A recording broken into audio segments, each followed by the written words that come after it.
Walking into the entrance hall, we got the allowance and a note.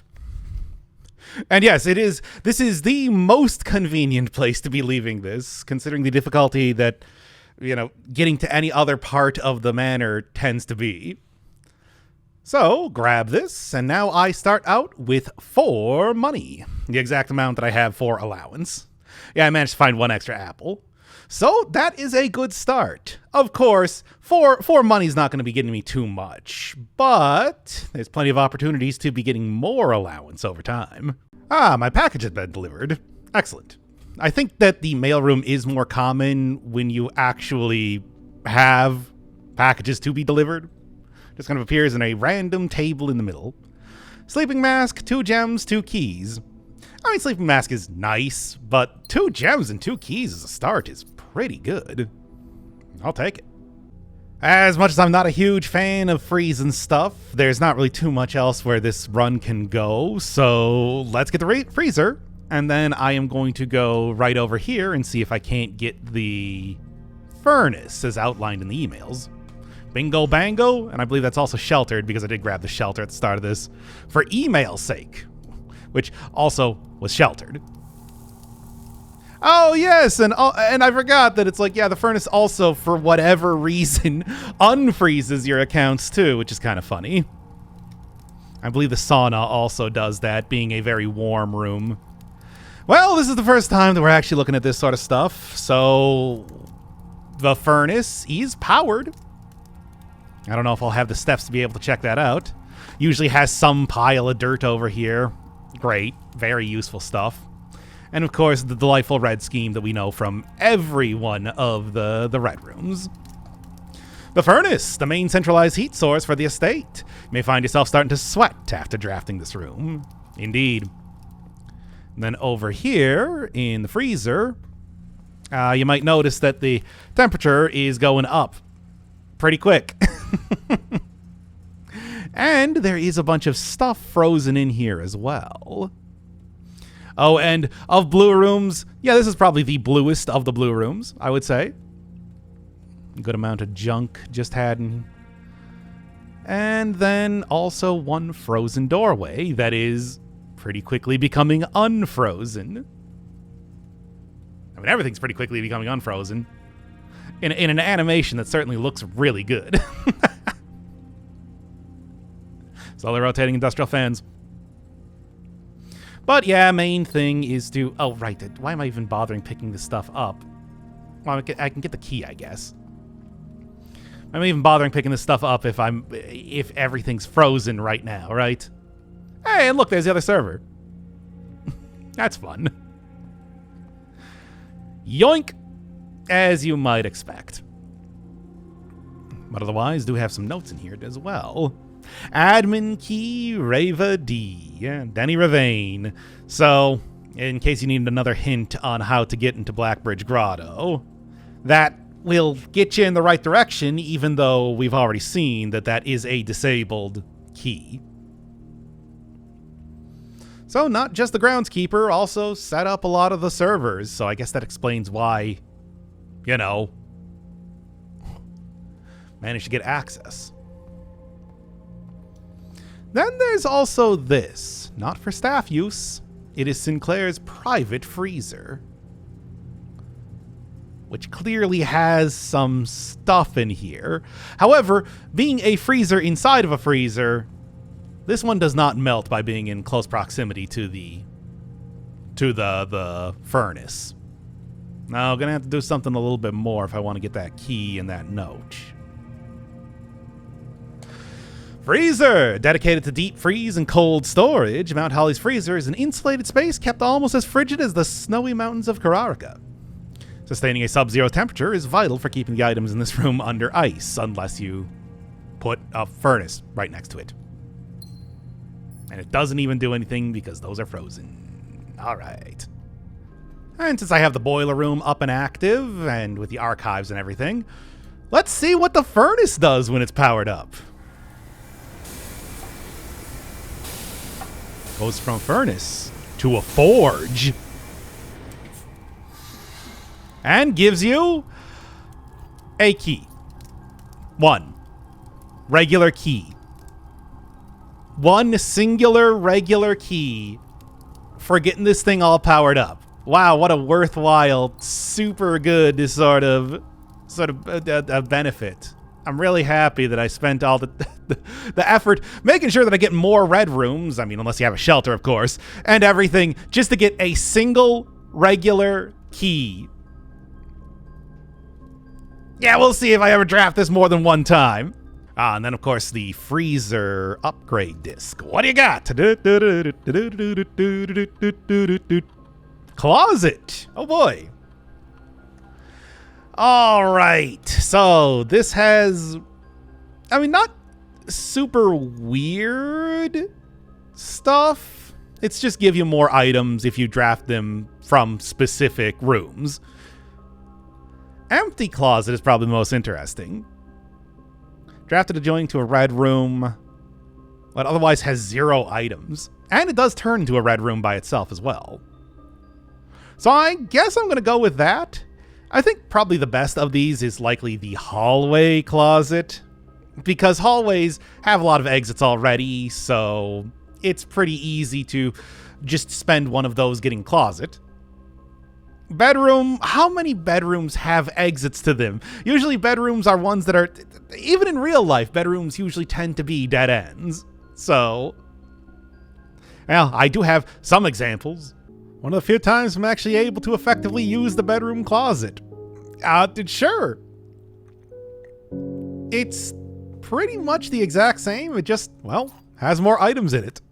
No, not even a different description for... or look for the closet. It's the exact same. Yeah, so there's that. Nah, I'm taking the empty closet. I like red rooms. Red rooms are fun, and I think that as long as I get that next to, you know, a dark room, or maybe like from the weight room, chapel. Chapel's a pretty good option for that. I can usually get that working for me. And just as I was hoping, empty closet right off the chapel. This one, compared to the other choices, gets a little bit of a makeover, what with now being a red room. I don't really know how it's become a red room. That's clearly not like a red bulb up there, but whatever. I guess you can also develop photos in here as well. Day 8, Temporal Inn of the Dead. And I had to take the shelter on this one because I had to look at the emails. A lot of dead-end rooms, tomorrow rooms. Usually you get in, or, well, whatever your house happens to be, of fire and ice if you make the freezer and furnace next to each other. Kind of surprised that didn't come up. I guess it's because I made too many temporal things. Fair enough. And from the library, got another new room. The conference room. 2 exits, and also lets you have any room that spreads items, have them all coalesce in here. So we're talking the secret garden, we're talking the locker room, we're talking the office, patio. Very, very useful synergy with any of those rooms. And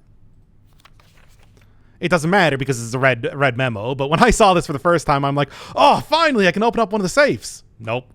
I'm going to be a little bit more involved in that.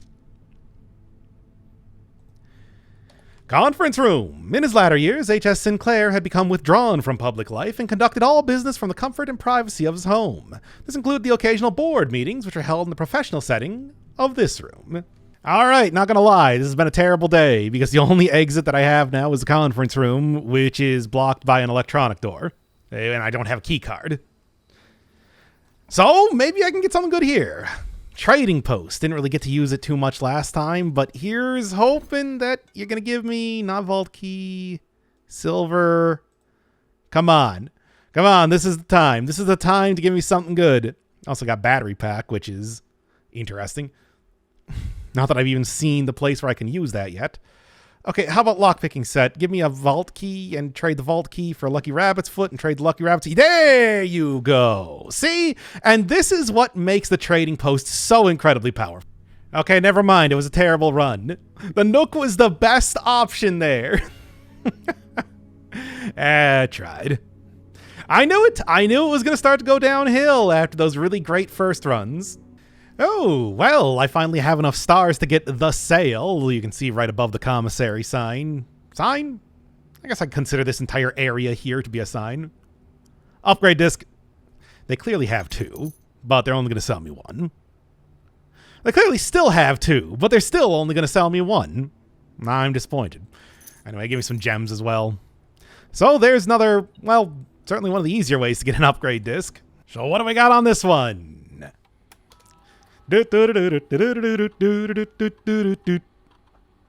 Hallway. Ooh.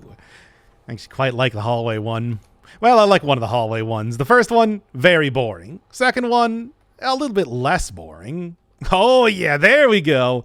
Just fill my entire house with hallways, please. Which, I mean, in reality, of course, I'm going to get maybe 2, 3 every single time that I start up a run. Because usually I'll make at least 1 hallway. But there's eventually a point where, you know, how many is too many? Still, I quite like it. And if you're wondering what the locked chest looks like, which is the only other one of interest, they put it up on a couch, I guess to make it comfortable. Other than that, just seems to be a perfectly normal chest. Which, hey, paid for itself. Well, I've ran out of places to go in the house, so I'm just checking on the outside to see if there's something of interest. Schoolhouse is new. 8 classrooms, and classrooms are pretty powerful. Lets you re-roll based on the amount of drafting rooms. That can be stuff like the drawing room, or, well, the schoolhouse itself, or classrooms themselves, which means that you can get a lot of re-rolls. Classrooms are also very interesting rooms. Not that I'm going to get a chance to look at them, but I can at least take a look inside of the room. As you can see, it's pretty much fully packed. Can't get any farther. Oh, and I'll take that key over on apparently my uncle's desk. Sure. Got like a digging spot too, which, while nice, I mean, it's kind of irrelevant now. And over here. And yes, your family didn't originally own the house up on the hill here. Nope, it was a school that was then bought, and I guess they let them use the house as a school for a while, which explains all the classrooms.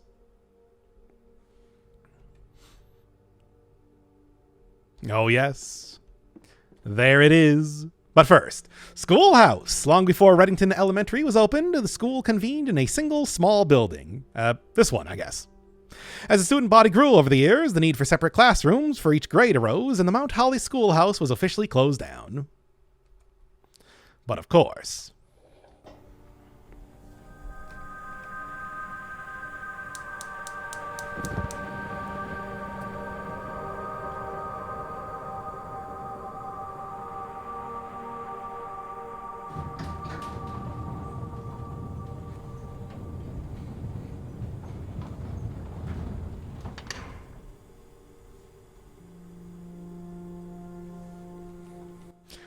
yes, turning on all 4 of those makes the elevator from the end of the witness come up. Which you'd think would be one of the permanent additions. It really seems like it, but I guess it's not because of what's down there. There it is. I'm just going to run in, flip this, and now we might finally get some answers as to what those pillars on the cliffs actually mean. Always been one of the weirder little details that has not been referenced at all up to this point.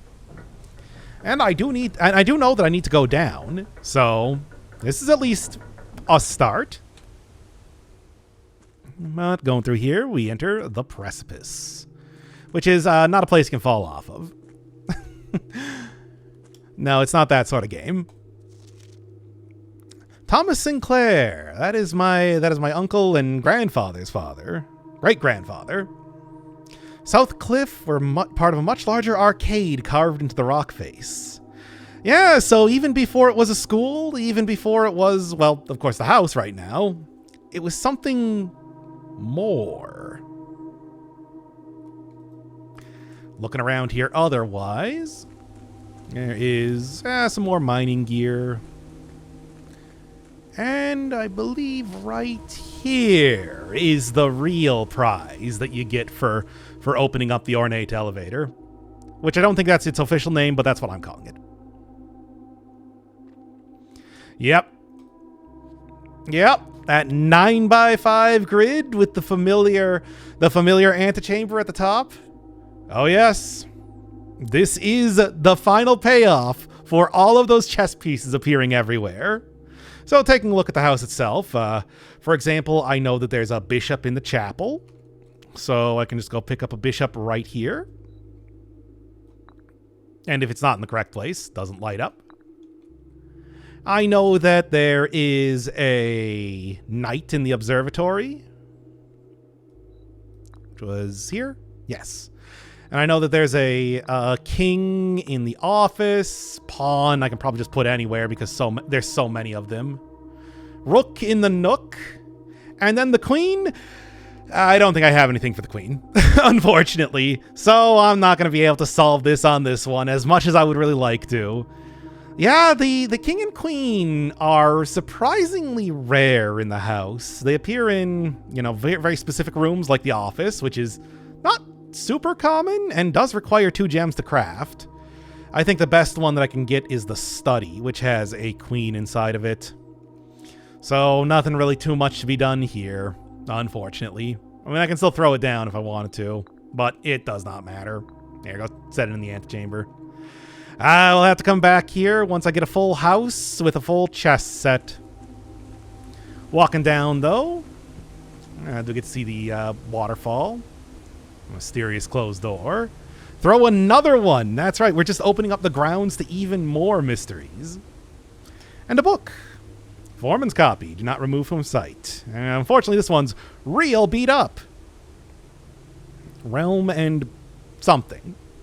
I'm not going to spend too long on this one because this is for much later. Much later. So, skip through it right now. And we'll see more on it later. Yeah, I can't. This one's just gone. Talking about the various types of areas that exist in the world.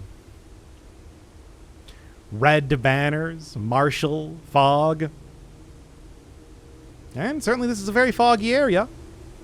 And we do know that red is very much associated with this area, the Fen Aries, as it's been referred to in a few notes. So getting a little bit more information about the world Simon actually lives in. Now I'm going to go back to the Planetarium to end the day. The Garden Manor of the Dead. It's always of the dead, isn't it? Well, not much else to say. I got an upgrade disc, so I'm happy about that. I've now opened up the precipice through the ornate elevator. Why is there a big ornate elevator there? Well, we'll find out eventually. This is a good opportunity to throw in the old locksmith. As you would probably expect from the name, a lot of keys. I mean, it's even shaped like, of course, a keyhole. Oh, and I do have the sale going on, so things are pretty cheap today, which I appreciate because, of course, I'm going to need a lot of keys, and that can get really expensive.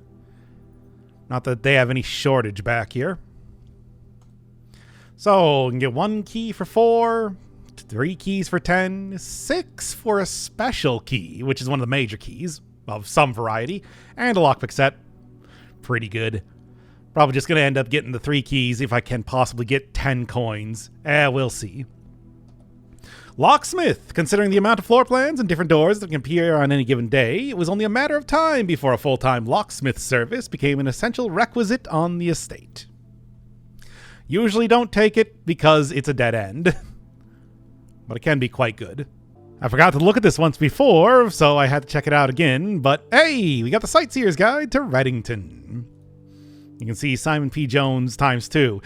And a good indication of exactly what the date is finally. So that'll be something for the shelter. Also got Anne, Lord Evanson, M. Lowry. So there's one way that you can actually figure out the current date. Right, 3rd largest city in Fen Aries. Yes, you're starting to get a lot more of an idea of what the world of Blueprints is actually like when you're starting to read some of these books. Oh, just looking through all these places that I am never going to be able to get to. Now, we're here at the estate. I'm not going to be going to any sort of keeps or anything like that. First king of Arinda Aries, when Readington was the capital.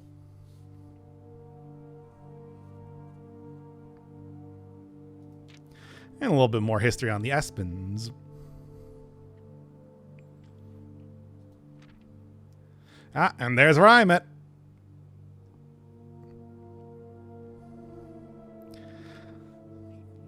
In 66.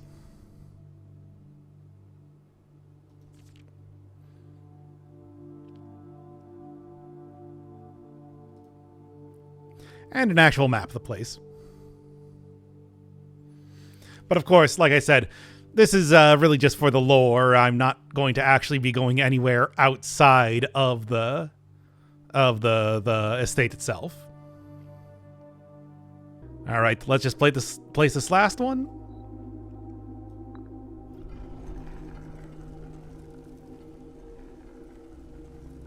Choose your piece to receive a new permanent power. Oh, yes. That's what I was talking about, where you would think that the ornate elevator would have been a permanent addition, but I guess that's taken up by this whole thing. Oh, and these are also very good. So, draw floor plans up to 4 times when drafting the 4 corners of the room, 4 corners of the house. Not bad. I mean, I do like rerolls. Okay, piety of the bishop, chapel, no longer have to pay tithes, and get extra money. That is quite a bit of money. And I usually do get the chapel. I mean, look at how early I got it this time. So there's definitely something there. Banner of the King. This is the one I want, by the way. Oh, the ability to just choose what the more common rooms are going to be. Pretty good. Gambit of the Queen. Get a lot of keys as long as you're going over to the West Wing, but lose a lot of steps. I mean, that's not bad. Keys are the thing that really decides how far you're going to be getting into a house every day, but I don't know if it's my preference. Adds the Armory, a new draft, a new shop to draft. And let me tell you, Armory's pretty good. But not going to take that. And pawn. When you reach rank 8, you can choose knight, bishop, rook, or queen.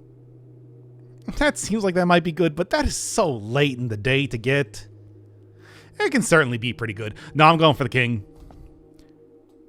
I want to be able to just choose probably green rooms. I do like green rooms. But now I have a Banner of the King, and I can choose any number of blueprints that I want a day. So, for example, if I wanted red rooms, why would I want that? It's kind of irrelevant because I'm already done for the day, but that is a thing you can do now. West facing in of the dead, it's always the dead. And well, is that really my fault? Mail room, lavatory, guest room. What do you want from me here? Ooh, now this is a really interesting item. Spyglass telescope. Gain an additional effect of each constellation observed in the observatory. Then actually using the telescope. Oh, look at the amount of gems I got right now. And this is a pretty good, just basic resource combination of 2 different constellations. Yeah, no, telescope's actually one to maybe consider putting into the closet because, yeah, 13 gems is more than enough probably for the rest of the run. And then right from the observatory, we got the billiard room, finally. Yes, I did draft it once before, but that was when I ran out of steps. So, let's take a look around and expose my absolute lack of knowledge of pool. Like, what is the diamond one used for? I don't even know. I know Q sticks. No, I don't even think that's right. Is it? Hey, there's a fully stocked bar. And of course, the most important part, even says it in the description. Billiard room. This smoky back room, featuring a pool table and fully stocked bar, has served as a retreat on more than one occasion for guests lacking in social wit required for after-dinner conversation. A rather curious game of darts provided the less competitive players a unique opportunity to ponder over its unusual rules. Well, thanks to the Nook, know exactly what those rules are. So, taking a look at it, if you hover over the numbers, they are buttons. And then, I do see the blue wedge here, which does represent addition, as outlined in the Nook note. So do that. 4 and 10, 14. And the next one now, yellow, meaning minus, so 18 and 10 is 8. 10 and 7 is 3. The hardest part of this is sometimes just finding the numbers around. Now we got the next one, pink, which is, of course, multiplication. And you do also get a hint on that even next to the dartboard itself. But that Nook note really does help. Well, anyway, 3 and 3 is a 9. And then combine all three. Don't get division on this one. 6, so 18. And solving it, you get either 2 regular keys or 1 major key. Major key this time is silver key. Always helpful when you see, say, a key card, but I already got one of those, surprising enough. I think it came in the empty closet, which I'm not going to turn down. No, it came in the garage because I also managed to get car keys this time. Good amount of major keys. Good amount of items entirely on this one. Especially the telescope.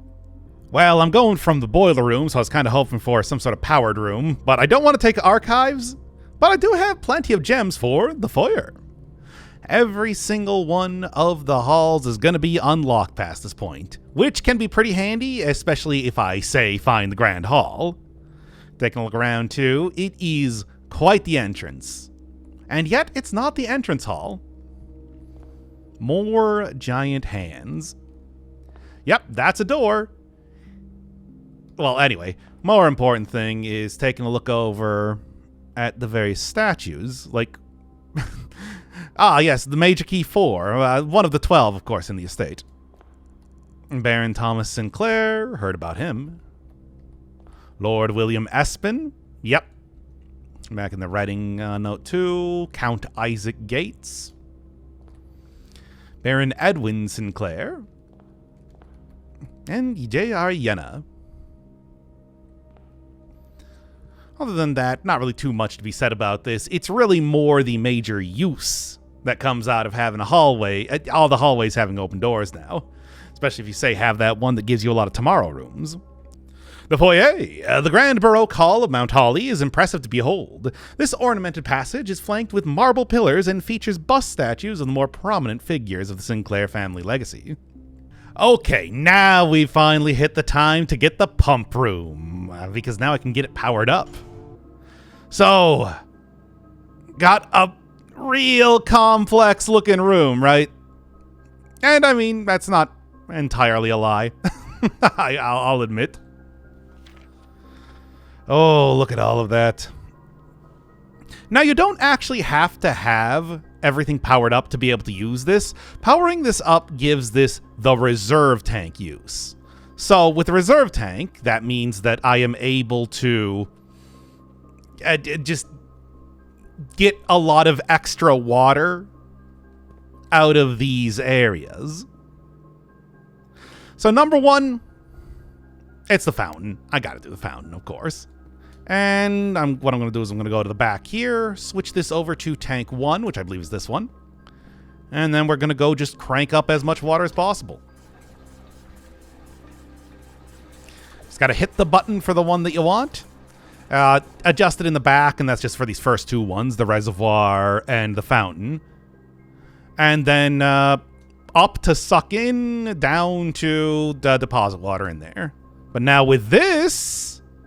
Oh, don't even bother draining this. Just get all of this that was actually tank 2. Okay, whatever. I still want to get a lot of water out of the fountain, of course, as you'd probably guess.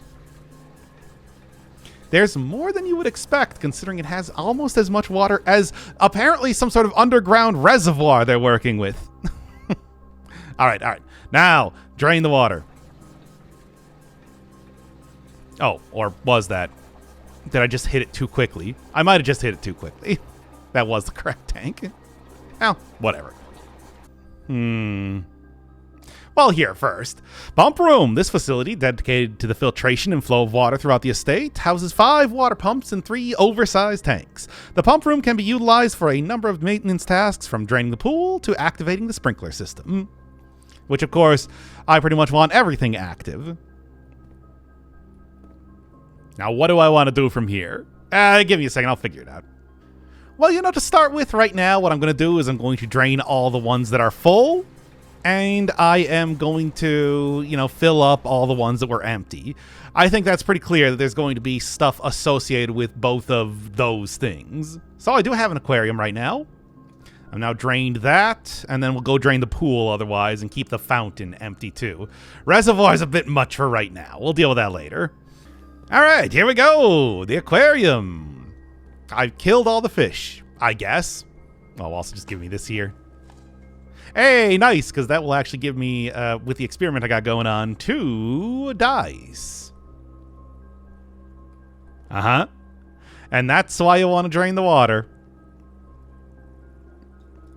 Of course, just messing around with the pump room, you'd eventually figure out that there's something with the fact that you can actually drain this, because what would even be the point, right? Oh. I can look over here then. And not much of anything going on. Then, oh, right there.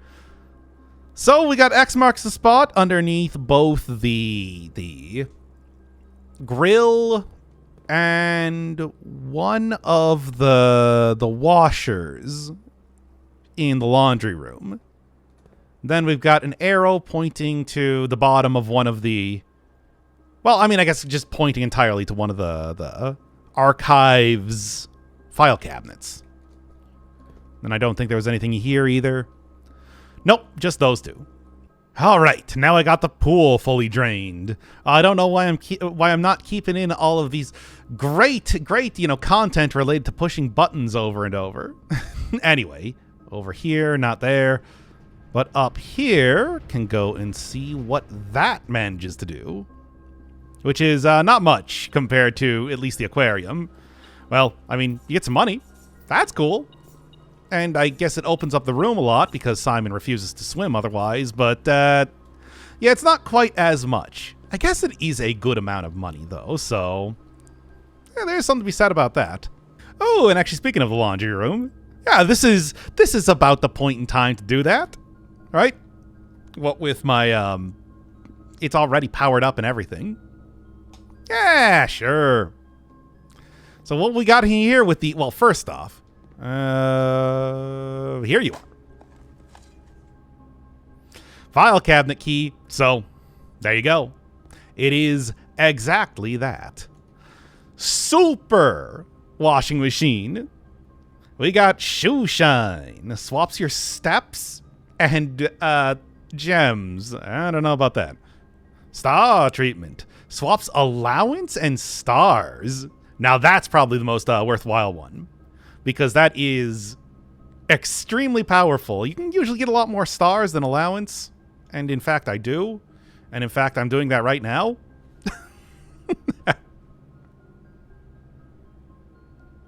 Now that's a lot of money to start out each day with. Then we got die cleaning. Swap your dice with your keys. No, clearly star treatment's the one that you want. And it is quite good. But of course, now I do also have a special key. And thankfully, in future runs, it just appears on the washing machine if you can't create an archive like, well, right now. And then just as one more thing, I was just looking to see, hey, what did I get for the special key this time? And it is something new, the prism key. Unlock a door with prism key in a special room that's, in other words, not a blue room. You can open it up into another one. It's good. Pretty helpful. But much like I think the silver key, it's one of those things that, you know, it's not going to get you like huge progress. It's just helpful if you're looking for a specific room. All right, well, that's about all I can do today. Man, look at the inventory alone. Not bad. And hey, really, I did make a good amount of progress. Getting that pump room and the pump room powered up, I mean, really, even just the pump room by itself, I think is pretty useful. All right, what sort of secrets does this ridiculously huge fountain hold? Well, I'll tell you this. It's finally a way to go down. So yes, I have a thing for the basement key, finally. Ah, here we go. Perfect time for it. And this is what it looks like when you have the study around. There's books that appear in the bottom right corner that show how many times you can re-roll. Only one right now, but normally would be more. Okay. Well, let's get it. And what is in the basement? Well, right now it doesn't seem like much, but yep, there's the reservoir. I've drained it as much as I can. Normally, of course, it would be all the way up to pretty much the shoreline. I guess you could call it that. There is like a dock here and a boat, but it's inaccessible. And if you're wondering, if I did have it fully filled, the reservoir, it would actually be too high for me to be able to get into the boat. So there's a specific level that you need to be at to, well, use that. But looking around otherwise, there's also an abandoned mine. And in here, there's, well, you. Take that. And a little piece of a map. Foundation elevator, mine cart, rotating gear. Yes, surprisingly enough, the underground is actually quite large. And yet, for some reason, this is the first time that I've been able to get down here. It's got tomb entrance, confirming that even more. Fountain entrance, of course. Cliffside exit, mine cart, foundation elevator, north lever. Oh, now that's what you want to see. But how do you get to the basement is the real question. Well, as it is, and then one of those runes that I saw in the foreman's copy of that one book.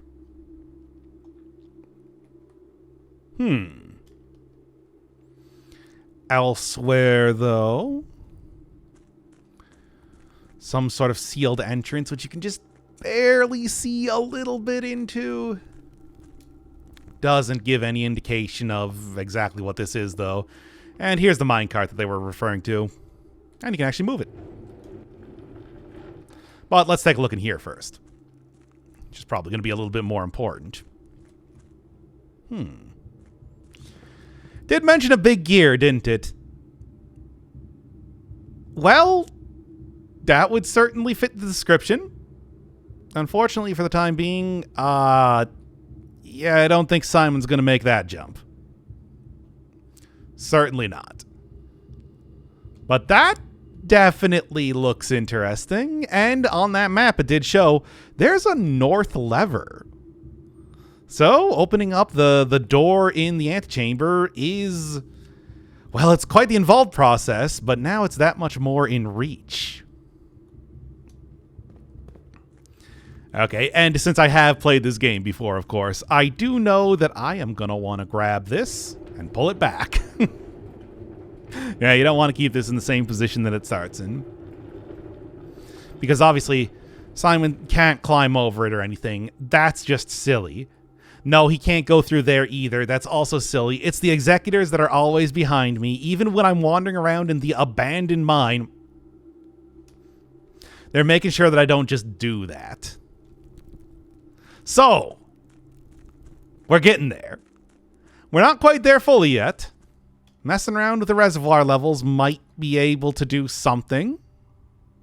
Looking for that foundation entrance and tomb entrance. Definitely seem like the next place to go to. Root cellar, trading post, yeah. I mean, 3 rerolls if you count this. Shrine, tool shed. Come on, give me something more interesting. Oh, there it is. The first black print of the game, no less. And this is, of course, one that you want to see early on to get the maximum amount of benefit from it. But let's get in there. This is the perfect time for it, now that I've confirmed that there is definitely something in here.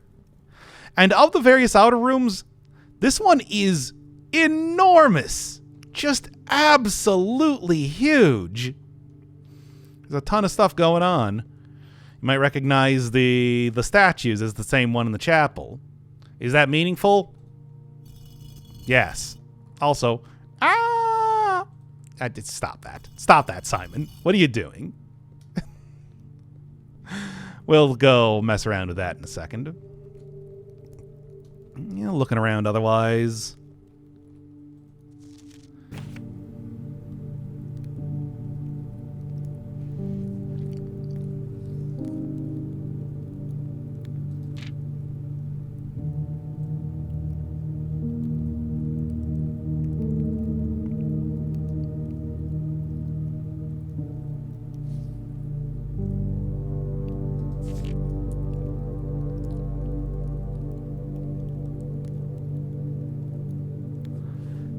Don't be shackled to tradition.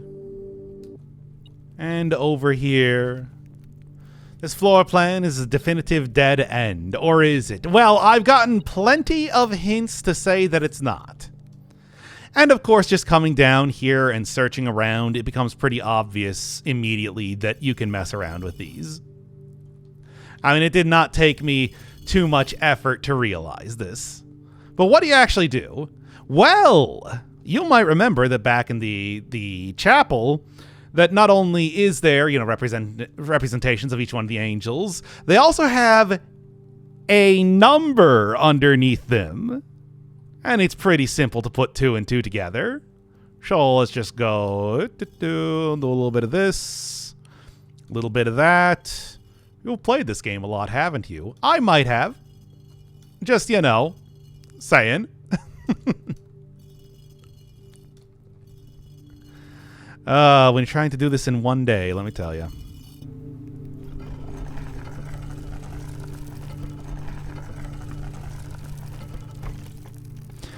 It does make me wonder if, it's just doing this. It took me, I don't know, until like day 40 or something to open this up.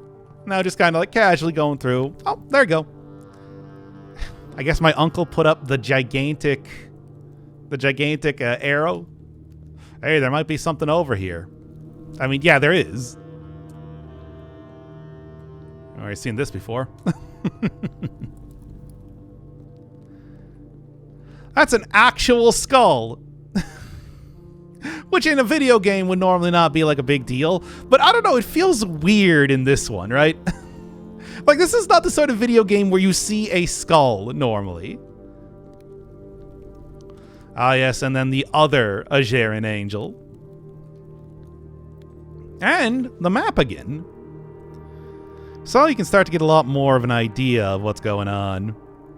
There's the excavation tunnel, that one chamber that I saw before. There's, of course, the area that I went into for the fountain. This area up here, though, still not showing up. I mean, obviously. If you figured out the rest of it, I feel like that's not much of a secret. Unfortunately, in case you're wondering, this one is not a permanent unlock. It feels like the sort of thing that would be, but it is not. And that leads out here again. So that's great. I have 2 alternate ways to get to this part of the underground. But not, to the actual basement area. The tomb! This Sinclair family crypt is as gloomy as it is immense. The true Sinclair legacy lies here, resting underneath the stones, a parade of distant relations and forgotten ancestors. You're in Blackbridge Grotto, you can still, even though you can't connect to the network at large, you can still get this. Also, the Mario Party. Storeroom. Oh, come on. I want one of the weirder, more interesting ones. Storeroom is good, though. I can just add more of whatever sort of resource that we want. And, of course, I'm going to go for keys. I think of all of this, keys tend to be the most valuable. Running out of keys is where your end runs. And I have 19 coins when I start every day, so I'm not... Although 10 is a lot, it's not that much. I mean, yeah, that's enough to be able to buy pretty much any basic item from the commissary, but, I start with that. I start with double that, or nearly double that. Give me those keys. And gems, I feel like, are just much easier to get in general. I was able to get just a little bit farther thanks to the boudoir and the bedroom, but, well, that was mostly just to get the planetarium at that point. Not really too much else. Of course, now I'm starting to get the temporal villas and, well, temporal manors just constantly due to me taking the hallway, having 3 of those appear. Now we got the last of the outer rooms, the shrine. Make an offering, receive a blessing. This is not quite something you would expect on the estate. Well, go make an offering. And since this requires money, having 19 right at the start is not too bad. Still, I don't have too much right now, but blessing of the chef. Spread, each type of spread that you do, add a dish to the dining room. Not bad. We'll see how much use I get out of that, though, in this run in particular. It's not looking great for the time being. Hoping the ballroom gives me something good. The shrine! A sacred silence permeates this candlelit cavern, whose flickering lights add to the holy aura shining down upon a meditative statue. His stone hands present forth a stone bowl. Yeah, to the devout pilgrim who may wish to make an offering of gold. And these offerings are quite powerful. I do think it is definitely worth making the shrine. And then, you know, once you have an offering up, then actually getting something different. But for right now, I mean, I'm pretty satisfied with what I got. Then a new room, the ballroom, which, ow, that really hurt my gem wallet, I guess. It's helpful if you don't have a lot of gems. Not great if you do. Taking a look around, this is a very reflective floor. And I suppose in the coat check room, this is the ballroom for galas that they were referring to. Clara and Simon. The Ineclipse Ball. And over here, a couple more music sheets too.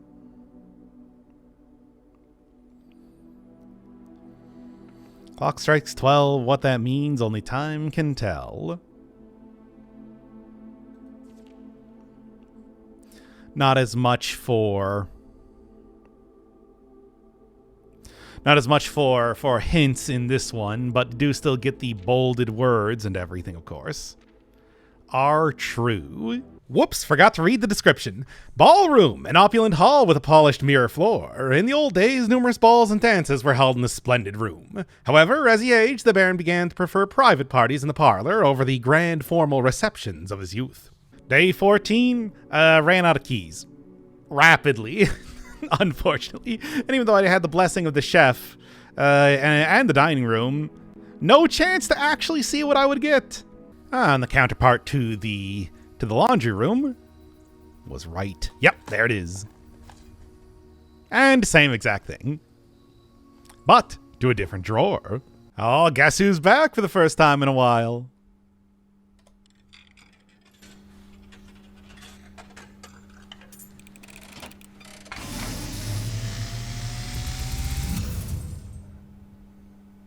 As it was foretold, I am awakened at the sound of a dropping coin. You find yourself face to face with the great Alzara. And I suspect you wish me to look into your future. Yes, the fog is clearing. I see a shadow in the doorway. Silent footsteps in the hallways. An unlatched gate you did not open. A missing item you did not take.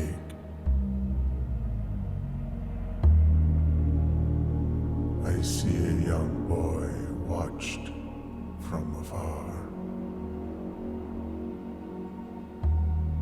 A young boy who once was brave, but now afraid.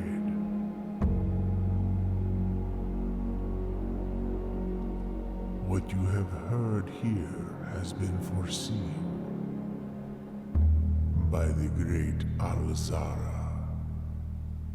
Until the dawn of the following day, I will have nothing more to say. Oh, the vault, and when I have a good amount of gems, no less. Absolutely.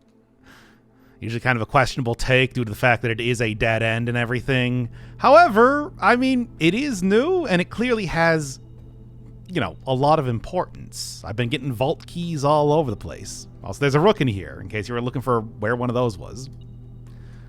Money is all over here, and oh, look at that! The current date, finally!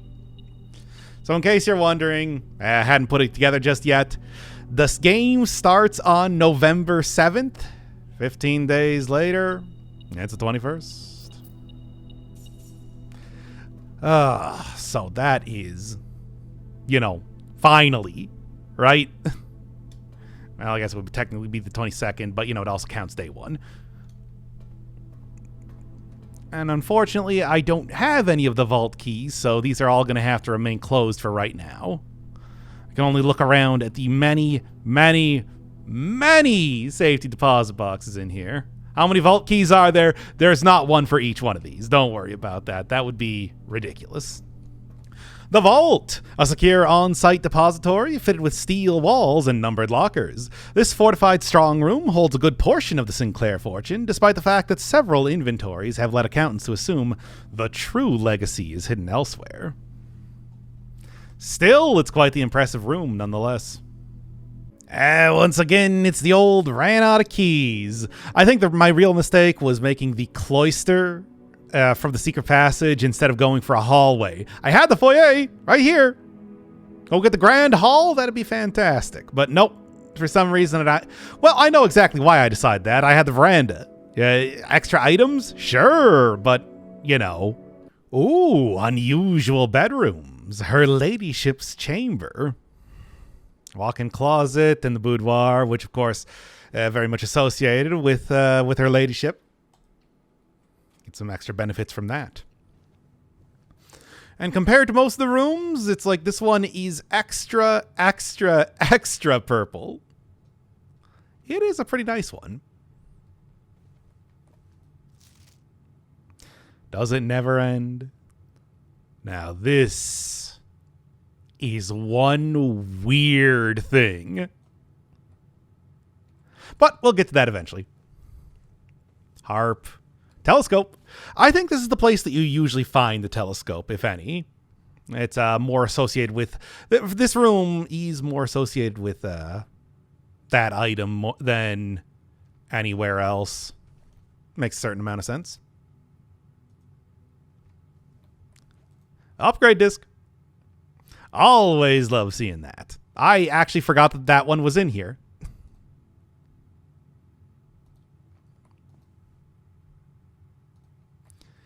And her ladyship's diary is locked. So we need to find a key for that. Her ladyship's chamber, tucked quietly away in the west wing of Mount Holly, is the decorative bedroom of your grandmother, Lady Epsen. The style you find unique in the house is a fitting tribute to her childhood home in Erasia. Heard a little bit about Erasian, the language before, from the Rotunda. And now, getting a little bit more information on that.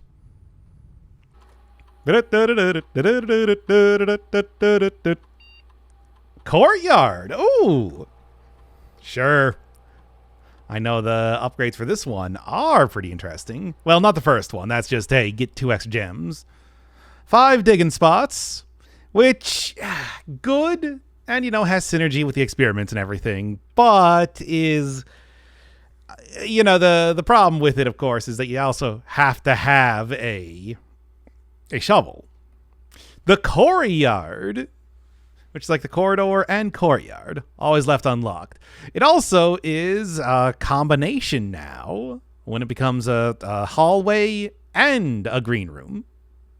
Of course, I'm going to take this one. I always like the weird choices, and certainly having another combination. There's so few combination rooms. Here we have the filthy, dirt-covered version of the courtyard, which is, it's the exact same. There's just, you know, a bunch of piles of dirt around.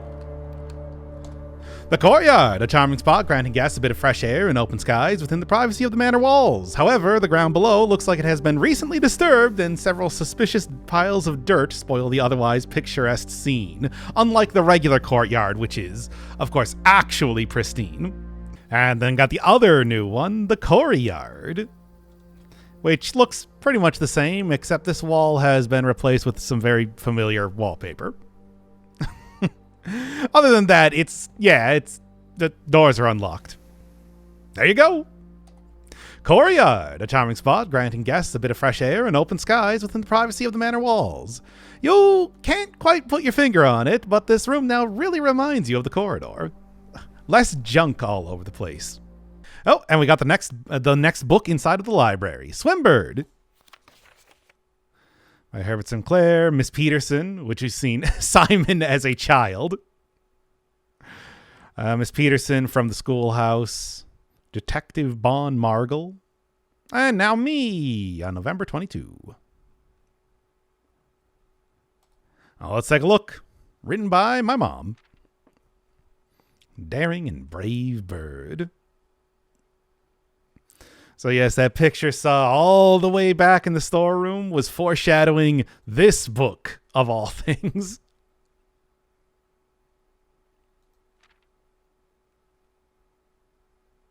Get this out of here. Very helpful in its own way, but not really when I'm reading books.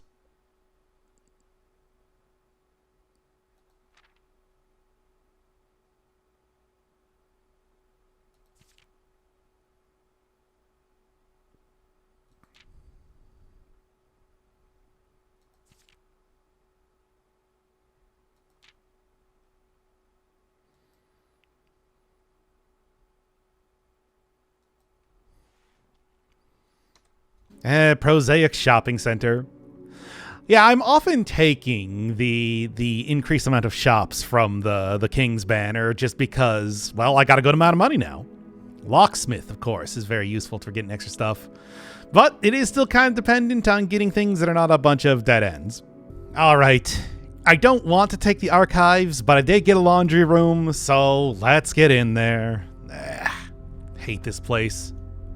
And you can go look around at each one of the file cabinets trying to figure out where the file cabinet key is going to go. But I'll just tell you right now, it's here. And there. Now, unlike the other bits of lore that you got, this one is much older.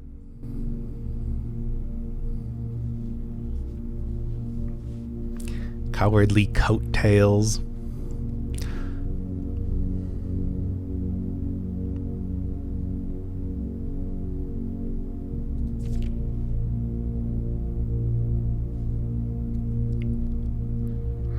So yes, if you're wondering about the one bus that was named like J.R. Iena, that is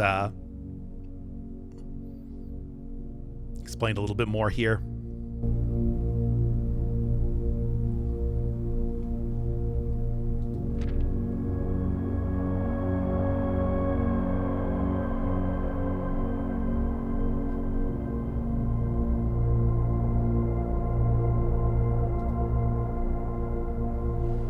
And then one little last bit that definitely looks a lot like that rune book.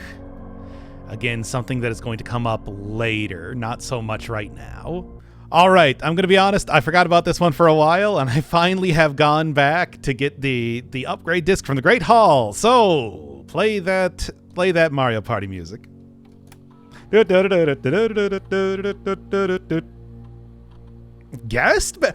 like guest bedroom. Guest bedroom's got some fun stuff. So we got the guest bedroom, hidden effect of a random bedroom, which is... what a weird one. The quest bedroom. If you enter the antechamber, add 2 to your allowance. And the Geist bedroom. +2 die, and you got a tomb, gain an additional 4. Yeah, not bad. I think I'm probably going to go with the Geist bedroom. I like rerolls. The guest bedroom's just fun, but, you know. And the quest bedroom, you know, as fun as that sounds, it doesn't actually change up anything. The guest bedroom and Geist bedroom do. The quest bedroom is just the exact same, aside from the good pun that they have in the title now. Doesn't even change the description. So I am going to go with the Geist bedroom. That is my favorite of the 3, I think. The Geist bedroom. And I do have a tomb on the estate today. So walking in here. Yep, and this is the new addition if you have a tomb. That did it really need to also say die on there as well? That feels excessive. And of course, we do have Draxus, just the overlooking whoever's sleeping in this bed at all points in time. As you do. Some say the dead number among the guests of Mount Holly who have laid to rest in these beds. Alright, thanks, Crypt Keeper. Quest bedroom may not look any different or have any different description, but this is what happens when it activates. The guest bedroom. At first glance, it seems to be just the normal guest bedroom, but looking over here, do get to guess what this bedroom is, which, given the 2 keys that I'm seeing right now, and the fact that I have 2 bedrooms currently made, I think it's pretty obviously the servants' quarters. Now you can see at the bottom, what am I going to get out of this? I think I got money. I think? Maybe? All guesses are final. Yeah, you only get 1 shot at it. Guest bedroom. Some kind of bedroom. Your guess is as good as mine. Maybe a contender for the best description for any room in the game. You know, sure. Let's take the showroom. If you thought that I was getting a good amount of money, well, prepare to be humbled. Taking a look in here, we got the moon pendant. Lets you keep some of your items for 20 gold. The master key opens all normal doors. Oh, that's a good one. 80 gold. And look at it. It's got the holly berries. It's got the 3 mountains as the teeth of the key. That's fun. Emerald bracelet. Don't have to pay the gem cost for anything. For 60 gold. And ornate compass.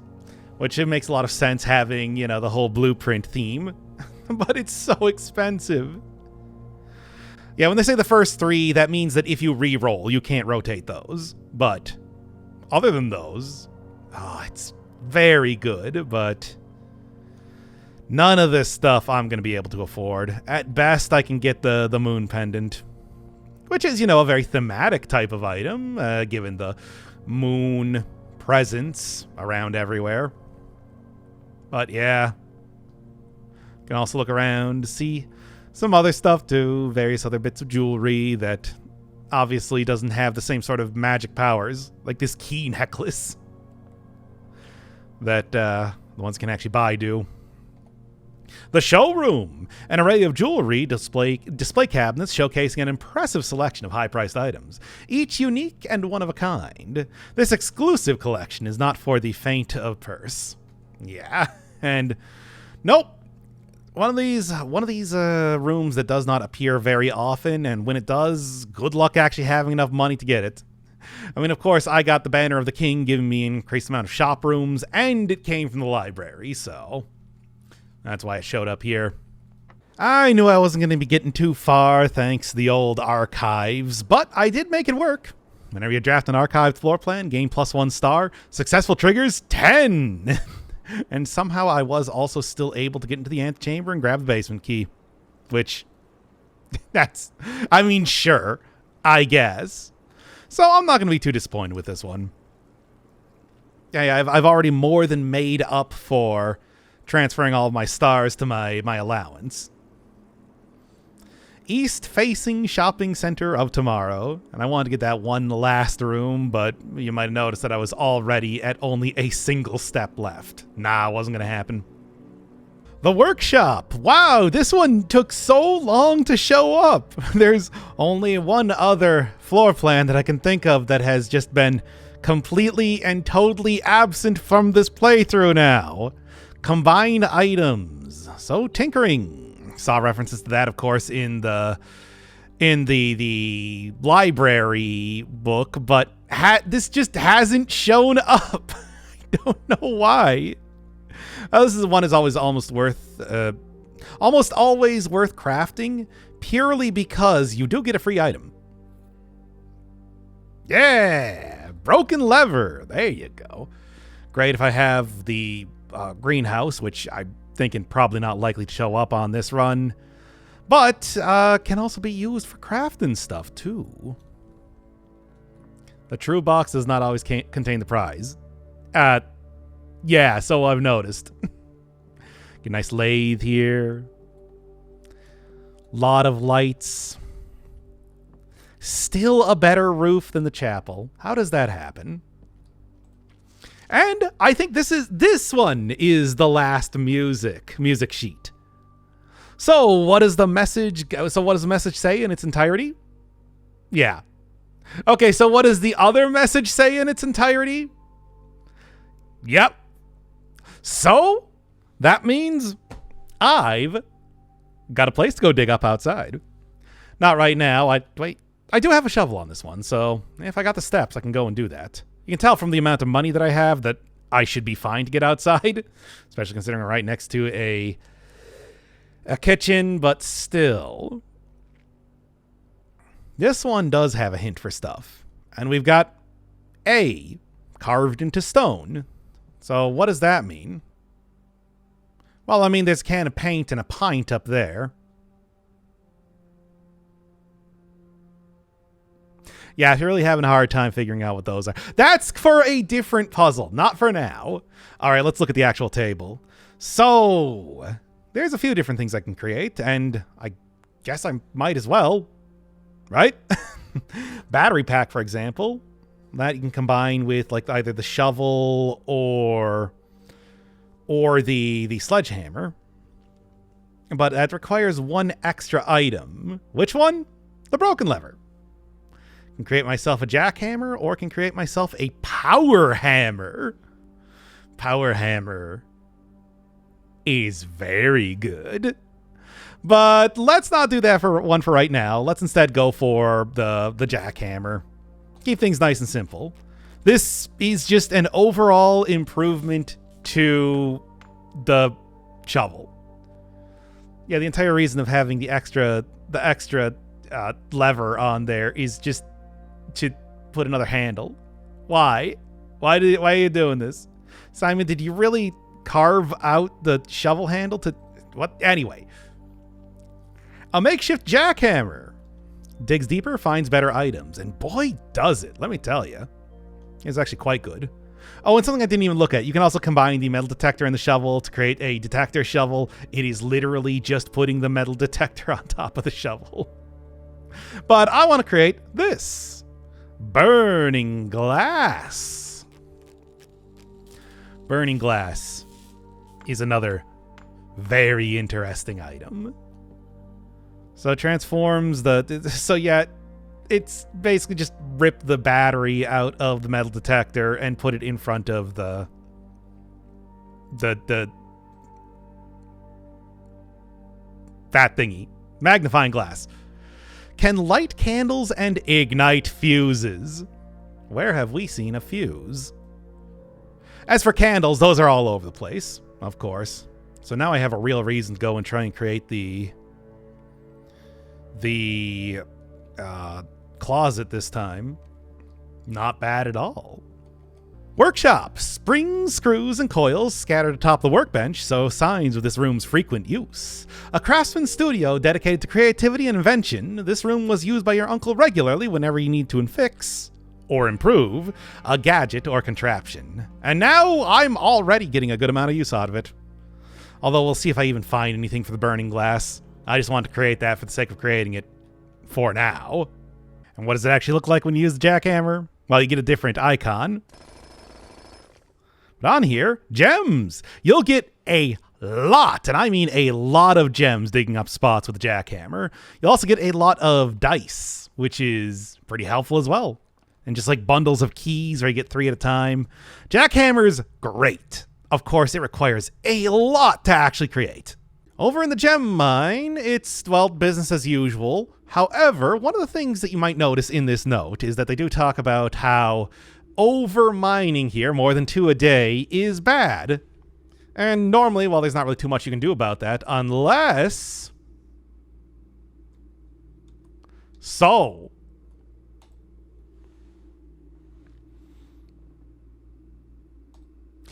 Oh, that's really threatening, isn't it? Very threatening. Okay.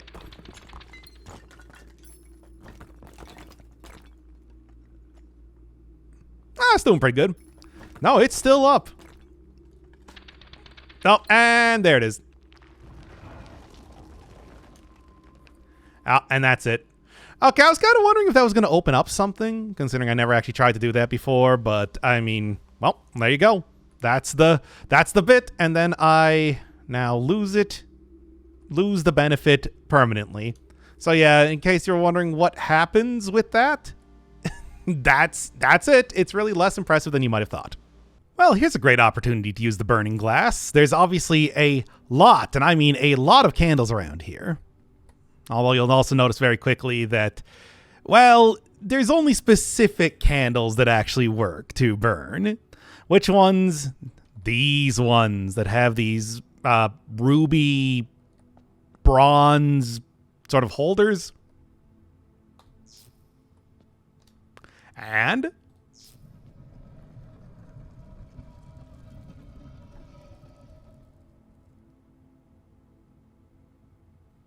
yep. What is this, you may be asking? Well, I think it's pretty obviously a piggy bank. The Keeper of Tithes. The Resident Guardian. Yeah, that's right. It's this. So, you can break the Keeper. Get all of the money that you've lost coming into the chapel. But only once. Obviously, I'm not going to do that. Well, we'll keep the cute little piggy bank there for right now. I suppose I'll have to eventually, but yep, that's what that does. And this is a permanent unlock, by the way. Every time that I come back into the chapel, you're going to be greeted by the pig. Good stuff. All right, Keeper. You know what's about to happen. I'm gonna break it because I need money right now. Not even on the original save file. This is a completely different one. So non-canon, really. Yes. Yes, I do. There you go. Wow. Jeez. That was a lot more money than I thought there was going to be. Oh, next set of lore. Technically, the next book was The Fixed Stars, but that just naturally spawns inside of the observatory, so didn't really seem necessary to get it specifically for the library. The History of Arindia. Cleared by the Planetarium Central Board of Education. Edited to conform to standards.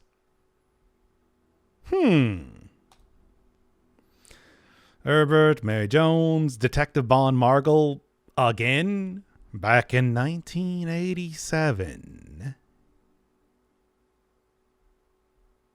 But anyway, taking a look through, we're starting to get a lot more of an idea of what this world is, and I think this is going to make it a lot more clear. Caleb Manning is a name you may also remember from the archives. That was one of the people who was suspected as being part of the Children of Blackwater. Yeah. Okay, there's only so much stuff that you can get from this, really.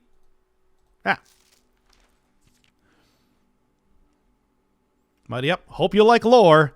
This is a big one.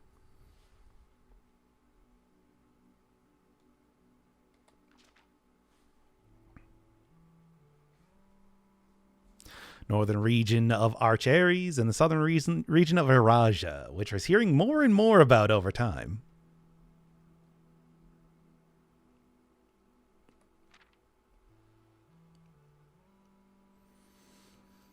And if you're looking at that censored bar in the middle, obviously that hourglass is the sort of Iraja symbol they've seen even on the in her ladyship's chamber just a little bit ago. And the mountain one is on that box back in the trading post. But the middle one, strange. The little bits poking out there might look like something you've seen before. Maybe a couple times.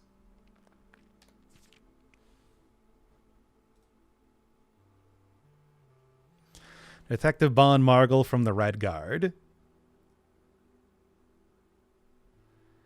Back in 1987, of course, needless to say, investigating the disappearance of your mum.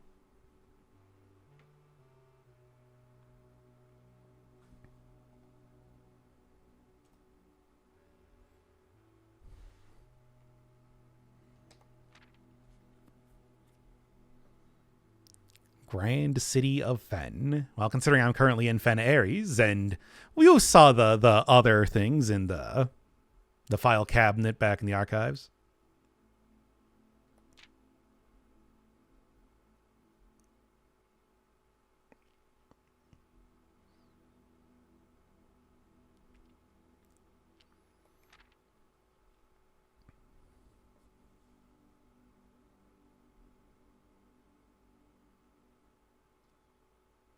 Arch Aries and Nuance. Black flags that have flown for 5 eras were burned, and the red banners were hoisted in honor of the fallen Fen.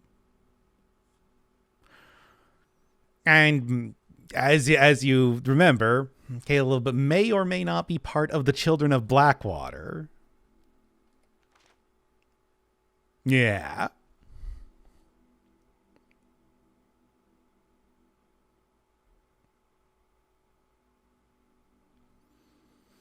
Sand United, but not by railway. They broke those up.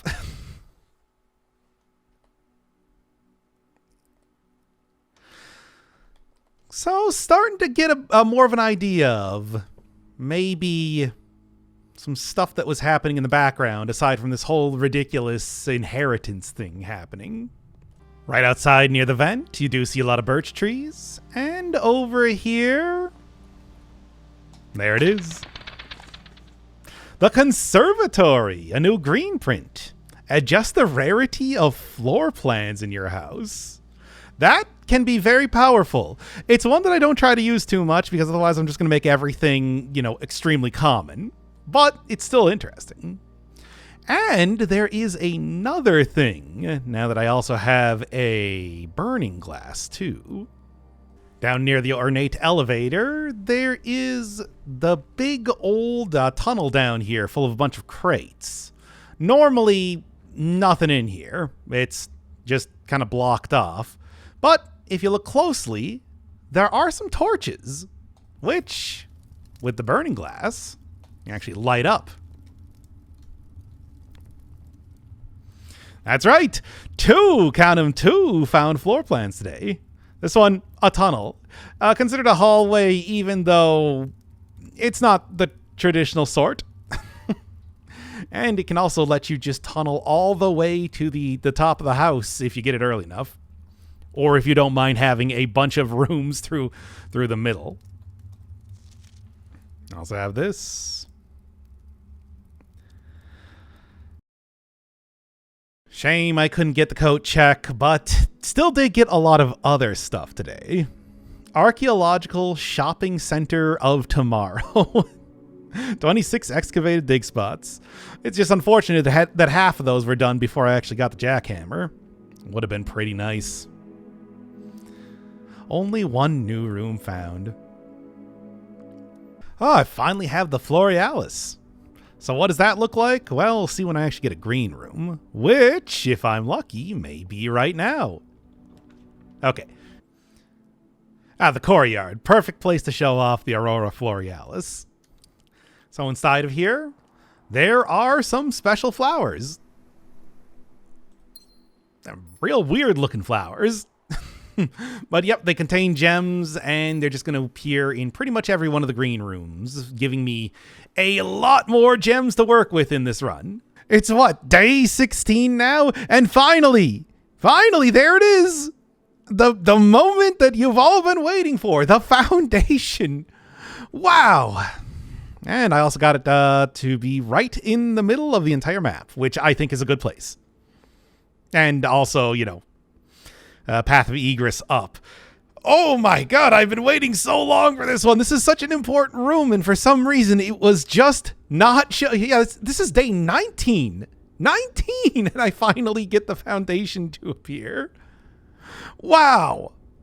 I'm gonna have this thing appear at any point in time. I mean, yeah, it's rare, but it can appear whenever. Okay, well, anyway, foundation. This is floor plan number 1. The first one does not reset each day, so this is just in the middle of the house now. And it is possible to move this, in case you're playing this game yourself and you're wondering, is that even a thing you can do? It is. But for the most part, it is stuck here, like this, in this way. Finally. Oh, that took so long. But taking a look around, it's just like a cavern in the middle of the house, or wherever you happen to put it. But yeah, it is 3 exits, pretty handy. It's got a large elevator, which I can't do anything with for now. And this was the best lighting they could do. Certainly they could have fixed this up a little bit. A giant pillar. Yeah, above ground foundations, they're all the rage back in 1993. The foundation, the cornerstone of the house, unvarying and unchanging. The foundation is one of the only constants in the estate on which you can truly rely. This natural cavity was hollowed directly out of the mountain itself, with its stone and earth walls displaying an underlying coarseness that the rest of the mansion conceals for some reason. Oh, it took so long. Why did this... 19 days. Well, and I've been looking for it. Oh, gee, I wonder how you get underground, which normally you would figure that out much earlier than when you actually get into the antechamber. It's just... yeah. Oh, now this is a fun one. The drafting studio. Select new floor plan to permanently add to your estate's draft pool. Obviously going to be getting that. All right, and unlike a lot of the other places that have windows, this one is just natural light all over the place, regardless of where you put it in the... At least I believe it's regardless of where you put it in the house. I don't know. Also, another interesting thing, Great Hall for today, and it's blue to make sure that you know that this is true. It gives you a hint on the Great Hall and what it actually looks like. Now, how often is this mechanic going to actually be useful? Almost never, but, hey. It's kind of cool, right? It's cool to see that. Where is... What sort of, like, single coin are you going to give me? I saw that flash in there. Yeah, look for it elsewhere. There's also this, which appears to be, I think, the office? Might be? Very detailed. So if you need a hint on where that appears in the office, I suppose. Day 1. There's another way you can figure that out. And what do we got? A drafting studio will be able to draft a brand new floor plan to permanently add. It's much like found floor plans, except these ones have much more... consistent way of getting them.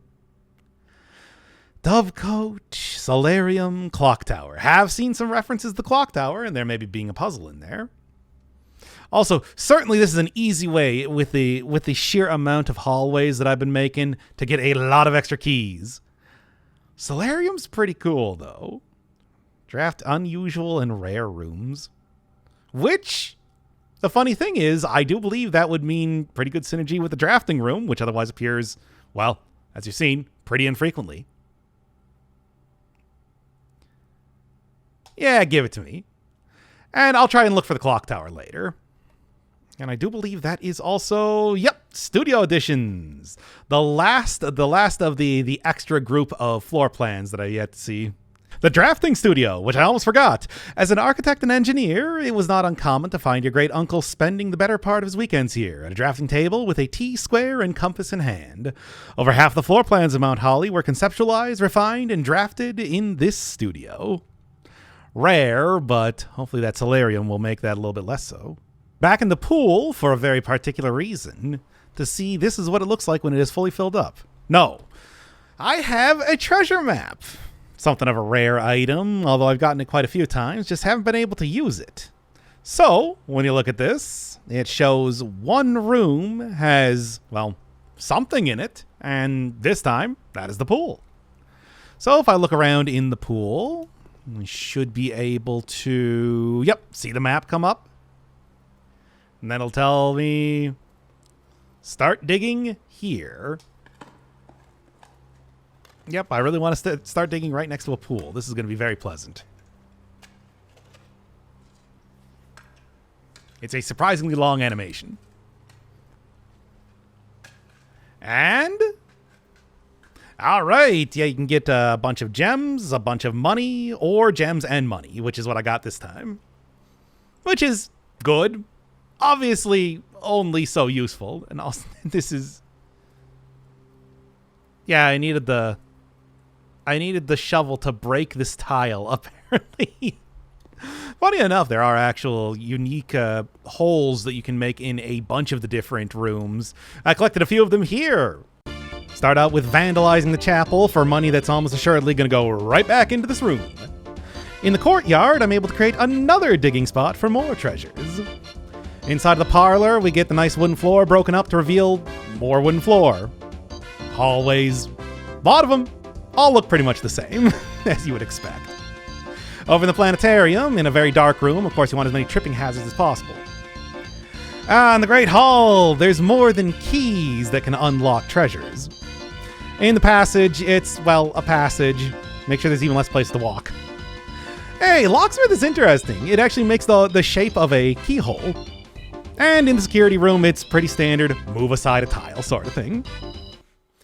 And then we've got one of the most interesting treasures that exist in the game, because this is one that I actually forced out rather than just kind of finding as I was playing the game.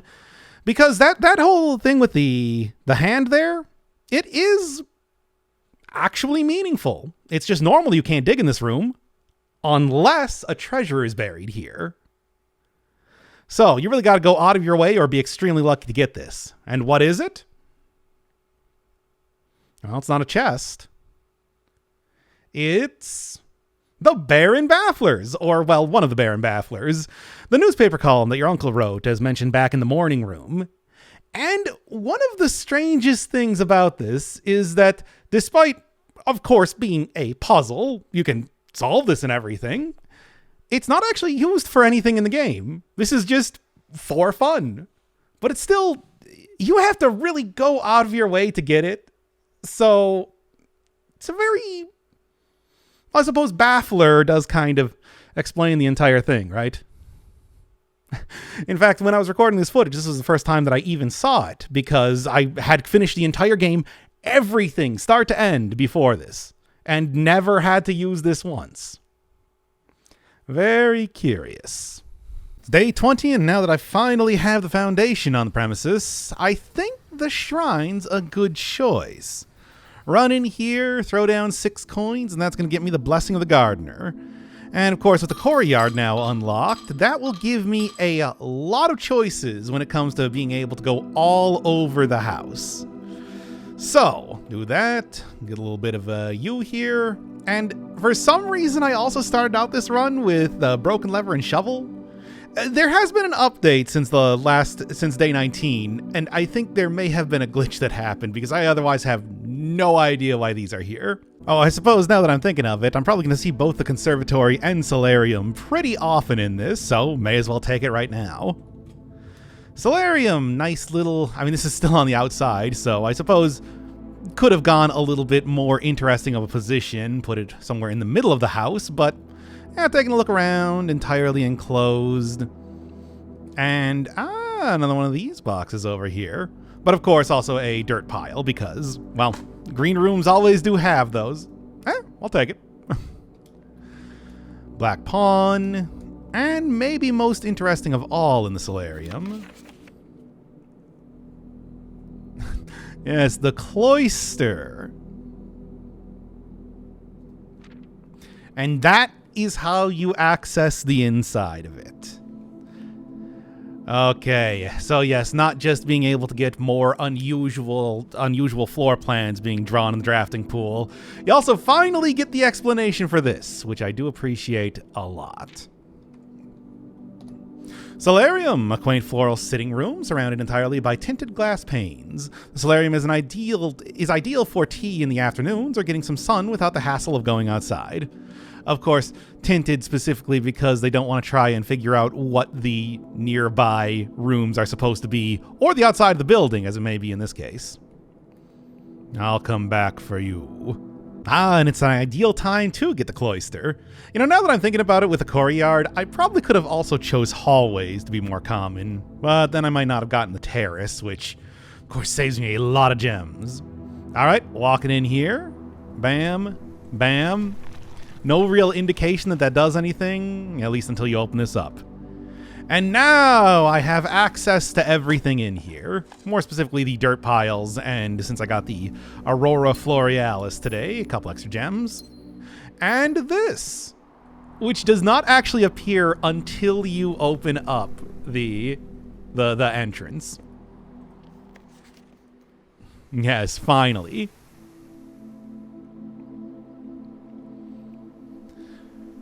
So I will take that. Of course, the laundry room really has me set for allowance at this point in time. But I am certainly not going to turn down, you know, just getting a little bit extra. Oh, here's something interesting. The Planetarium. And since I recently got the telescope and the coat check, which I got down in the bottom left corner, can do something interesting in this room. Yes, for some reason, you can take out the telescope and look up at the ceiling of, well, a planetarium. And this time, we're looking at Dauja, which you might recognize as one of the Ajeran angels. The Untamed. Starting tomorrow, each planetarium will contain one trunk. And yes, that's going to be the case for every one of the planets up there, giving you a lot more benefit for creating the planetarium. So, there is good reason to keep that telescope around. Especially because, yeah, just having a free trunk in a room is great. And here's what the rest of them look like. I'll get them over time, but let's just kind of show off all of them right now. Oh, second in the planetarium, we've got a very large planet. It's Vea, Dark Shadow. Contain one dirt pile, which you can get some good stuff in a dirt pile, but I don't know if that's necessarily like going to be one of the most important to get. I will say this planetarium is very educational. So what do we got? Mamora, the Guiding Light, will contain one ivory die. Now I, of course, huge fan of ivory dies, well, dice. And, you know, for several different upgrades, it's usually what I kind of prioritize more than anything else. I love re-rolling stuff. What's on the menu for the planetarium today? We got Not Mars, aka Fenmora, the Red Stone. Contains one apple, good for maybe if you get extra tasty apples from the observatory, or maybe experiments. One of the less interesting ones, certainly. And then finally, as you might expect, the planet that Simon's currently on, Mora, our colorful world. And now you get a prism key, which, hey, I mean, not only is that a free key, it's a free key that allows you to more or less choose what sort of room that you want to draft. Not bad at all. And then overall, when I'm looking at everything here, you just kind of get everything in a pile. And then there's also just going to be a prism key that appears here as well. Everything kind of makes sense except for the dirt pile, but Vea is the paragon of Ash, the chimney sweep angel, so I suppose there's some sense to that.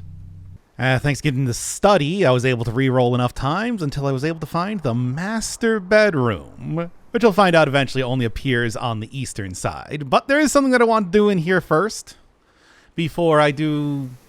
And this is a much larger room than you normally get compared to. Yeah, I mean, just like look at the corridor. Everything has kind of a set size, and then the master bedroom's just enormous. Got a sword here. Simon's not going to be taking that, you know. Not really that sort of game, unfortunately. But anyway, yes, I want to try and find this right now. Still got the same sort of purple theme as everything else. Cannons. Wooden cannons for some reason. And of course, it does give you a ton, and I mean a ton of extra steps when you enter in here. And you're probably going to be getting it pretty late, so it's almost going to surely appear when it's very useful. Red Prince again. Same sort of thing as before, except this one there's a little bit of stuff written here that can't quite see. Might have to come back here when I get I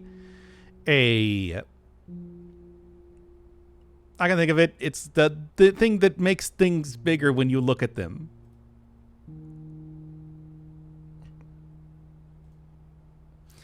All right, but then also maybe very important, more Joy Box! Actual explanation as to how this thing is supposed to work. At least like the very basic one is similar to Lights Out, except all you need to do instead of getting rid of all of the lit up buttons on there, all I got to do is get them in the four corners.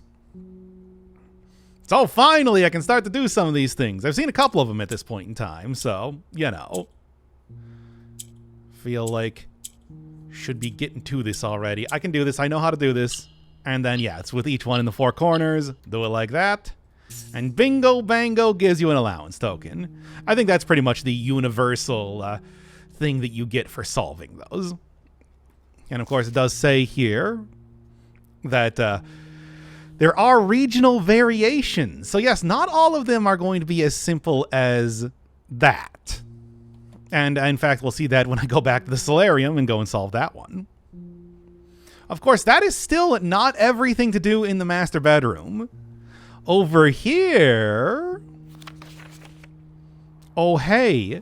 Foundation elevator controls are located behind the foundation wall. Oh, yes. Oh, yeah, and before I do that, master bedroom, H.S. Sinclair's own room. Though perhaps soon you may consider it your own. Yeah, I mean, if I can craft it, it is considered rare. All right. But of course, that's not the point here. We got the dining room. We got the dining room going right to the foundation. I have both study to re-roll stuff, and I also have a bunch of hallways and courtyards ready to go, so... Okay, whatever. The workshop will work as well. I have seen the workshop before, right? Yes. There it is. That's the elevator control.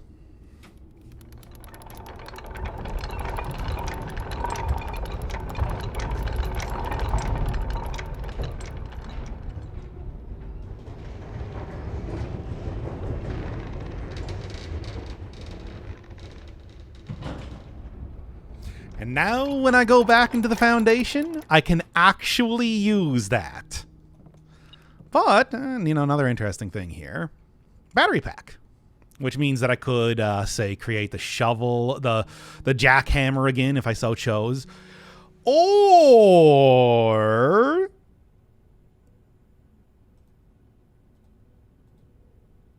the power hammer. What an interesting thing that I'm able to get all of these at once. Let's do it. Oh, Jackhammer's great, of course. You've seen that. And, of course, I have with the Courtyards, it's like, that's many places to be digging up stuff. But now on day 20, finally, now that I have the foundation and everything, we can start making some real progress. Knock down weaker brick walls. That is... bigger than you might think. Because this is a tool that will allow you to do some just like amazing progress in the game. And in fact, I think I'm going to go start doing some of that right now.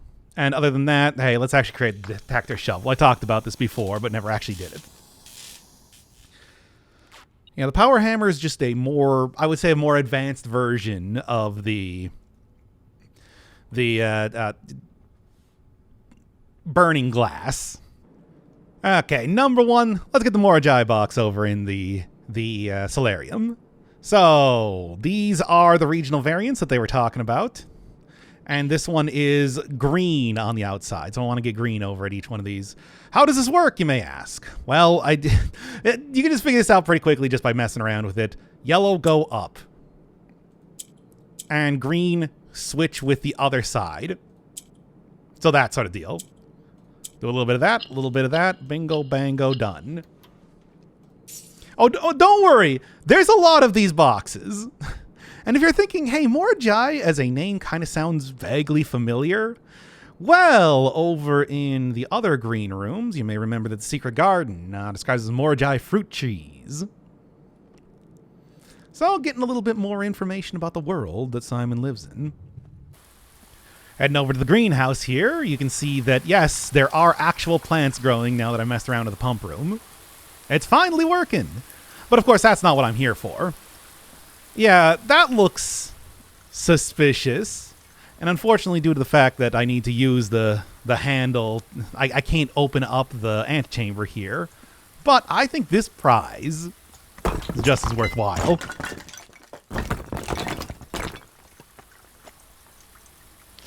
Oh, yes.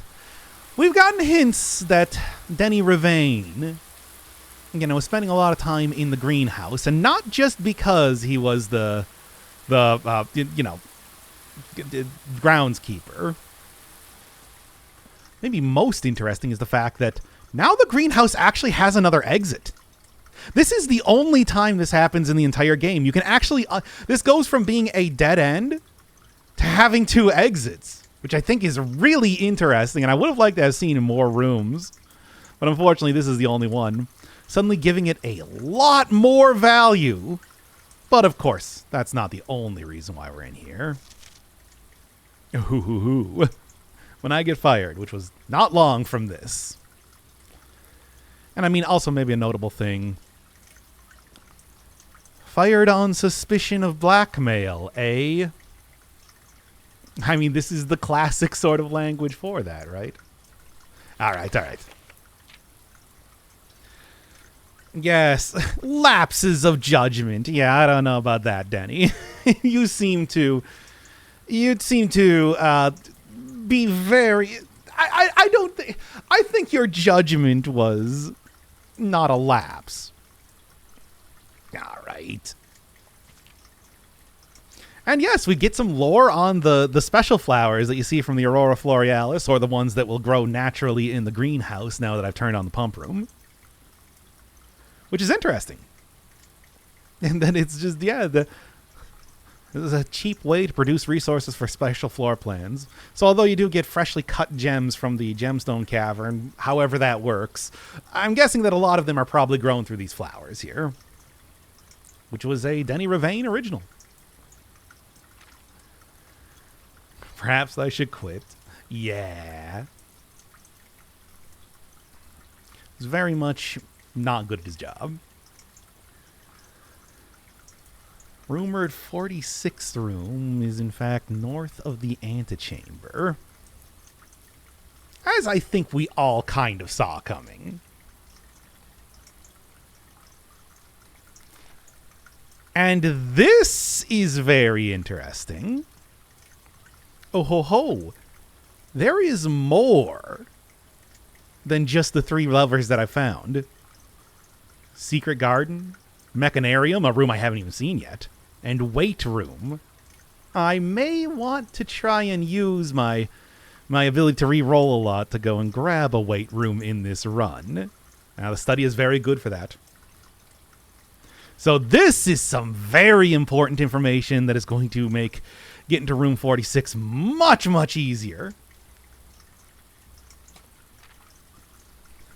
Now, this is interesting, too.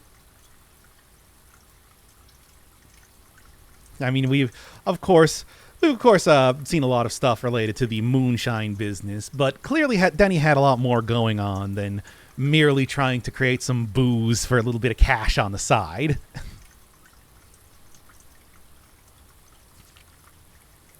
Inner Sanctum, which, with how this run is going, we may be seeing sooner than later.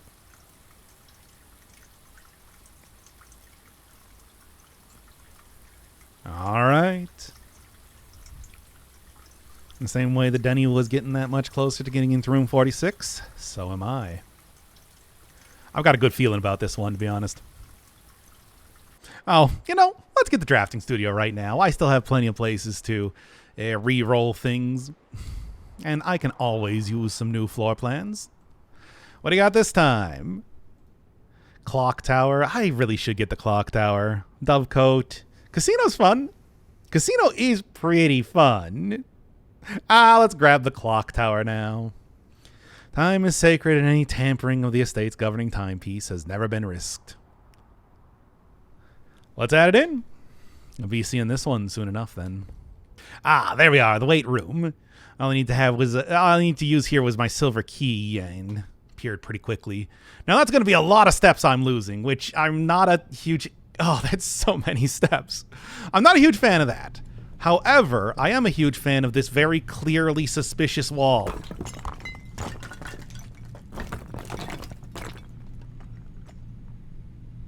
Oh, yes.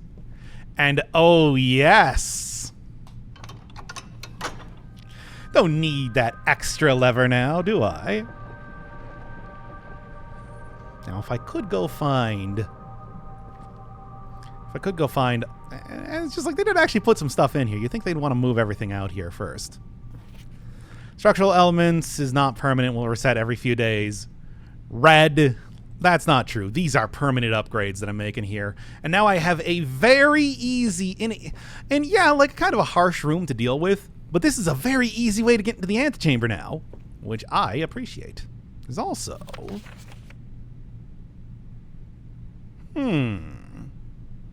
Catacombs. Seen those before. And an elevator. May want to go get that basement key, eh? Okay, let's go rush in here. Get me yet another basement key. Doesn't go away. You can keep continuously getting this as many times as you need to. Must go down. And hey, what did I just open up? Oh, yes. Oh, conservatory. I didn't even know that was going to be appearing here. I was pretty much just using... Before I end up going back to the foundation, I just wanted to try and go through and just sort of fill out the rest of the house, since clearly I got the resources to do it here. But hey, let's check this out. It's appearing for the first time. It is a very nice room. Like a cello in the corner. Oh, and an apple. With using my telescope to get extra delicious apples twice now... +8. Not bad at all. Yeah, you'll usually find some variety of item over here. Whether it is the Aurora Florealis, the Denny Ravane original, or, something else. I like this room. It still, of course, does have the very green tint that every other green room has. And a pile of dirt, no less. Oh, great. Cool. Important. Also one of the few rook rooms as well. There's also... Yes, some hints on specific places. Of course, I already kind of revealed that for the master bedroom since I knew it was over there. But this is where, if you hadn't seen it before, you'll now know that it's only craftable over there. Her ladyship's chamber, only from south-facing doors on the west wing.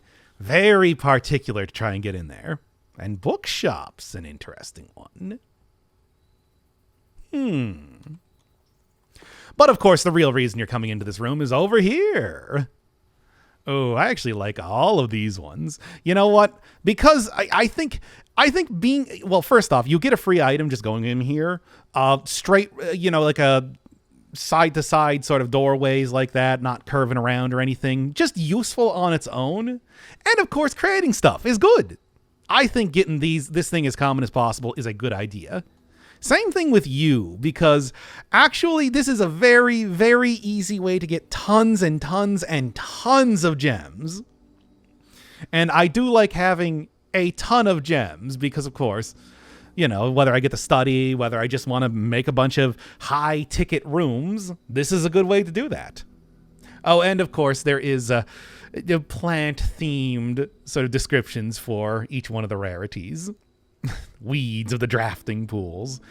And yes, I'm going to try and not use it too much. I do think that the way that things are weighted is fine. I don't really need to mess around with that too much. But there are a couple rooms like these two that I do want to mess around with just because they're so helpful. Garden variety. Counted on occasion. Contribute to their apparent prestige. And rare stuff considered to be endangered. Alright, but no, I want these all to be commonplace. The spare room is also a commonplace one, and I'll keep it like that. It's a decent little room. Conservatory. This Baroque arboretum showcases and preserves the rarest specimens of every type and variety. Through selective propagation, the gardener here may influence which flora, or flora, you can't see, but I was rolling my eyes there, will be considered commonplace during the next season.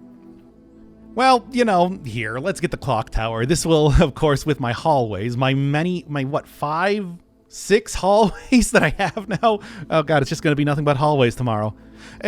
I'll get a lot of keys to kind of mess around with. Besides, I just got this thing unlocked. So taking a look in here, you got this, which I believe, yes, Unchanging Winds of the Sacred Hour. I think that 130 might be important in one way or another. This also appears at the bottom of every single one of the globes that you see around here. Well, let me tell you, it certainly is. This is also maybe the tallest room? It is quite large. Maybe not in square footage, but in terms of height. Okay, this was a complete coincidence. I did not know that this was going to be happening right now, okay? Wow. I first discovered this actually when I just had the game on for a while and didn't even realize that this was a thing to do. Now, this is a... Wow. Wow. That was amazing. What good timing. Well, there you have it. This is actually something that I'm going to end up doing a little bit later, but it is funny to see it just kind of abruptly come up right now. Logic puzzles. Hope you like a logic puzzle because we got one in here. We'll do this later. This is for later. It's just... That is very funny. Okay. Well, yes. Okay, so the Sacred Hour is actually quite meaningful. There you go. Now then, continuing on here, we were going to look at the rest of the area. This one's permanently locked at the Sacred Hour. Do get one of those runes again. Special item, which you really mostly only find in here. Which, I mean, yes, can be useful in its own way. I'm not going to fret about it for right now. Timed stuff. Another rook. You can see outside here. This one broken and left at the Sacred Hour. There's also this. An acrostic that does say sacred. And I'm going to be honest, I was not able to figure out what this was supposed to mean. And looking online, neither was anyone else. Whatever this puzzle is supposed to be, I don't know. No one knows. There's clearly stuff, they talk about like north, westwardly, southward, and like I said, it's an acrostic for sacred over there on the left. Crows, there's a lot of like geese and birds that appear in here. I don't know, it's weird. Clock Tower. Access to Mount Holly's Clock Tower has always been heavily restricted, which may explain why the maintenance has been unable to mend the perpetually halted clock face, a testament to the unchanging winds of the Sacred Hour, which, I mean, now we see what that means, but you're not like, so, just bumbling onto that by accident is pretty good. Throw one more hallway on the pile. But I think the more notable thing that I'm about to do is actually complete the entire house. So we got a room in every single place possible. Thank you, hallways and courtyards. So what's going to be the one? I'll see if I can't get something interesting. Vault. Vault is pretty interesting, but we've seen it before. Yeah, sure. How about the attic? Have we seen the attic yet? I'm actually not quite sure. No, this is the first time I'm doing it. Yep, one of the few times that you actually go up a little bit, although... Yep. Although perhaps a little bit less interesting when you see something like the clock tower in its full glory. So taking a look around here, you get a ton of items. 8. And since I have filled out everything, first achievement of the game, the Full House Trophy. Recognition for exceptional architectural planning. Well, when you have the ability to reroll as much as I do, and of course, you know, a bunch of rooms with a large amount of exits, it's not too difficult. Grab you, do all of that. Some sort of interesting lore up here as well. Over April 12th. Change the ending to political. Funny enough, I may be about 5 seconds away from learning a little bit more about that. Yeah, good way to go grab this is also, you know, since you get so many items in here, a good way to grab a treasure map in one way or another.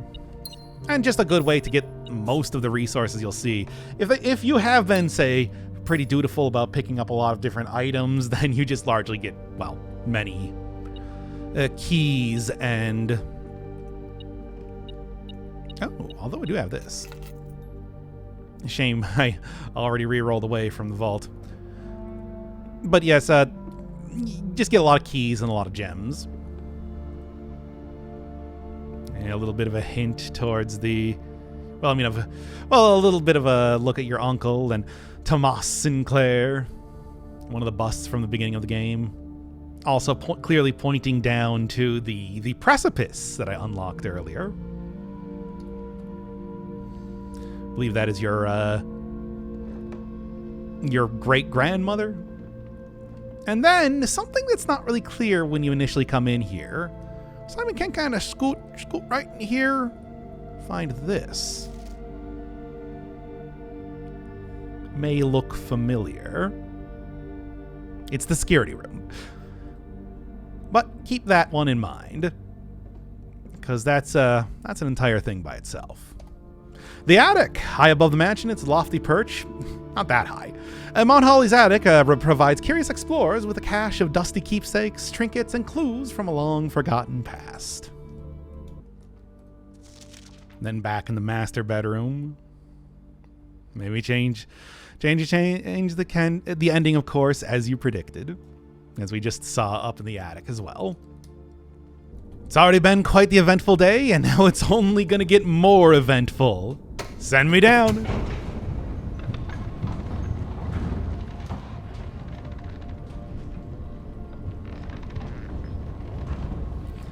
And yep, there is an entire area down here, and maybe most importantly, another upgrade disc. I don't know with 25 steps if I'm going to be able to use it today, but I'll grab it nonetheless. Very nice. So down here, you can see a number of different things. Maybe most notably, basement door. But also a way to get the elevator if you have a key card. Something to be said about that.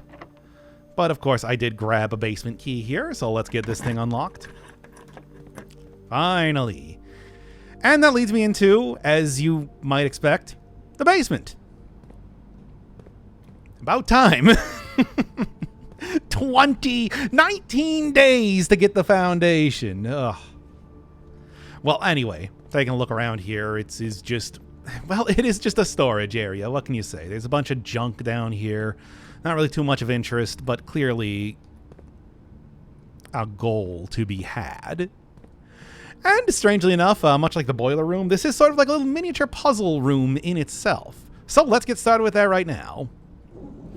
As you can see here, you can actually introducing new puzzle mechanics, being able to pull and push stuff around, which is interesting. And this is going to be used to kind of get around in this area, see what we got. Try and get, of course, up to that big green button is going to be the most important thing. So, since I have done this, let's just say a few times, let's just get right on to it here. Pull this thing back here to about this spot, because I not only want to be pulling it, out of the way, I also want to be pulling it so that I can walk over it.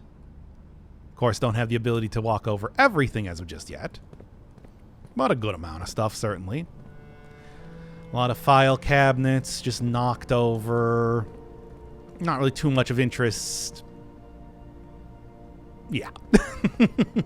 And boy, am I happy that I got the hammer here.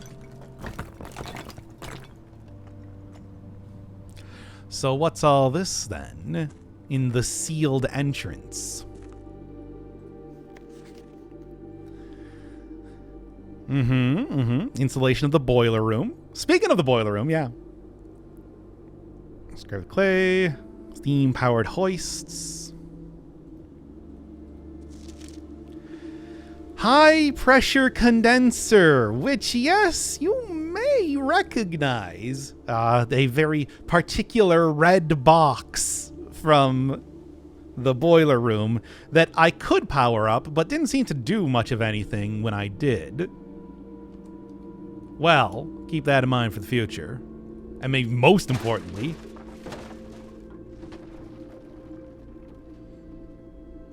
oh yeah, baby, leading right to the outside. And by the way, if you're wondering, you can either do it from this side or from the basement itself. Doesn't really matter. It will both unlock a second entrance into the house. So if, for example, from the entrance hall, I, cut off everything at like rank 3 here, if I were to if I had some ability to come in through to get a key card or something like that, I can instead continue the run through the foundation. This is an enormous upgrade. It's incredibly good. Like this sort of thing can really turn around. Of course, you need to have the super sledge to be able to do that. So, I mean, oh boy, that's a kind of a tall ask, but you know what? I got it here. I'm not going to complain. Over in Blackbridge Grotto, of course. I did completely forget that, yeah, I am going right outside the area. So what do we got? Nursery. Oh, nursery. Fun. Now, here's the thing with nursery. It's, I'm going to choose the least interesting option. Gain 3 extra steps compared to the 5 that you get. When, like, nurse's station and indoor nursery are so much weirder and more interesting, but also not as good as just getting a lot of extra steps. I'll still show them off, of course. So just give me this one, the boring upgrade. No different look, no different description, unlike the other ones, which are wildly different. Nurse's Station, which is an interesting interpretation of a nursery. Of course, this has some real gimmicky stuff associated with it. You got less than 10, set your steps to 20. But of course, looking in here, you got the cradles replaced with cots. Still got the same amount of stuff, although it's a little bit more due to being so incredibly late game right now. I really enjoy the hat on the duck. Nothing gets me quite like silly hats. I always say it, even to this day. Well, of course, you still do get the mobiles and everything. And Red Prince is still here. Yep. It's cute. Nurse's Station. This floor plan, originally designed for use in medical emergencies, saw significant usage in 1966 when Mount Holly briefly served as a school. Fights, Fluss, and final exams laid up many students on the cots in this room. I don't know what Fluss is. Or Flues. It's Flues. More school lore. The indoor nursery, which of course is looking a lot more green than usual. Oh, look at that. That's fun. And I don't think the duck had a hat before. At least I'm pretty sure. Now, looking around here otherwise, it's mostly the same, minus a lot more plants. Still even get the Red Prince book. And every time I get a green room... See, that's what Blessing of the Gardener does for you. Oh yeah, give me all of this stuff. Of course, not like you can't get a good amount of gems elsewhere, which is why I don't really think that this is the best choice, but this is at least fun. Indoor nursery. The love of floriculture has never been more evident than in this nursery, where new buds are cradled and nurtured as they grow, literally in this case. 2 prominent flower beds house a variety of valuable blooms cultivated for the Baron by the former gardener, Denny Ravane. Okay, let's actually push this thing forward because what I'm going to do now, get you out of the way. Yes, of course, can't have a puzzle game without a little bit of Sokoban, right? Go push this one up so that I can go and get across that one area and be able to actually get up onto it by pulling that other one back.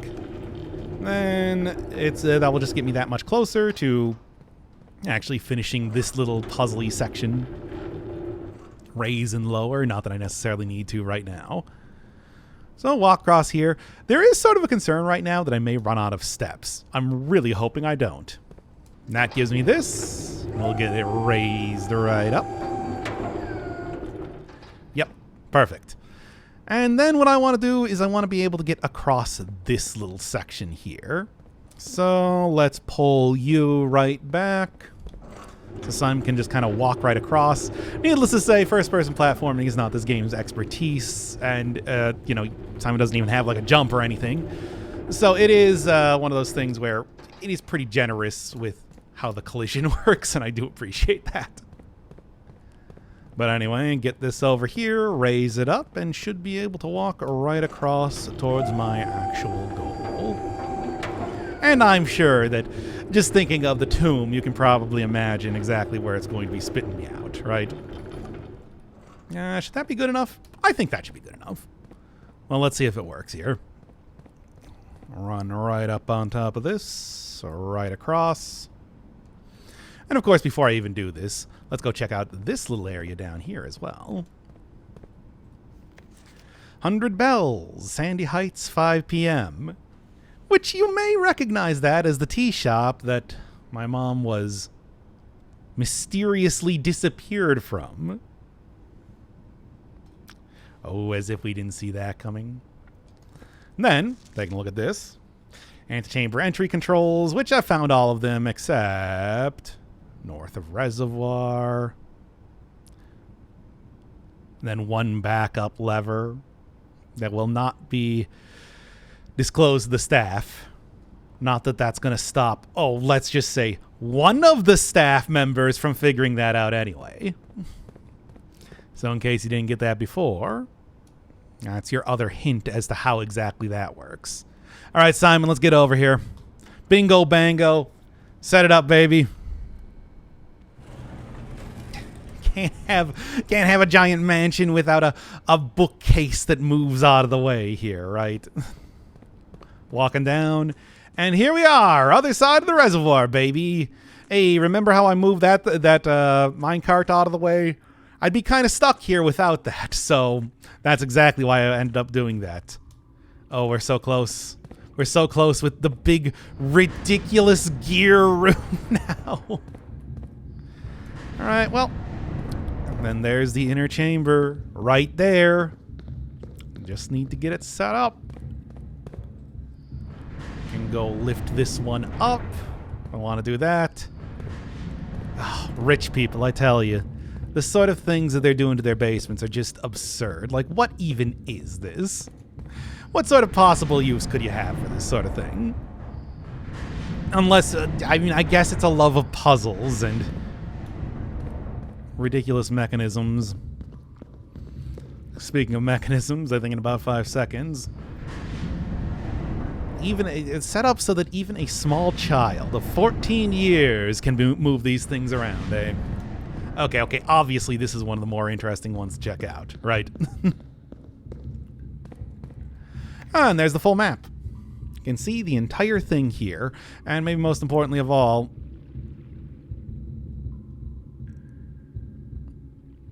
and where is that? May need to go make another trip back to the basement. Well, I mean, I will anyway, but, you know. So many different things to look at. You do have alternate entrances in here, because that's one... If there's one thing that Blueprints does well, is it's give you a lot of alternate entrances to places. But of course, also... Hey, we were just told about you! Go have to check out that Mechanarium later on. But of course, there's far, far more things to check out now, too, as well. So let's flip this thing around. Go run from the other side now that I have that minecart moved out of the way. The only thing preventing Simon from being able to do this as soon as you find the foundation. Not that is a big deal, because it did take me 19 days to do so. Something I will continue to harp on. Alright. Let's go set this up so that I can go over here and actually get to someplace. It's all coming together. I really hope I don't run out of steps. But it is all coming together, though. And you don't necessarily need to do it like this, of course. But I do like having it lifted up, because you know that's going to be important. Of course. It always is now, isn't it? All right, move me over here. Which goes into, well, just kind of a blank area. Or is it? And just another little extra way to get back out into the halls. You can also take a look around here and see a little bit more information about the mining company. Such a historically significant excavation over the past 30-odd months.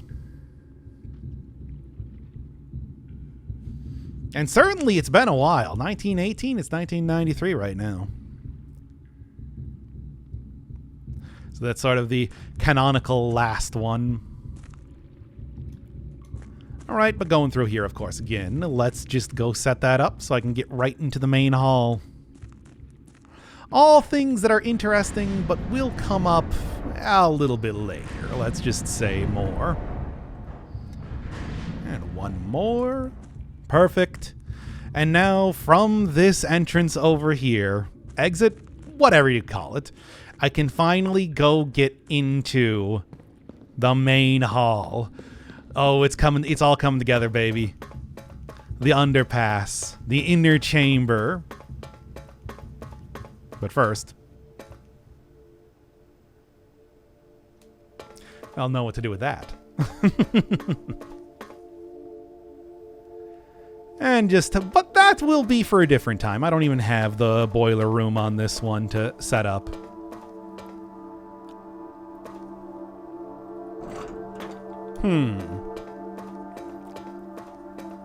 Well, we do know that we're not really the first person that's been down here. Thanks to the greenhouse. There it is. There it is. Oven Nevare. Number of different mysterious doors. All unopenable. Of course, the moon symbol. And there it is.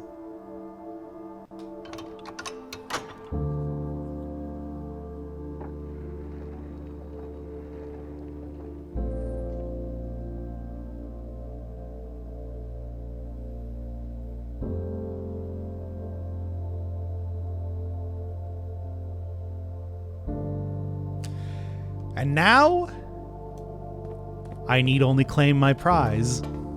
Jeez, and I was really close. Look at those steps. But here it is.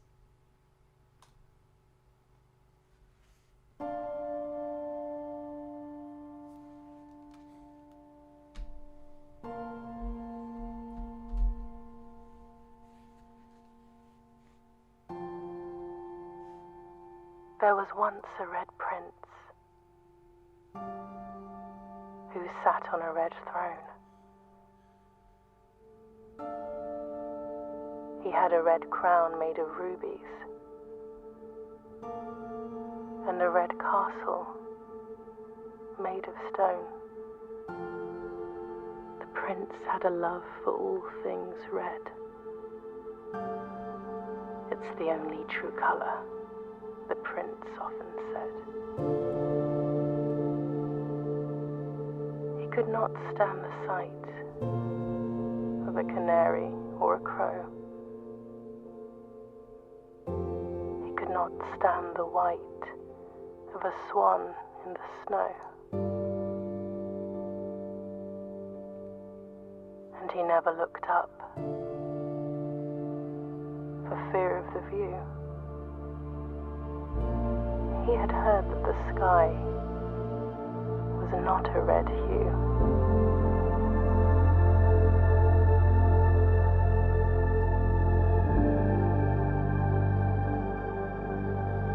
He didn't see the birds or the changing of the leaves, and he never saw the sights of life's many symphonies. He couldn't see beyond the red shade he was aware. He never caught a glimpse of the world I had to share.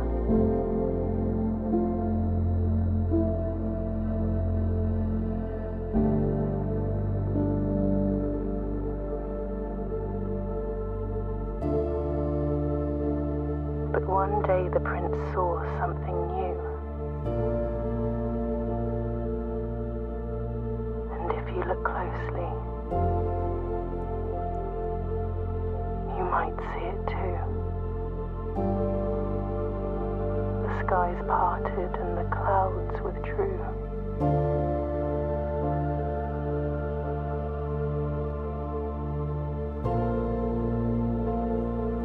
The prince had a new favorite color. The color blue.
Your new home, which of course is just tons and tons of spots for digging, because I just did so many courtyards.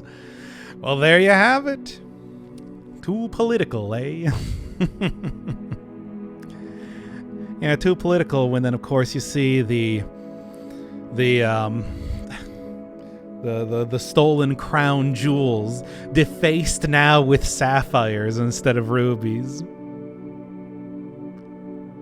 And of course, this is an ending. It's not the ending. This is actually only what I'm going to be calling Act 1 of the game. Because there's still, of course you've seen, so many more things to do. So many more mysteries, so many more, even just floor plans to get. I haven't even gotten everything from the drafting studio. Oh yes, and I think normally, since I got the chapel, cloister, and shrine, that's why we have a little bit of a religious theme going on here as well. Gardening, dig spots, and prayers. Good stuff, good stuff. All right, let's just get right on to the next day, which I do believe they call the next day, right?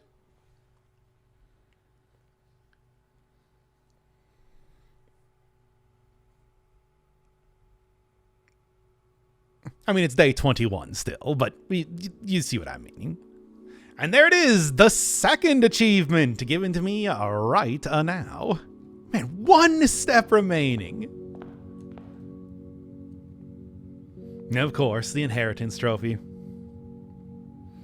Completion of your bequest. And a little bit of new information as well. Hey, I did it. I got there. Why did it take so long for the foundation to show up? That was the one thing that I was waiting on. I mean, yes, there are other ways to do it, but I feel like finding the foundation is like the canonical way to be able to get down to the basement to find the fourth lever. I never had a room 46 to reach. Oh, there's still plenty of things to reach here. And for some reason, there's no particular reason why Simon needs to do this, but he does still stick to the whole, like, staying outside, not bringing in new stuff, all that sort of thing. Ovin Navare. Oh, we're gonna do everything. Don't worry about that, Uncle. But I do want to make it clear, I own this house now. And over here, the little tutorial on steps has now been replaced with trophies. Which, okay, I solved 3 so far. Wow, that's not a lot. 89 of 110. 8 workshop contraptions, getting there. 8 realm sigils. That'll be more obvious later. Trophy 8, got nothing on that now. Trophy of Wealth is just going to be frustrating. And then a number of these, like the Curse, Dare Bird Curse, Day 1, Trophy of Speed, can actually do need to do on a different save file, of which, thankfully, I already have done. So, we'll get to that eventually. For right now, I think things are going to be taking a little bit different format. I don't really need to be playing the game in the traditional sense because, well, we've finished the traditional game. I think the best way to start out the post-game, quote-unquote, there's still a lot of content left to go, is to look at all of the rooms that I have yet to draft. Starting with the East Wing Hall, which is weird. You would think that I would have made that at this point, but somehow, no, this is the first time. I believe one time. So it's just the East Wing Hall version of the West Wing Hall. You can only make it on the right side of the building. A little bit less boarded up windows, a lot more luggage in here. Other than that, it is a hallway. Yep. East Wing Hall. This fenestrated hallway overlooks the east side of the estate grounds and is warmed in the early day by the light of the rising afternoon sun. Have been avoiding it all game, but now is about the point in time to take out the Chamber of Mirrors. Draft second copies of rooms you already have in the house, which is usually something I'm not that interested in. It's not like I'm going to need a second study or even more courtyards and hallways, but let's check it out. This is the time when I have all of these hallways in here to check this out. Because this is an interesting room. I mean, of course, even aside from the fact that it is, it gives you the whole benefit of doing it multiple times. Press that button. And as you'd expect, does not open up the immediate pane of glass in front of you. So, and you can also see this from the sort of a arch being used here. It's that it does have sealed rooms and is a quote-unquote dead end. Chamber of Mirrors, reflections of reflections. This confusing room can sometimes prove disorienting to the wayward guest. However, upon closer inspection, they quickly realize that the viewing this room from more than one perspective is key to unraveling its secrets. And secrets it does have. Let me get to that right now. Okay, I think this should work. I now have it open on each side. Of course, pretty easy to do when you can, well, have multiple of the same room. And like I said, with the setup that I have currently, 2 observatories. That is certainly an interesting use case. Can get you multiple stars and, other things like that that are otherwise very iterative sort of rooms. Well, let's get in here and start mashing this button, baby. So over there, can go do that. Circle back around here. And I can just pretty much press every one of these, getting everywhere that I could possibly want to. There you are. And there are a number of different, little prizes that you'll get in here, as well as a closer look at the many decorations that line this room. Press U as well. Getting all over the place. Of course, being mirrored, there is just a lot of repeats. But the real interesting thing is when you get into the middle.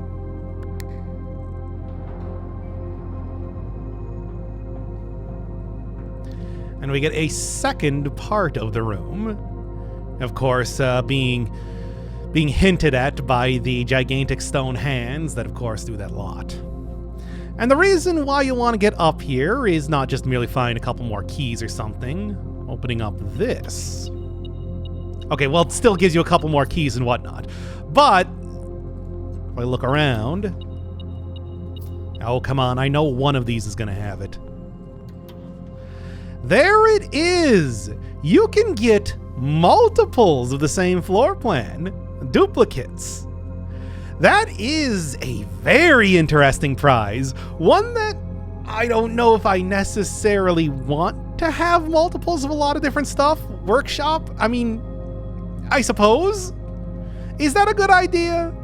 Is that just going to make it harder to get other rooms that I want? Hard to say. But it is a very unique prize for the Hall of Mirrors. If you're willing to go through trying to get to alternate sides of it and everything. Still, more often than not, I'd rather just have one copy of the rooms and leave it at that, of course. Maid's chamber. Less likely to find items lying around your house. No surprise that I didn't take this anytime earlier, because that's pretty bad. I like items. I want an incredibly messy house, because that just makes it easier to get through places. Well, since we're finally starting to look through stuff, let's get it out. Of course, by Friday, November 6th, another hint for when this is taking place. Yeah, get it out here, see what we got. Of course, still the usual sort of red theming. Otherwise, oh, and statue of Mila. One of the 8 of Jaren angels. As well as a picture of the staff. And yes, the closet does have the purple coloring, just to show that this is indeed a bedroom as well. Maid's chamber, a typical example of the accommodations for the live-in staff on the estate. It appears this particular bedroom belonged to one of the maids. Oh, and of course, one of the new floor plans introduced, now that I've beaten the game, we got the Mount Holly gift shop. Which, I mean, hey, it's handy. It is a store that you don't have to pay. This is really hokey. But it's a store you don't have to pay for, 3 exits, and allows you to do a few unlocks here. Like get a lunch box with one of the Ageran angels on there serving you up a pizza. Dare bird plushies, Red Prince books, and little dolls. All this sort of incredibly hokey things that you might expect. The rigid blocks still can't play it, but taking a look in here. Go get like lunchbox.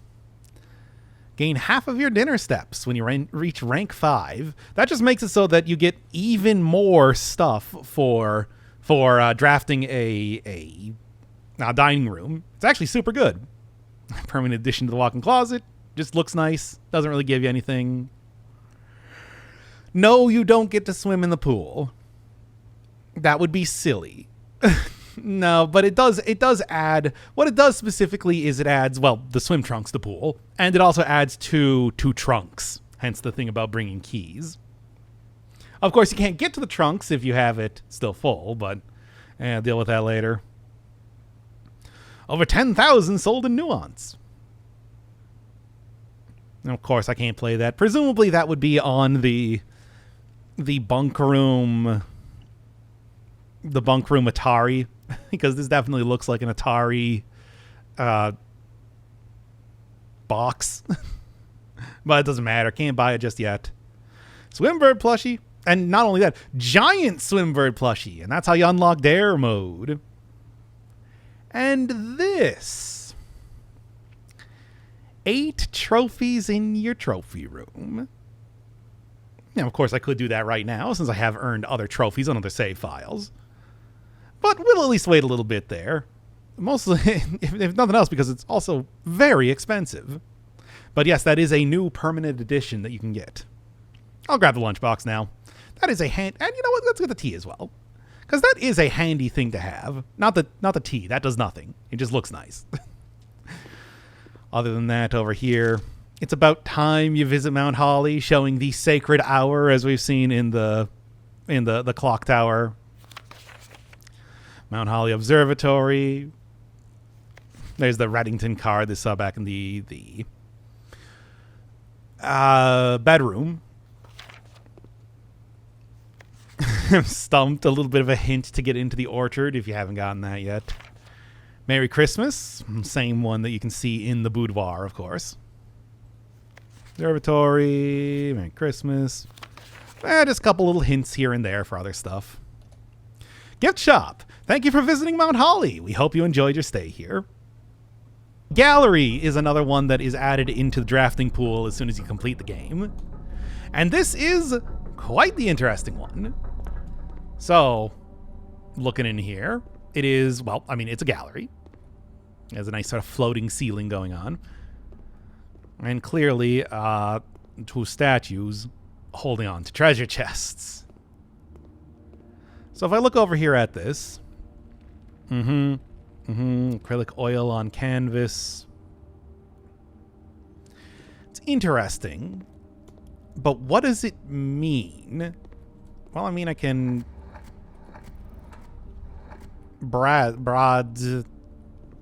that's not correct, though. Gallery, a small chamber dedicated to the exhibition of art, ideal for showcasing smaller series and collections. Before his passing, H.S. Sinclair personally selected the artwork that was displayed here each year, purposely omitting the composition titles to leave interpretations of each piece for the viewers themselves to realize. And it is one of the only other puzzle floor plans in the entire game. Not a lot of them. In fact, there's just the 4. Okay, so what do you actually do here? Well, first off, what I'm going to do is I'm going to go over to a place with a computer. So here is something way out of the way over in the glossary of terms. If I go through this, taking a look at everything. Puzzle, for example. 5, 6, 7, 8, they're all puzzle rooms, which is interesting because that's the same number of letters found in the gallery. Very curious. All right, so it is very easy to kind of figure out what you're actually looking at here immediately. But they do give you a very clear hint on that, what with the idea that there are 4 puzzle rooms. So if I say go look at the parlor, cozy lounge, parlor games to think and conversate. Thick. With a thin K.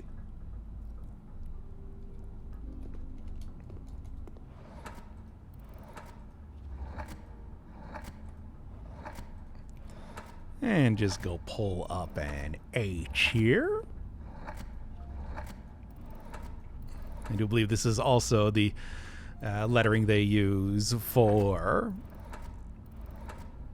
the title of the game. Got an entire font going on, eh?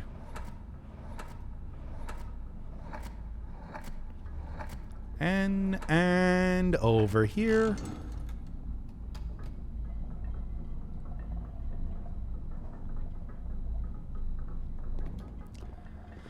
And the title of it proper is Think.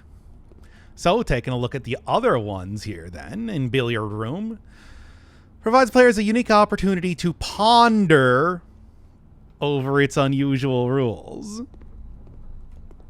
Now, these are all red objects.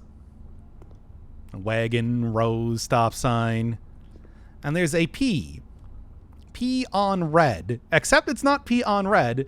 It's P on a mirrored red. So a der. P on der ponder. There. Well, they do give you some hints on that, just in case you're not getting it. I do feel like you can get this sort of... get the idea of what you're supposed to be doing here eventually anyway, but it's a couple ways to end up looking at it. And I do believe it's always this one first, right? Gives you 2 gems. So now every time that I craft this room, this is going to be permanently solved, and I'm able to get 2 gems. But of course, that's not everything. Gallery. Interpretations of each piece for the viewers themselves to realize. Genuine, veritable, reality, real, actual, objective, and eyes. Real eyes. Real eyes, real... You know what I'm talking about here. So just go throw that one down. And here's the thing. Room 8 is not there. So unfortunately, can't really get an obvious sort of hint for that last one. Yeah. Where's the Z? That's Z. There we are. I believe you can also spell it with an S too. So there is that now. And then we got you. So, clearly, this is going to have something to do with Room 8. You saw back that there's an entire achievement and everything related to that. And this clearly looks like it is 8. Adjacent. Infinity sign, too, and everything. And we got skin, sins, fins, pins. What does it mean? So funny thing is that second guy accidentally spoiled this one for me. It is a room in 8. Let's get that down right now. Accidentally done that. I'm not going to worry too much. Would have figured it out eventually. It's just the whole like sins, pins, skins, all that sort of thing seemed like it would have had more to do with the actual puzzle, but I guess it's just a thematic thing. In room in 8, I guess, is the bit that they were going for there. At least that's the only thing that I can imagine. Of course, you can also kind of figure that out from the idea of like think, ponder, realize, ruminate. There's a very clear theming going on as well. And this will give me a lot of reasons to end up crafting the gallery a bunch of times in the future. I'll let you get that down, and let's see what you have here. It is a few coins, but also, as you would expect, key 8. Presumably, will unlock room 8. And I mean, I think you can figure out what exactly you're supposed to do with that. In fact, let me go up the hallway there right now. And of course, with a locked door, much in the same way that you do the secret garden, let's just cram this thing right in here on rank 8. And it opens up right to the ruminate room. And indeed, time to ruminate over bins and okay. So there you go. It's interesting to actually see a room based off of that painting. And there is an exit here too, you know, so you can continue on. Now then, there's also a puzzle. What with these bins here? Some of my sin is penned in the number of the room we're in, which is to say 8. There's a couple 8 ones, but I do believe that is gluttony for the penguin, I suppose. Cram you right in there. Oh, minute 10 in the lounging in the den. You'll know what room I'm often in. Of course, it's pretty obvious. Now that one's just sloth. Cram you right in there. Near the bend in the tail of the skin. Which is to say, we're just going to shove you right into hubris because that's where the tail is. Seems obvious enough. Is written thin to fit all of it in. Which, of course, is gluttony, which is written thin, which is not really particularly, you know, appropriate for the sin of gluttony, right? Been far from the fin, which is, I suppose, lust, probably. I mean, it could be any one of those two. And its twin appear on each bin, which is Ava, A-V-A, avarice, and that also appears in mundanity. A bin down on the end, of which we've already gotten hubris done, so throw you right into mundanity. And then finally, bin with an N, and envy does in fact have an N. There it is, baby. 2, count them, 2 allowance tokens. Yes, okay. And now we got trophy and achievement number 3, the Infinity Trophy. Room 8 on rank 8, which it's like, that's, you have to do it on rank 8. You can't create room 8 anywhere else, so. And hey, fun thing is that anytime that you come back here, you can do this again to get, you can resolve the puzzle to get more allowance tokens, so that is handy in its own way. Room 8. Unsurprisingly, key 8 unlocked a door leading to a familiar-looking room. A cryptic room that had been previewed in the final 8-letter artwork exhibited in the gallery. It is now time to ruminate over the bins, sins, and pins contained within. Okay, I didn't really want to, you know, interrupt the flow of the whole ending yesterday doing this, but yeah, there was that hidden floor plan somewhere here. Hey, it's a found red floor plan. Lose an item every time you enter in there, but it does have 2 rare items. Well, I mean, we're going for 100%, even though I think this one is pretty rough. So, I guess I gotta take it. And here it is. Well, let's get in there and see what we got. Because, well, one of these items, extremely good. Losing my metal detector, not so much. So, hey, yet another upgrade disc. And, yeah, I mean, hey, nothing wrong with a lucky rabbit's foot. There's also this shelf over here, which will, just occasionally items will go missing in the game, and then they will show up on this shelf, which is interesting. Nothing very important. It's just, you know, small set pieces and whatnot. For example, that statue of Mila back in the maid's chamber will at one point just disappear and then reappear on here. So that's an interesting little quirk of this room. Other than that, do got black pawn and another Morajai box. Now, yes, this one goes around in a circle, as you can see, which is neat, but, and quite powerful when it comes to being paired with some of the other regional variants. It's just, come on, there we go. Thankfully, this one's pretty simple. All right, there's one more down, and of course, another room upgrade that I get. Lost and found. There's always been a history of things disappearing on the estate, including this very floor plan, which has been lost for many years itself and missing from the directory.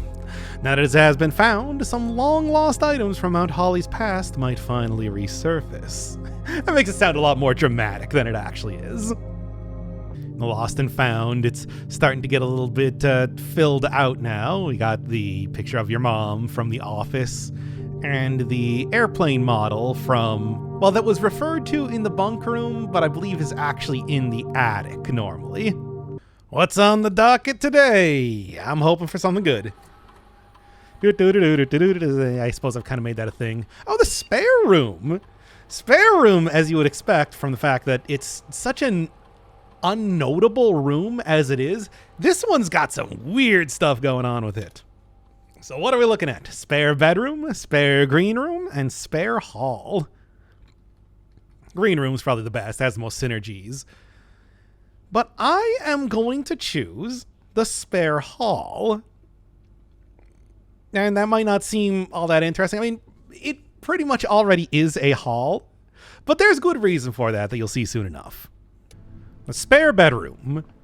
It is kind of weird to think that a hallway like this would be even considered to be a bedroom, but, well, there it is. Then over here, just get classic sort of drawers, purple nightstand, the usual. Spare bedroom, an unfurnished, unfinished, and otherwise unremarkable empty room. The few strokes of violet paint that were applied before the abandonment of this project seem to imply this room's intended use as a bedroom. I mean, so does the bed. That's still definitely blue paint. Spare green room, which is kind of strange because you usually expect green rooms to be on the outside of the building. But hey, they made it work. Put a bunch of potted plants in here. And by a bunch, I mean, well, 4. It's not only the 3 that you can see immediately. And did at least try to make it look greener. And hey, look, got the glass table. I think that's from the terrace. They're trying, okay? Spare green room, an unfurbished, unfinished, and otherwise unremarkable empty room. The few potted plants scattered throughout the empty space complement the few strokes of green paint that were haphazardly applied to one of the room's unfinished walls. Ah, the beautiful spare hall. What the spare room was always meant to be. What the spare room effectively is. And yep, there's the wallpaper. There's, of course, the orange paint. And just a couple pictures being put up. Still got the same blue paint as always, though.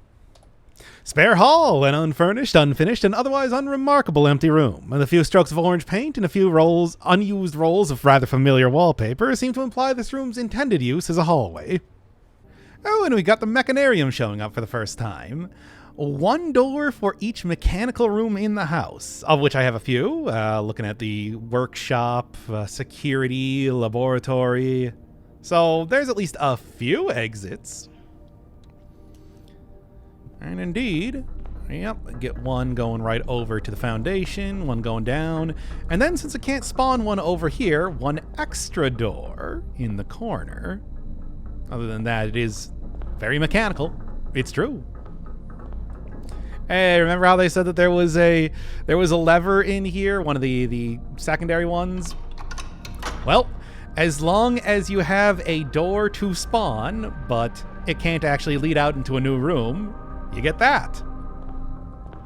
And as you might expect, that can happen multiple times to give you a number of interesting things. A very strange room. I do not know What exactly do you need this room for? I'll take it, certainly. I mean, having an extra way to get into the antechamber is nice. Obviously, I'm going to want to get back to room 46 at some point, but what is this supposed to be? Mechanarium, an iron vaulted mechanical chamber affixed with motorized panels that can reveal up to 8 different doors, depending on the parameters at the time of creation, which is the ones outlined right in the description. I'll be honest, I actually don't like Tunnel that much. I mean, it's an interesting floor plan, but I don't think it's particularly good most of the time. Well, let's take a look at it here. So inside, it is still the same sort of hallway, except clearly somebody just punched right through the wall. As far as flavor goes, it's great, because what is this even? Absurd, that's what. Well, anyway, if you go down here, and you can usually find some variety of dirt piles in here as well. Get to the end, and, well, I'll try to use my lockpick set. That works. You always get the tunnel as a choice at the end of the tunnel. And you may ask, well, what happens if you just keep going? And yes, there is something for that. This is blueprints. Of course there's something for that. Yeah. And so this is one of the few times that you can actually, well, I think maybe one of the only times, it may be the only time that you can get an exit going outside of the house. And outside of the house, find, of course, a more Ajay box and a little bit of treasures. So there's something here. That's interesting, considering that there's really little, and the funny thing is, I can go up to room 46, look over to the left, and then just see that there's nothing there. Well, anyway, let's solve this thing. Oh boy, the orange ones. And these ones, I'm looking to get orange on the side. That's what the heart symbols are. So pink stuff, if I'm remembering correctly, that's the circle around. I don't think I ever actually solved this puzzle the first time that I was playing the game. This one shifts everything to the right. So it can do that sort of thing. Yeah, circles around. And then you may ask, well, what does the orange stuff do? If it is surrounded by a different color, you can turn it into that color. Well, now, I don't necessarily want to do that, of course, because of the fact that I want to. Let's get you over there then, I suppose, and that should be about what I'm looking for. Well, I still gotta get an orange one there too, don't I? Yes.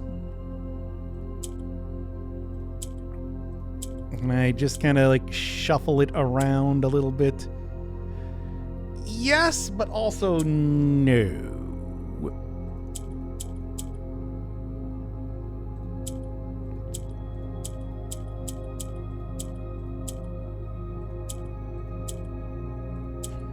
There, that'll work.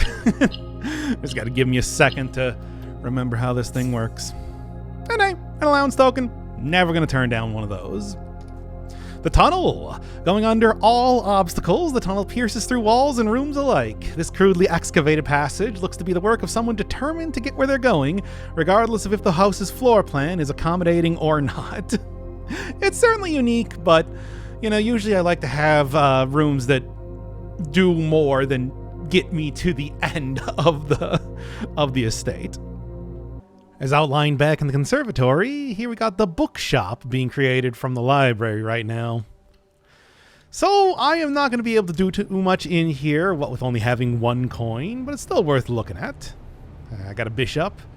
Of course, the same sort of yellow color scheme as everything else, and just a large place where I guess I also store a lot of other books, because I can't really imagine this gets too much business. Lore as well.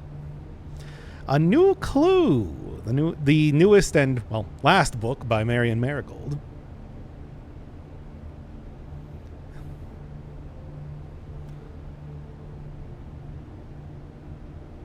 But let's see what we actually have to buy right now. And there it is. History of Arindia, first edition. In other words, one that is not censored. Curse of Blackbridge. Think about like Blackbridge Grotto. They have referred to a story related to that. Might be able to learn a little bit more if I purchase this. Realm and Rune, which is going to be the complete version rather than the one that the Foreman's copy that I found down on the precipice. And then Drafting Strategy, Volumes 4 and 5. You see a bunch of editions of Drafting Strategy in the Drafting Room, one that you can check out from the library even right now. Just all over the place, and here's where you get the other ones. The cheapest of them, really. I'll see if I might be able to get some more money, but it's not a priority to get these right now. Of course, needless to say, a new clue is going to be very important for later stuff. Yes, even more later than what I'm doing right now. Bookshop. This cozy little bookstore is often tucked away in the more secluded corners of the estate, giving guests a little opportunity to appreciate the curated selection of equally rare books it offers. Titles purchased in the bookshop will automatically be added to the library's book request form, which, fittingly, is the only room in which this rare floor plan can be drawn. Definitely want to prioritize getting a bunch of rerolls if you are looking to purchase stuff from the bookshop. As much as I do like having the King's Power, there is one shop that I'm missing. One that can only be gotten through you. The Armory to the draft pool. So I'm going to grab that right now. And now I am going to have to go and redo the entire puzzle to get something else, but for right now, it's at least going to be worth seeing that. Ah, there it is, the Armory. Weapons and armor for sale, which is, of course, to give you a fighting chance against the many creatures that you have to go to battle against. Also, it is a store and a black print, which is interesting. I'll check it in here. Yeah. Yep. Oh, finally, something to put in all the wooden cannons that are in the master bedroom. An anvil. But of course, the real reason you're getting in here, got some stuff. Not only works as a sledgehammer, but also gain an extra star. Oh, now that's the one. Use the axe in the room directory to permanently remove the gem cost from one room. For 32 coins, though, which I barely have. And then Knight's Shield. Once per day, ignore a 1 red room. Pretty good. Obviously, you're going to want to get the axe. The axe, one thing that they do not tell you. 3-time use. You can buy the axe 3 times, no more. So do keep that in mind when you decide to start axing the cost of some stuff. So what would even be a good choice here? Oh, and then of course there's a knight. Expect nothing else, of course. And I suppose before I do anything else, the Armory, a stone chamber fitted with ancient weapons and armor from the Second Era. This room appears to predate almost every other room in the house directory and may in fact be an authentic floor plan from one of the lost strongholds of Arinda Ares. Interesting. And there's the axe in the corner. So what would I even want to do? Probably something that has a huge gem cost. You know, I think that of everything, honestly, it would probably be 19 if I could ever actually craft that. But no, I think the vault's a great choice. A lot of extra money. There's a lot of stuff to do in here. And provided that I can turn it from a rare to a common one, I think this is just overall a pretty good choice. I'm going to axe it. Bingo, bango, axed. Now it is free every time I see the vault. Just got to go find that thing in the conservatory, of course. And the other thing that you find here, there is one other item that you can find here, but I suppose I'll have to come back here at a point in time when it actually shows up. Oh, and I suppose one more thing. When you actually find a treasure in this room, it is an enormous pile of dirt. Just look at that. It's ridiculous. And when you don't have the axe in here, you instead have the self-igniting torch. It's just a much, much easier way to light things that isn't just, you know, creating the burning glass. So that is handy. Now, of course, it is a very particular sort of item. It doesn't come up a whole ton, but it is useful to have an alternative. I'll also grab the Knight's Shield and, of course, Morning Star as well. Why not? Extra stars are always pretty good. Ah, this one really took its time showing up. This is the last of the standard blue rooms, or, well, standard directory blue rooms. the trophy room. Plus 8 gems, 5 gem requirement. Quite a bit. This is also where you get to bask in the glory of your various achievements. You can see the 4 trophies that I've gotten so far, even though I'm sure by the time that I'm showing this, you haven't even shown a couple of them. Just thanks to the format of the video. Well. You'll see it soon enough, don't worry. Nice fire going. Old school camera. And of course, just a lot of, well, trophies. Here's also another good place to check out the various achievements. Only even halfway done with the parlor games, and of course, even less with Bullseye. Oh, so many. I don't really think there's too much of anything else. Elephant foot table. But yeah, I pretty much get like the same sort of splash screen that you get when you first receive the trophies as well. Can go through each one of these.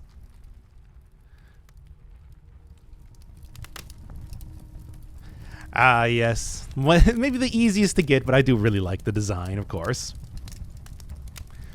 All right, trophy room. The polished brass of treasured laurels filling the trophy cases of the room revealed the pride of their owner must feel having earned them. Achievement is its own reward, but a gold cup is also nice. Yes, another trip to the drafting studio. Let's see what we got on offer today. Classroom, dormitory, kennel. I know which one I'm taking. The kennel. Every time you dig in a room, unlock all doors in that room, which is pretty handy. Of course, with the Courtyard, I don't necessarily need it too much, but it does mean that I am able to get around the outside of the house that much easier.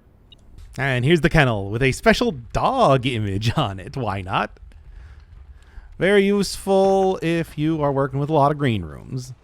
And of course, that one account strikes again. You can indeed pet the dogs. There it is. As much as you want. Does not really do much of anything, though. So yeah, there's just dogs in here. Hanging out.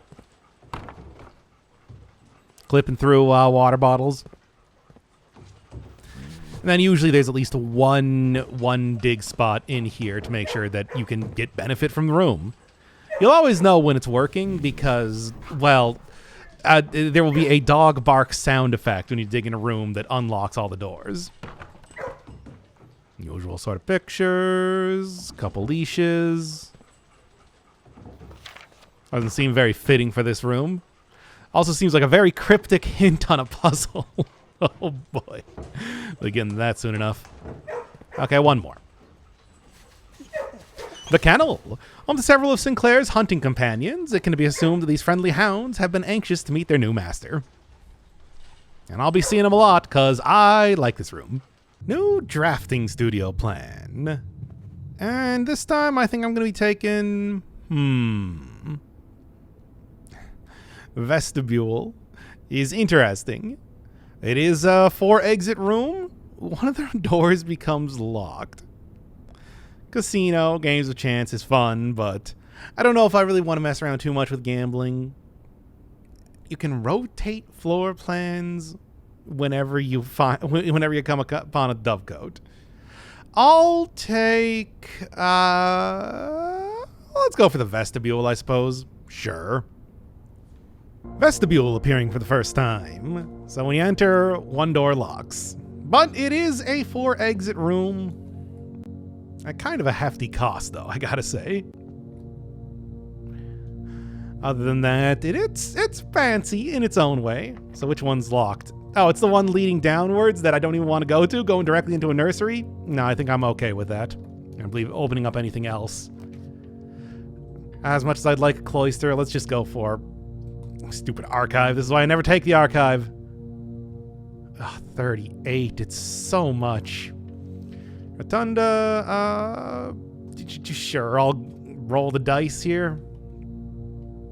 And this is what happens when you get that Southern Cross in the observatory, right? Vestibule, an ornately framed yet modestly sized hall. It had served as the original antechamber in the old days before eventually being removed from the estate for having doors that were prone to becoming stuck. Fair enough. I don't think the ones in the antechamber right now are going to be getting stuck. Although one of the things did break. Now they're no longer using it regardless. Another day, another drafting studio. A casino, dovecote, and dormitory. After drafting drafting room, gain 10 steps. But it's also a dead end and everything. Give me the casino. I think the casino is a fun, silly floor plan. Ah, yes, it's time for the casino. 2 gem requirement, but it does give you quite a bit of money in here. And of course, gambling. As you would expect. Once per day, well, which is to say, once per run, you can wager money over the roulette table, which never seems to be worth it for me, and I never win anything. Oh yeah, 2 free spins. That's 2 more chances for me to get the red color. You're like 4 allowance tokens, $200. It's not bad, but yeah, maybe I'll come back here if I do get a good amount of money. Out of order, broken handle. Well, you can probably tell what you're supposed to do with that. But regular old machines, let's give it a spin. Okay. Snakes set money to 0. Then net gives you money. I don't know. I don't think there's anything particularly worthwhile here. I could try re-rolling stuff. Give me something else. I'll do a bonus spin. Only got 3, of course, but all right, sure. You know what? Decent. Not like amazing. Of course, I'd want to come back here for the cool one, but you can go to any one of these things if you're really feeling like gambling a lot. Casino! The Mount Holly Casino offers an intimate and exciting setting for wagers of any scale, and guests may be surprised to discover how much strategy is involved in these machines, which are traditionally only thought of as games of chance. A buy-in of 2 gems is required for admittance into this exclusive room. I'll come back here when I get the broken handle. There's one thing Simon is very good at. It's repairing levers, it seems. Just shove that right in. Whoop. It just flew right off screen. Okay, and there's nothing really too different when it comes to having the full version, the good star version. I don't even know what you call this. It's just you get a lot of extra bonus spins. And it looks a little nicer. So, you know, that's fun just by itself. Sure, cash that out. At least I got something. Feel like that's not too common for when I am doing the casino games. Speaking of which, I'm not going to wager 100, but let's go the 20, see what we got. Not expecting much. You can always tell exactly, and yeah. I'm terrible at this game, I guess. I don't know. You can always tell when it's about to choose whatever you're going to get when it goes right behind the middle thing. I don't know what that's called. I think I may be starting to get to the end of the drafting studio plans, but let's take a look. Nope, still got all 3. This time we got classroom. You know, I'll actually take classroom. Not only because, well, it does allow you to re-roll stuff an awful lot, which is always useful, but it does have a guaranteed apple in it because it's a classroom, of course. Drafting studio. And today it's going to be, one of the 2 remaining. I guess I'll go with the dovecote since dormitory is, it's so situational. And at this point, I don't really have that much of an issue with steps, so sure, rotating stuff. There's only a few different things in the game that do that. You always know you drew the dovecote whenever you get a little dove cooing. And rotate that right around. Not that it really matters too much with the way that everything's set up right now. So, let's take a look. Inside, well, as you'd expect, a lot of doves. And some piles to dig. And overall, just, one of the taller rooms that you can see. But there is still more to it.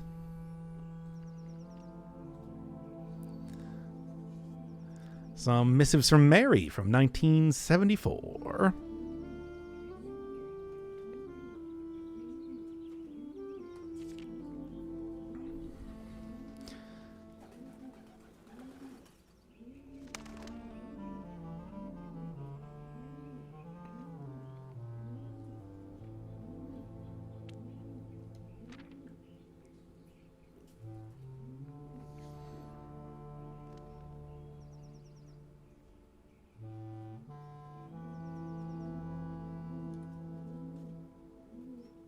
Then a more ominous message. SD.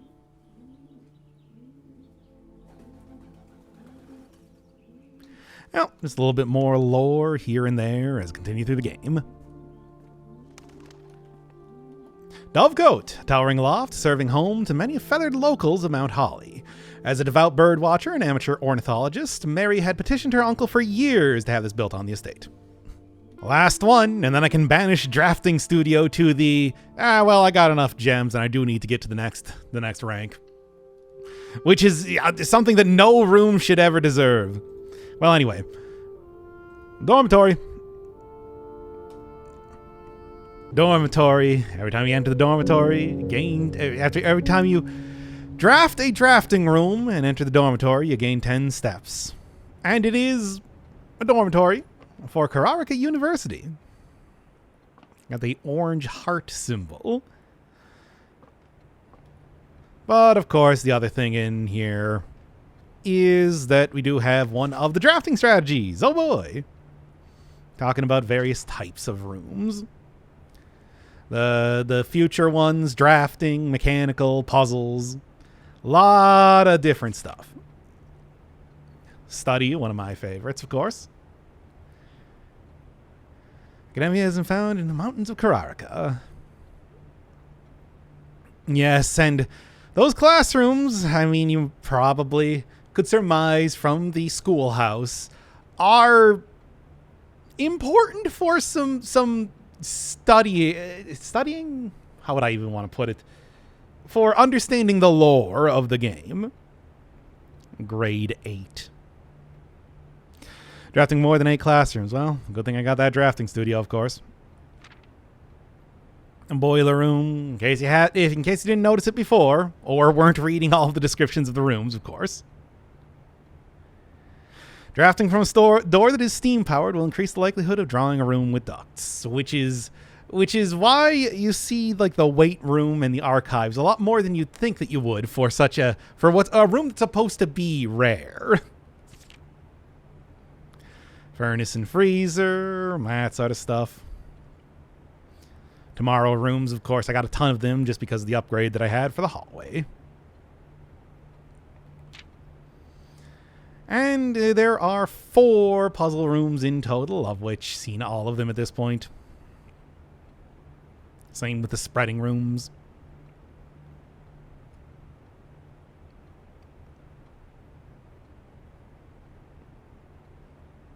Dormitory. These small sleeping quarters, devoid of frills and distractions, are ideal for the student, scholar, or denizen of academia who wishes to focus on their studies without diversion or interruption. Study and sleep, rinse and repeat. Those are all of the regular floor plans that exist in the game. There are a couple more, but those are, let's say, story floor plans that I'll be getting as I continue on. For right now, though, I'm going to grab the schoolhouse today to add in 8 classrooms. Because the thing is, classrooms are a little bit different than most rooms. Normally, if you were to, say, add in 8 copies of the same room, like the Blessing of the Gardener, they're all just the same courtyard.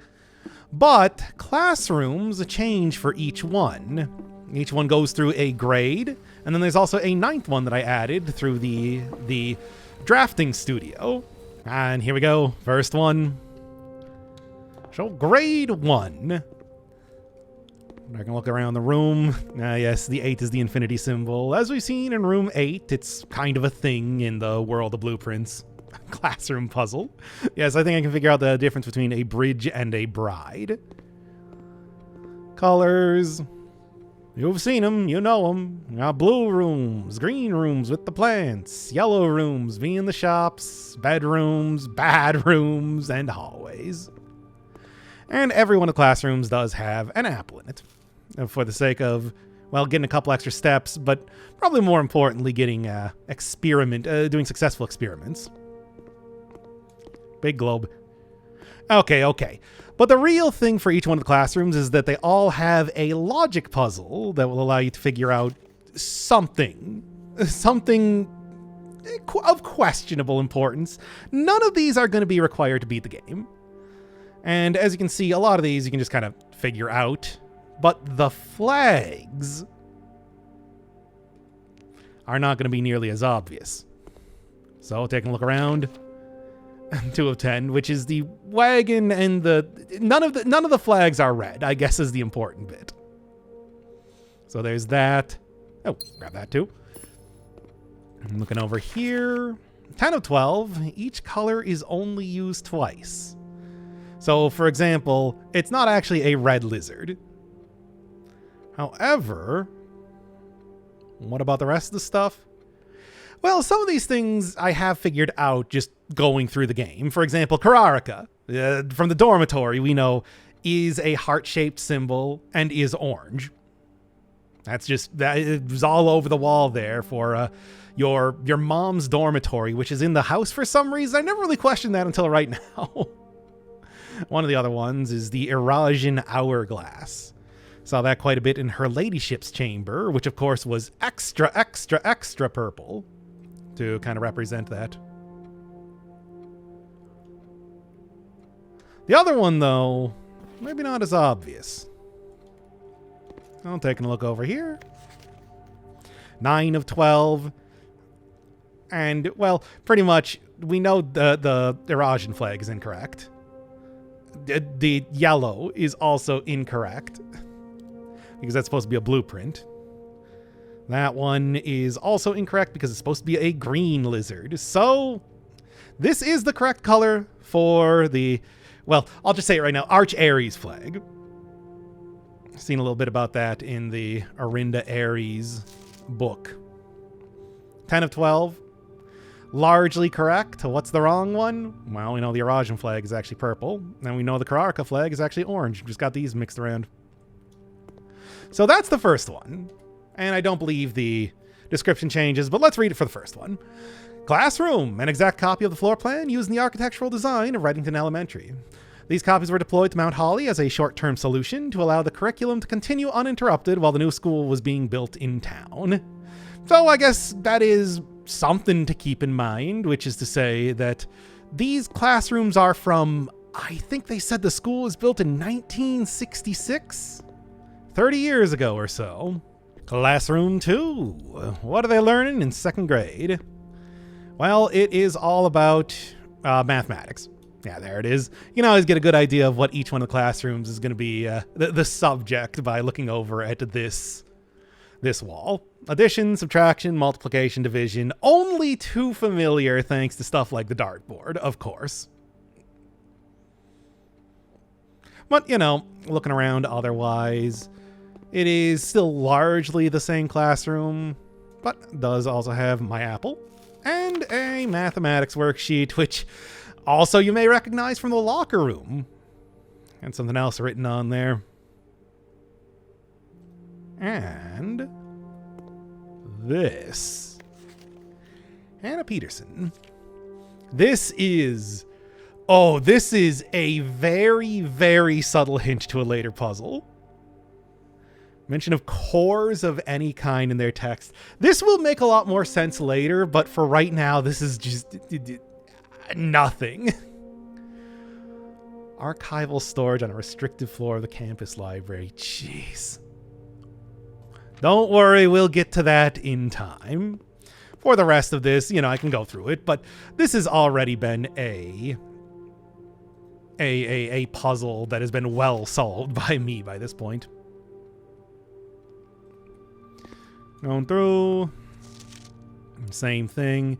I mean, it makes it very obvious, right?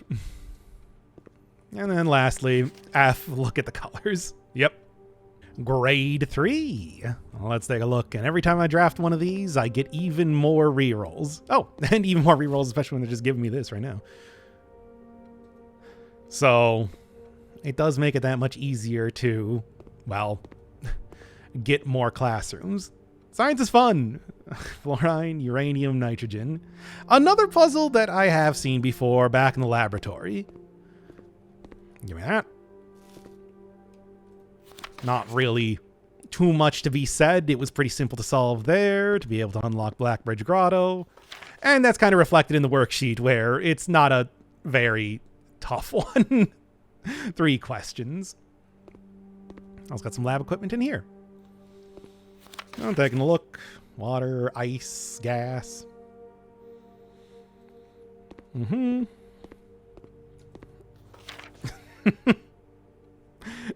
Okay. And then lastly. And that's it for 3rd grade. Grade 4.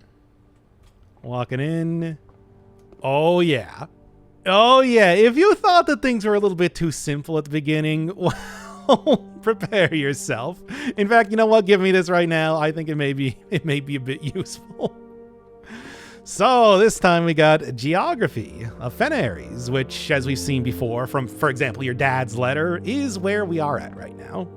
In fact, there's Mount Holly, Readington. There's the symbol for the mountains.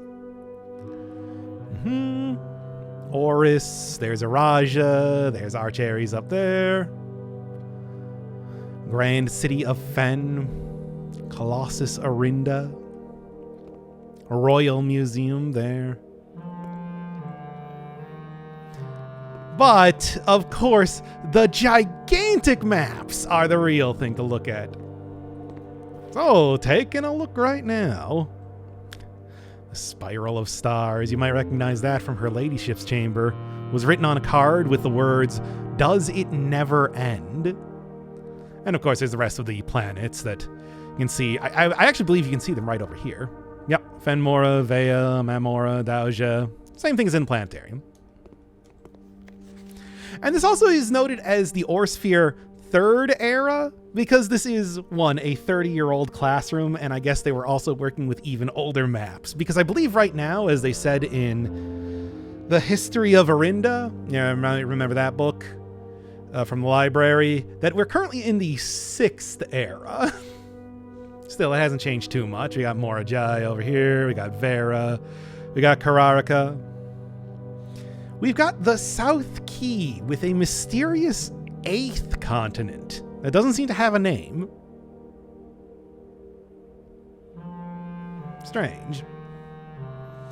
North Circle, not nearly as much going on. Gigantic Eye. And then, you know what? I don't even need the magnifying glass for that. I can just take a close look right here. Of course, based on 8 degrees, because 8's kind of a thing. See, 1, 2, 3, 4, 5, 6, 7, 8. Rot is clockwise, as we've seen back in the Rotunda, which means clockwise room in Erijan. But then counterclockwise, anti-clockwise is Tor. 46, because of course, another very important number in this game. The Sacred Circle. Taking a look at the other side of things. So we got Nuance, we got Araja, Arch-Aries, and Arinda Aries. Which, yeah, it's not. It's Fen-Aries, because I guess they didn't update the map. So it must have been some point in time in the last 30 years when they became much more strict on the censorship of Orinda Aries as the name of this continent. Kind of interesting. The Devoted Moon and the Rogue Moon. 3 of Tides, the Outer Circle, In Eclipse, S Eclipse. Or East Eclipse. There is a difference. And yes, at versus or. More Erasion, it's more Erasion. So yeah, Orinda Aries. Taking a look at the actual sheet. Identify each realm on the map using the various symbols. Of which, if you've been paying attention to the game... Well, if you've been paying attention to the game, one thing that's very clear is that Fen Ares is represented by a pentagon, and Orinda Ares is represented by that symbol, of which we've seen a number of times all over the estate. Your uncle might have some opinions. Just saying. Taking a look around elsewhere.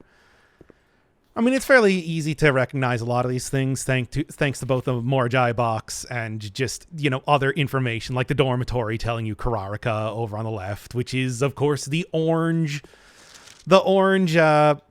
heart symbol. So yeah, for example, this would be correct. That's correct. Archeri's up there. That one's not correct because it's the hourglass symbol there. Nuance is the diamond. Morjai is the rainbow. Vera's the puzzle piece. I think I referred to that in my notes. If this is getting confusing, don't worry. I've spent hundreds of hours in this game, so I'm pretty well familiar with this sort of thing. And what's going on in grade 5? Is it going to be as difficult to understand? No, not nearly. Because we're looking at art class. Yes, there's some pretty good drawings in here. So yes, if you still hadn't quite gotten to the classroom puzzle and other similar things. Oh yes, also classrooms do usually you'll usually find the hall pass in one of them. It's a pretty common find in here and the dormitory, which, I mean, is not the most useful. Yeah, not lose steps traveling between hallways. Hallways drafted from adjoining hallways don't cost gems. Not a whole lot of... I mean, I guess there's not really a whole lot of ones that cost gems. There's passageway, secret passage, foyer. Everything else, free.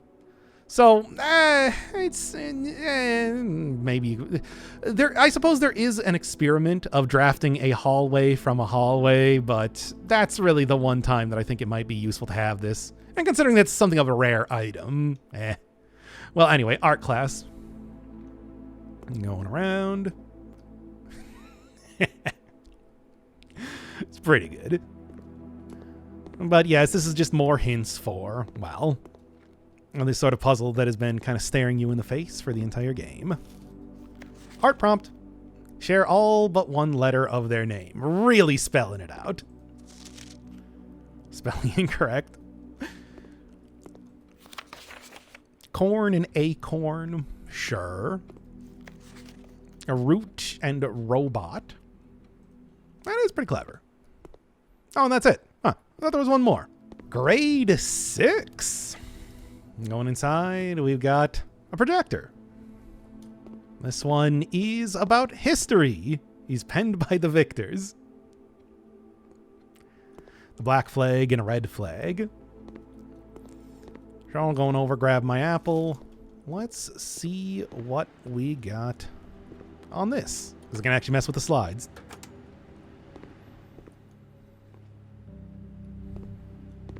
Oh, a cupcake. And next.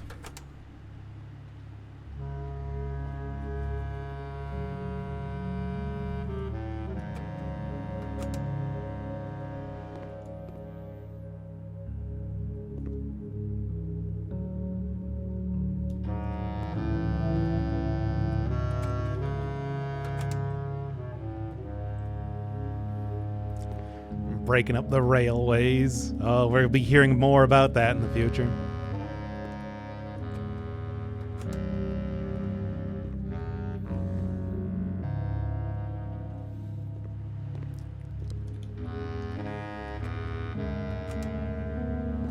And that is that.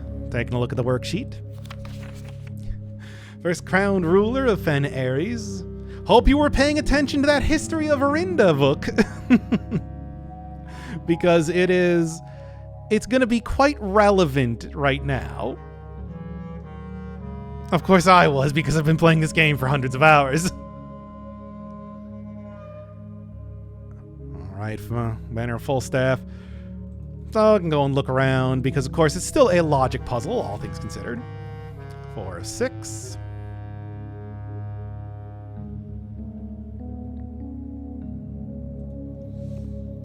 And we got Yule. 4 of 6 as well. The entire era.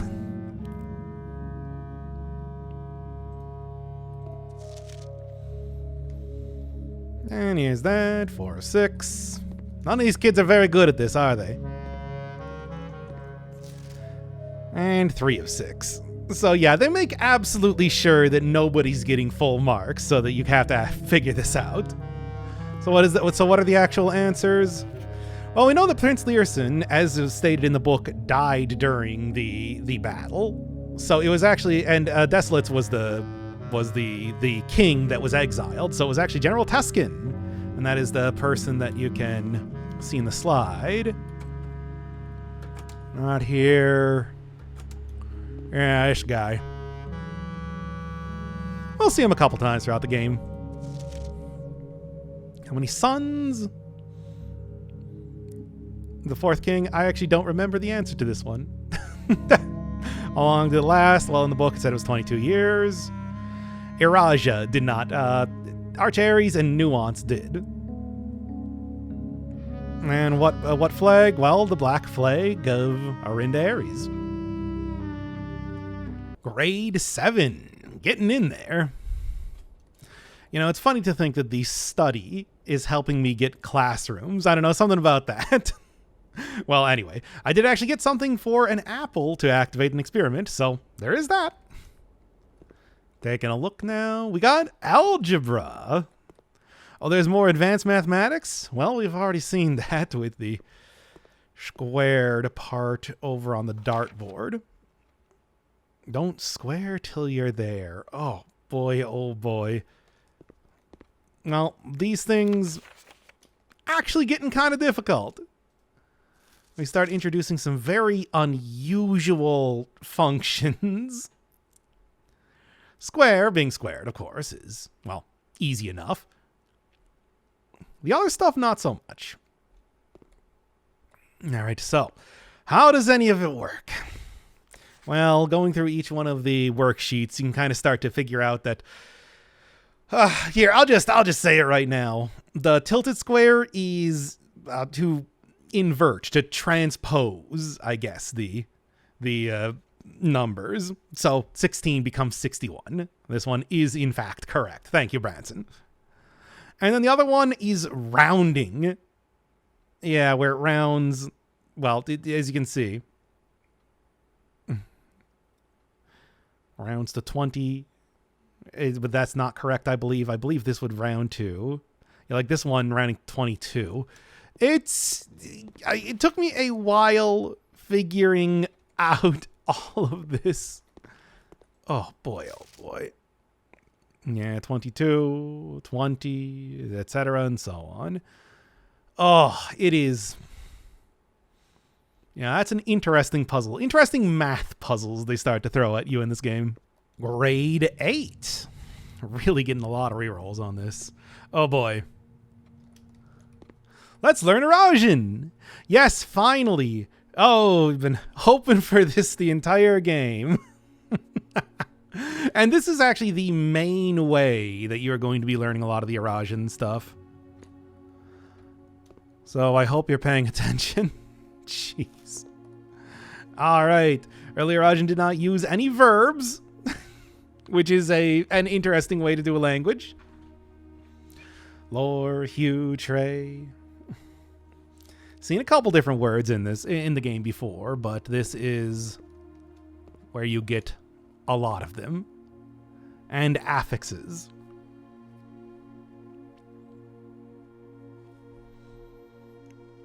All right. Teach me a new word, large house.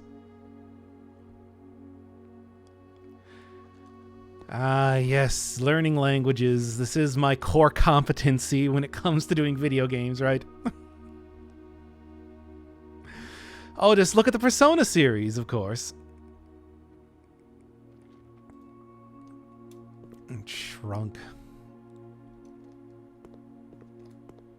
Old end of.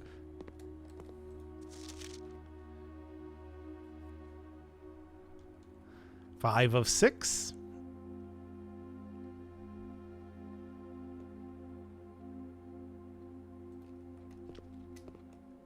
And we got the one more.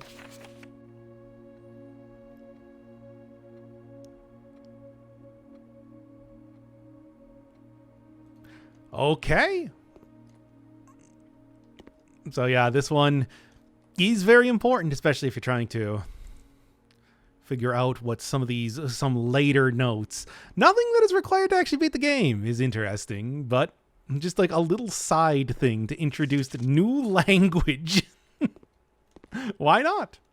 Oh, and what a good time for Classroom 9 to appear. And yes, you can see how many times you can redraw from the pencils on the side. That's fun. Let's get in there, because... Oh, yes. Well, at least it's still giving me an apple. Oh, 8 years certainly flew by. Oh, boy, oh, boy. All right, I hope you're ready. I can't even remember how much of this in my notes did I even put down, because I don't remember. Let's just get to it, I suppose. Ah, yes, we got our own track for it, too. So, final exam, 30 minutes. Yep. Oh, yeah. Skip it and come back later. All right, what do we got here? Okay, drove 5 hours. All right, so Tanner Fork. All of these would have been red because these are all areas that we've seen from like the tourism in Readington thing, which means that you're in Fen areas the entire time. And you're probably living in the Grand City of Fen, in all likelihood.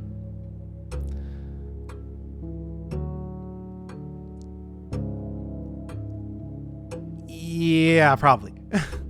Most often associated with hallways, orange, pretty easy one. Least patriotic, well, Fen Aries is red. Arch Aries is yellow. Carrarica's orange. Bedroom and Niraj, yeah, that works. Okay, fruit that gives you +3 steps when consumed. I believe that is the banana. So we'll go with that. Solve the following problem. 5 minus 5 times 2, so that would be 0. 5 times 2, 10, 12, 24. Having the actual timer there sure is something, isn't it? All right. 5 minus 2. So it's 3, 15, 16, 9. No. Okay, I don't know why I saw this. 16 minus 5 is not 9. That's 14. It's 11. Oh my god, I'm failing an elementary school exam. This is not even the weird lore stuff or whatever. Ah! I'm sitting here sweating. It's so hot out today. Okay, 1 plus 0. Or is that 10? Usually it's only a single digit. It is.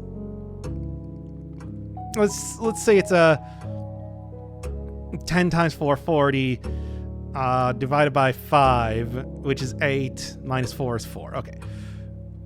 Actually don't know, because usually I think it's just a single digit sort of thing. But then again, 4 times 4 divided by 5. 4 divided by 5 doesn't make any sense in the context of this game. They don't do fractions. So yeah, that's got to be it then. Solve the problem. All right. 1, -3 times 2, -6, so that would be 1. 16 minus 5. Come on now. I'm well out of school, but still. I mean, I guess not today. And I can also zoom in on this if I really care. I don't. Get that out of here. Get out of here, you. Only got 26 minutes left here. All right. And a -1 times 8 is -8. Divided by 2 is -4. Plus 5 is 1. Okay, there we are. Okay, C is carbon. What is the one that appears next to helium? I believe that's... Neon? Directly below... Yeah, because that's one of the noble gases, neon. It's gotta be. It's not a real... Mount Holly. That's funny. But I believe it's LL. Because why is Yttrium? MT is like... MT is one of those really high up ones, and HO is Holonium, I think. Mount Holly. Which element is a silver? Radon would not be spelling that. How many elements? 2. Hydrogen and helium. Which one? Morning Bay? Yeah, it is. As we've seen before. It was just in the geography thing. How many cities in Fen area are larger than Readington? 2, I believe that's Oris and Grand City of Fen. Which is the following realms not there? Kararaka, on the other side of the world. Is Arch Aries. Arch Aries is the mountains. They're a mountainous region. Which realm is directly north? It's Fen Aries. Where are you? Mount Holly, Readington, Fen Aries. There you are. Featherfall Keep. Yeah, that'd be interesting. All right. Okay, to pick the letter B. Hay, bale and ale. Yeah. We definitely saw... Yeah, Pry was the crowbar. Flan and Bride was the very good picture, so it's jungle. Is not displayed at Mount Holly's entrance. Well, Trinsdale Lake is there. That is one of the pictures on the side there. Face and Ace are the word puzzle. It's Realize, and Realize is, of course, a gallery thing. Okay, so that's Arindia and Orinda. So it's I. You been paying attention to what the Ageran angels are all named? I hope so. First crowned ruler of Fen Aries was General Teskin, as we just saw in the previous thing. In which era? That was the third era, right?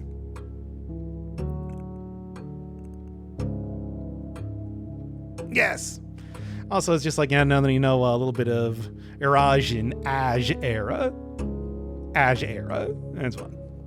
It's good. I believe it's the third, because 6 is the current era. Third was the... second... I can't remember. It might be the 6th. Anyways, 22 years. What is the first capital? Wait. The first capital was Reading. Yeah, it was Readington. If you remember the book, The History of Arindia, it was Readington, then moved to Oris, and then after the war, it was Grand City of Fen. Whatever Drem is, I don't know.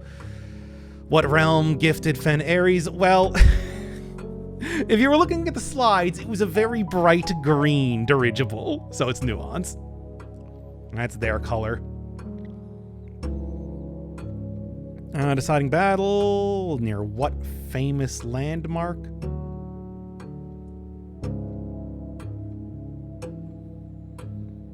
The southern shores. I don't know. The Royal Museum? I actually don't know on that one. Oh boy. All right.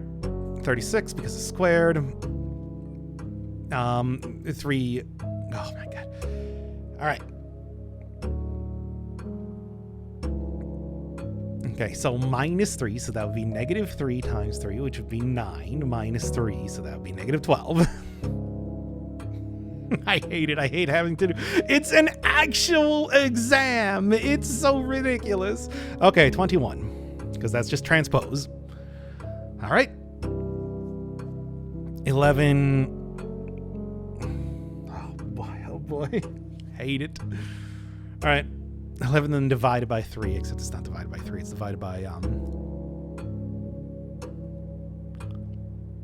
something.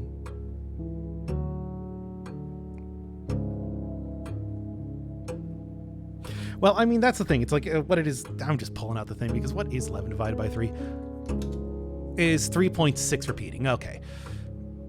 All right. So 3.6 repeating then would be 4, right? Because round up. Yes? Because you always do it afterwards. Yeah, okay. 16 plus 5 is 21. Times 2 is 42. 41, and then transpose, so 14. All right, simple enough. 39, 5 divided by 2. I'm just pulling up my calculator again. 5 divided by 2 times 3 is 7.5, which I believe would be 10 then.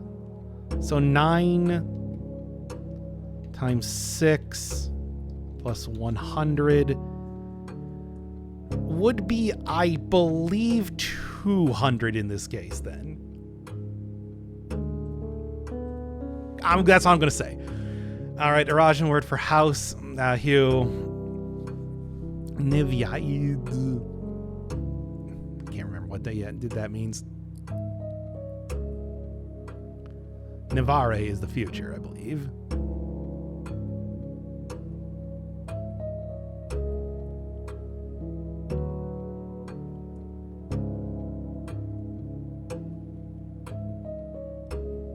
I believe this one is not an old tree. Oh no, I don't. I have to go take maybe I can go and find my notes for actually figuring this out at this point in time because I don't remember. Let me go. I mean, it does say that you can use all of your notes in the instructions for this, which is funny. Come on, where is it? There's the math stuff. There's the Readington one. There's a bunch of things that are going to be coming up later. Where's the, here we go. Here's my Eurasian.png. Let me just go pull that one up here. Oh, yeah, it is gate. New gate. There we are. No. You get right back in there. We ain't done yet. I'm surprised it even lets you click out of that. It seems silly.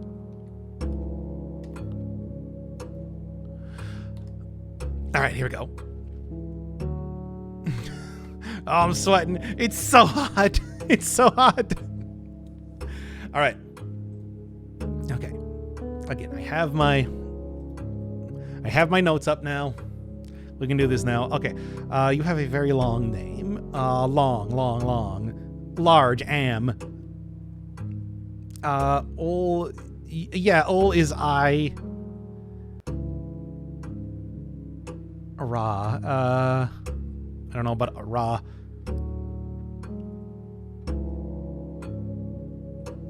Aj or am. No, I don't think that one's right. Name. I actually don't. Okay, lore, word.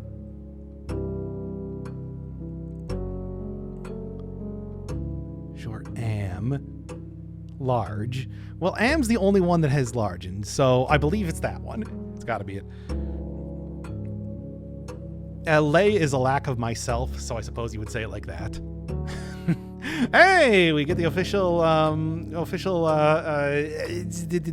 compass. There you have it. Okay.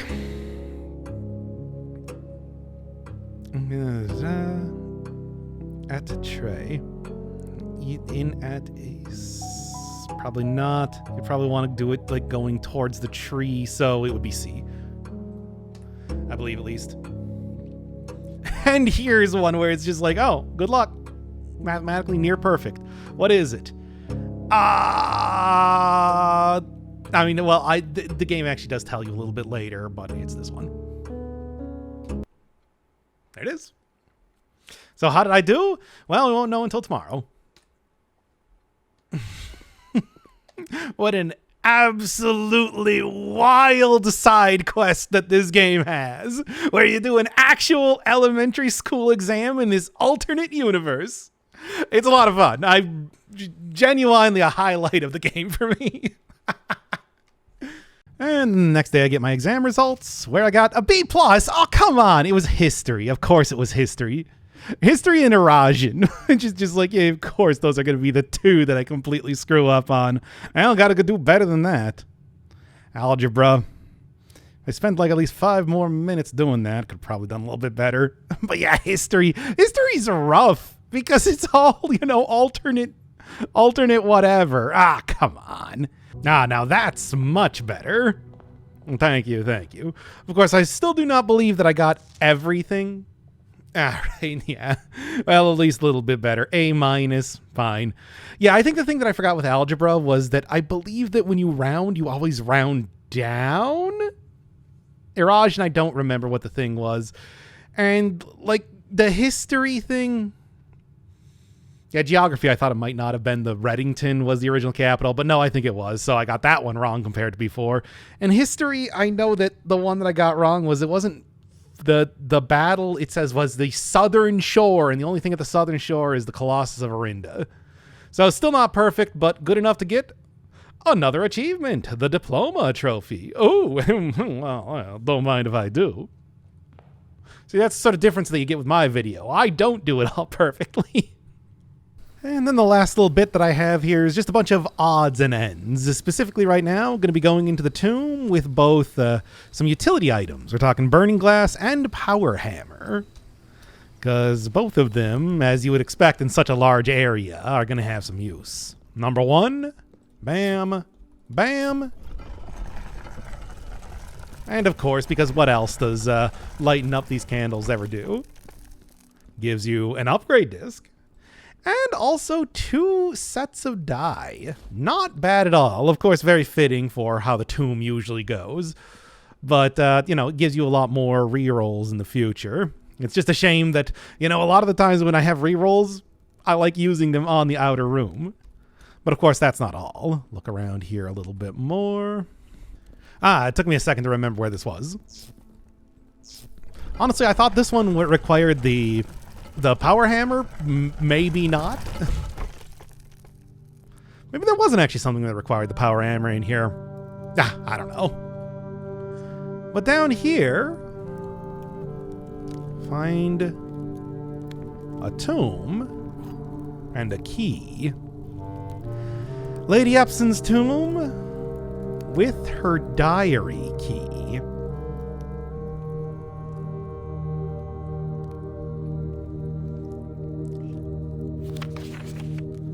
A note written in Irajin as well. Seen a little bit of that before, whether it's the description for the rotunda or, of course, the motto of the house, Oven Navare. But not anything written entirely in this. So I may have to come back to that. And then, of course, a very Irajin-themed Morajai box. So as always, these ones rotate around the middle, and the way that the purple blocks work is that they go down. They're pretty much the opposite of the yellow block. Making it a pretty simple one. I'm not going to turn down getting extra money though, of course. And while still getting that good bassoon music from the tomb in the background, what do we got?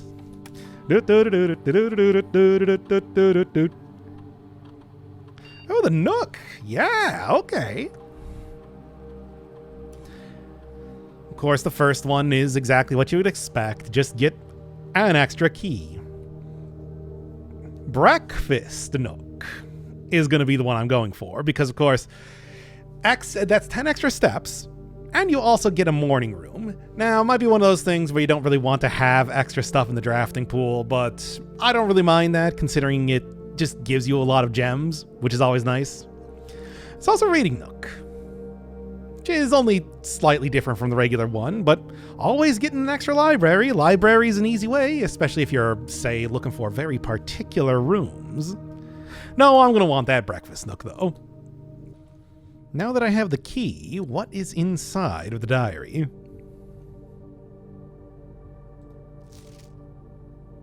It's a sleep diary. Talking about sleeping in the various bedrooms of the estate specifically. Yes, as it turns out, there are some actual mechanics related to that.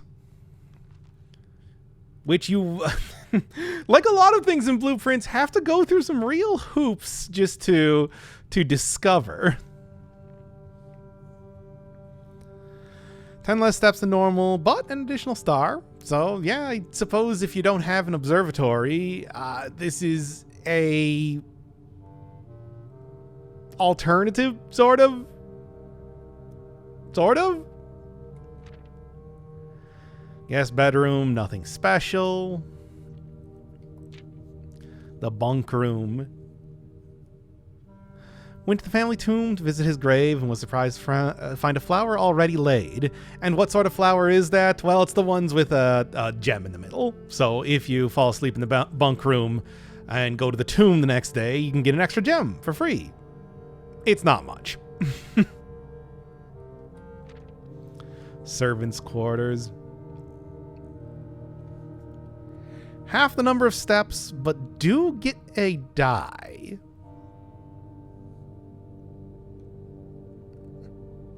So that is something.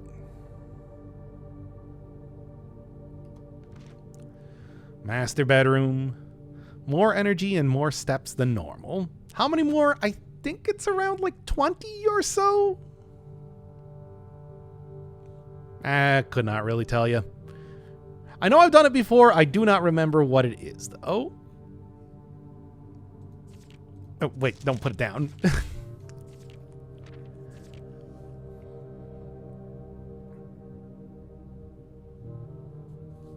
But the most interesting thing about looking through the diary is not just a little hint on, hey, rooms you might want to end the day in. Is this. What does it mean? Well, there's a few rooms that look like that, of course. But usually when you see that sort of room, it refers to a specific one. So, for example, like the Chamber of Mirrors has the 3 closed off stuff, but that's not what it's referring to. What it's referring to is the antechamber. But specifically what that means is the antechamber as if you were to find it on the west path of the house. How can that be? Ending the day in the bunk room has resulted in a flower being placed on one of the tombs. Oh, now this is one that I've been putting off for quite a while. There was that key that I dug up back in the patio that goes to the archives, and although I did the one for the laundry room, I've just been putting this one off for a real long time. So, bottom drawer and an upgrade disc, which of course I'm always a big fan of, and a certificate of birth for your mom, Mary Matthew Epsen, Lady Clara Epsen, Simon H. Sinclair.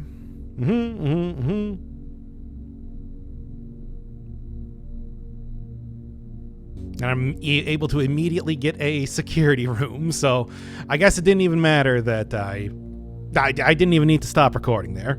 What do we got? I'm just going to do that every single time for some reason. We got, the Aquarium. Oh, okay. Actually, Aquarium, some of my favorite in the game. Because these ones are really neat upgrades. +1 star power source. And you might guess, for the Mechanarium, that's also very good. Because, of course, that does include... That is included for, like, any sort of... mechanical room to be able to open up doors. There's also money. Sure. But no, we're going for the starfish. Because I do like having a lot of extra stars. And one thing at this point, I'm getting very close to, is getting 50 goldfish aquarium. It's probably the least interesting of the 3, but it does still have unique fish in here. And the many coins in there as well. Well, yep, you just get 2 piles of coins. That's about it. Goldfish aquarium. In addition to having a bouquet of colorful fish, each tank in the aquarium is also inspired by the decor and colors of various types of rooms found throughout the estate. However, the prevalence of goldfish seems to hint at a slight preference for shops among the manor's many floor plans. Starfish aquarium. Many stars as possible, and although I would like, of course, to get an experiment with that, did not happen this time. Hallway from another hallway to add a chest, which is fine. But of course, I'm here for the stars. And there they are. They also seem to be luminescent, which is something I don't think starfish normally are. I could not tell you. Starfish Aquarium. In addition to having a bouquet of colorful fish, each tank in the aquarium is also inspired by the decor and colors of the various types of rooms found throughout the estate. The new addition of starfish complement this theme, giving the many aquatic creatures in this room a comparable equivalent of the night sky. Electric Eel Aquarium. Get a power source and also makes it a mechanical room, so there is a little bit of synergy with some other rooms there. Taking a look inside. Yep, there they are, just constantly zapping ducts that they apparently installed into the archives tank. And you can see, yep, we now do have ductwork here, and it's going. Now, I don't know how good this is necessarily, due to the fact that a lot of powered rooms are really just something you do the one time, like the laboratory, for example. But still, it is nice to be able to just have an easy way to get power. You don't even need to go through the whole boiler room thing. It's just already working. Electric Eel Aquarium. In addition to having a bouquet of colorful fish, each tank in the aquarium is also inspired by the decor and colors of various types of rooms found throughout the estate. The new addition of electric eels is an electrifying upgrade, making this room feel much more powerful. Literally. Doing a little bit of extra cleanup over in the trading post. Do have you.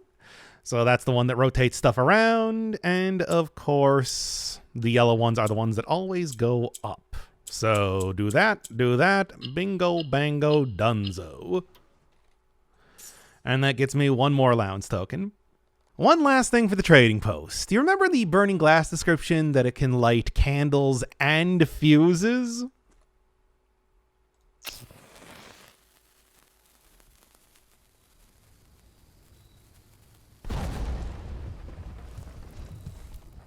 And a little bit similar to the greenhouse in that way.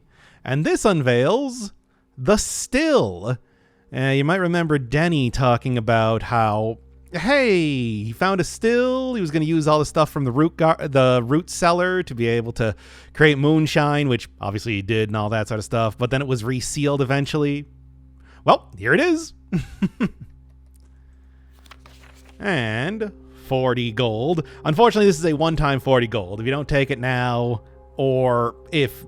well, next time that I come here, it's not going to be here, which is too bad. There's also upgrade disc. I'm going to do it every time. Oh, mail room. Oh, yes. Okay, here we go. So this is normally one, you got to recreate the mail room the next day to be able to get it. Well, same day delivery definitely gives it a lot more value. That's probably going to be the one that I go for. No contact delivery will just make it so that you can get it immediately right at the front door. And freight shipping for a lot more stuff. I like same day though, because now suddenly I can, when I draft the mail room, I can also get a package. Which I think is just good. Ah, what a good time to see the mail room, considering I've already reached rank 8. So I believe if I open this up. Uh-huh.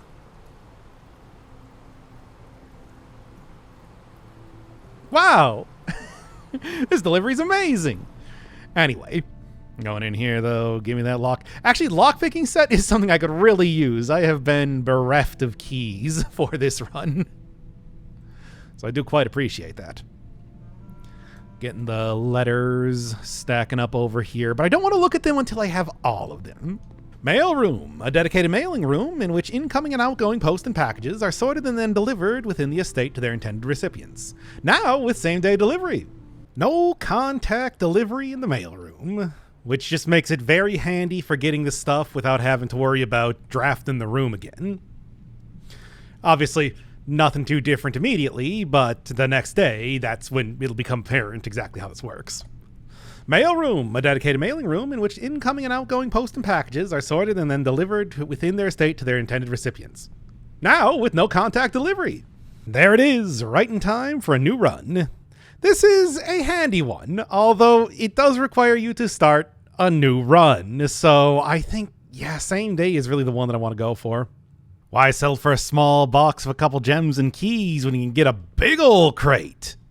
Because it takes like 3 days to deliver. How many is it?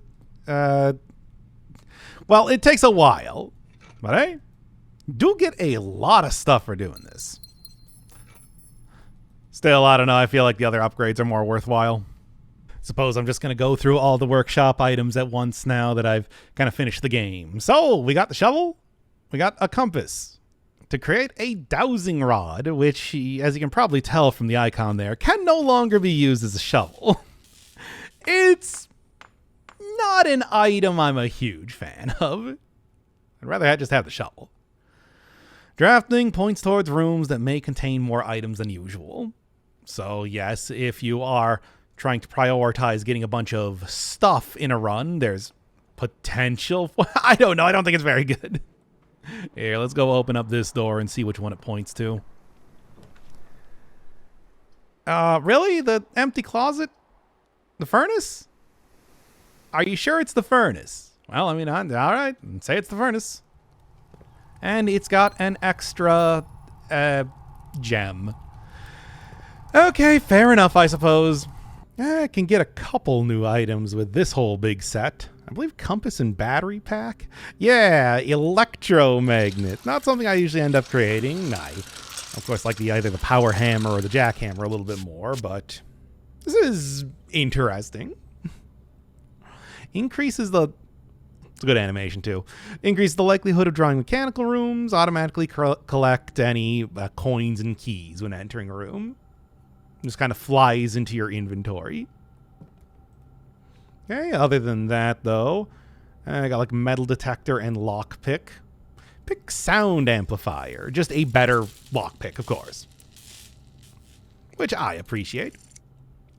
It just does seem like you taped the lockpick set right next to the...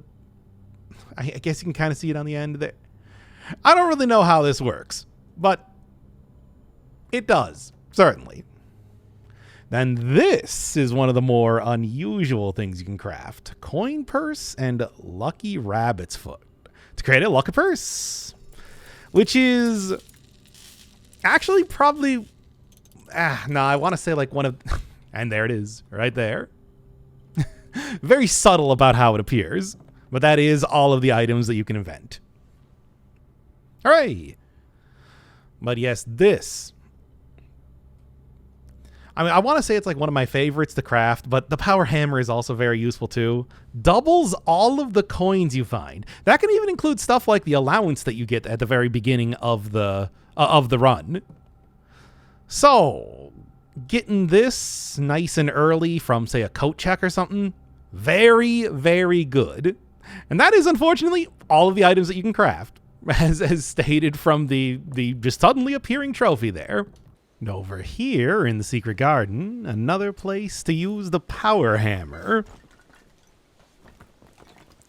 Breaking down this wall reveals, as you might expect, another wheel, which will turn the last of the arrows. So with, of course, the original setup of arrows revealing an antechamber lever. And I already know that there is a second antechamber lever in here. You can take a pretty good guess as to what exactly I'm going to find. But I can also flip them around to other orientations and show us other things. Yeah, that's like the original one, right? The moon. Flip it down. And just, yeah, it's like having to do this for two different levers if you want to get both the antechamber doors open is, it's a little bit of work to make it go. And there's the other one on the opposite side. I'll go grab that right now. Why not? There's no particular reason to do so, but I guess I might as well, right? Then also, if I have it pointing south, I guess. I do believe those change based on the place that you draft the secret garden, although I can't really say that for certain. And the last one. Another one of the runes. Well, actually, it is the same rune. We've been seeing an awful lot in the game up until this point. I've got the laboratory here with a very interesting effect. Letter will be delivered to the mail room. Now, what exactly does that mean? Well, the mail room, of course, is where you get the package the next day, everything like that. But you can also get a few, I guess you could call them permanent upgrades to it, with a bunch of letters that, well, you know what? I suppose I'll show them right now, right? When you're starting to get into late game, it's interesting just how many things you get on the screen. Okay, mail room. And on this run, when you draft a hallway from another hallway, well, 8 triggers, I'm pretty sure. Oh, yes, also. Fairly certain I have every. Actually, I don't think I do. I think I'm still missing one. Oh my. Handcrafted ivory dice. Thank you. I'll take that. Okay, well, I'm going to come back here in just a moment once I get one more letter in here. I don't think I can fit any more hallways, even if I had any spaces to put rooms right now. So I'm hoping this is enough. And I'm fairly certain it is, because I think it only goes up until the letters go up against the wall. So let's start looking at them. And as always, I'm going to be going through this kind of fast. And also I wanted to have the magnifying glass for this. We weather together our cherries. Yes, Randolph Moore. Heard about him a little bit, especially, I think I used his login information for Blackbridge. At least I believe. During your stay. Successfully running experiments. Quite a few. And because of that, I'm starting to get hints. Password is Swan Song. Another way to figure that out. Well, that's pretty handy if you haven't figured that out before. Vera Shores. And giant turtles. Okay. Save you some frustration if you've been fooling with it. So yes, if you didn't solve the ridiculous,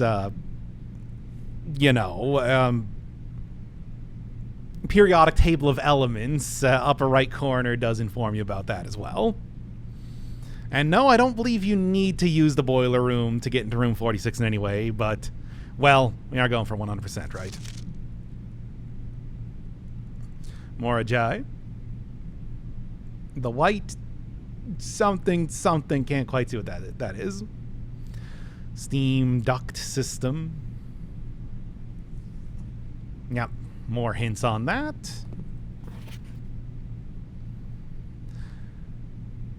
Ah, yes. Didn't want us to assist you in your quest. There's a couple of these sort of correspondences that you can have with people who have obviously just straight up set up the puzzles that you end up doing. Randolph, I think, is the most blunt about some of the hints. Oh, wait, no. Second part. Oh, no. 46th room. Well done at this point in time.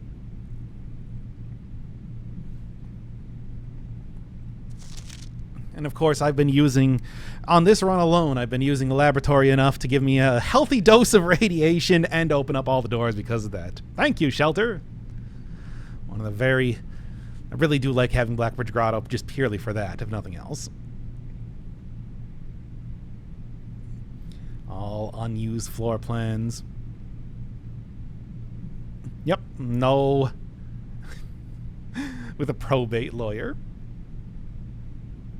Yeah, I've been finding those all over the place. They are all over the place. As well as the drafting studio. Hint about the observatory, which I was able to figure out myself, but it is nice to have. One of the things that Blueprints does very well is have a lot of alternate clues for the same puzzle, and I really appreciate that, where if you just cannot find something, you'll usually find some way. Iraja. You'll usually find some way, some other hint that will get you in the right direction, which is very handy, I think. A lot of other games should adopt that same sort of thing, where we just have multiple redundant ways for you to figure out a puzzle. Kirk Darren. Yes, yes. No, I've heard about them.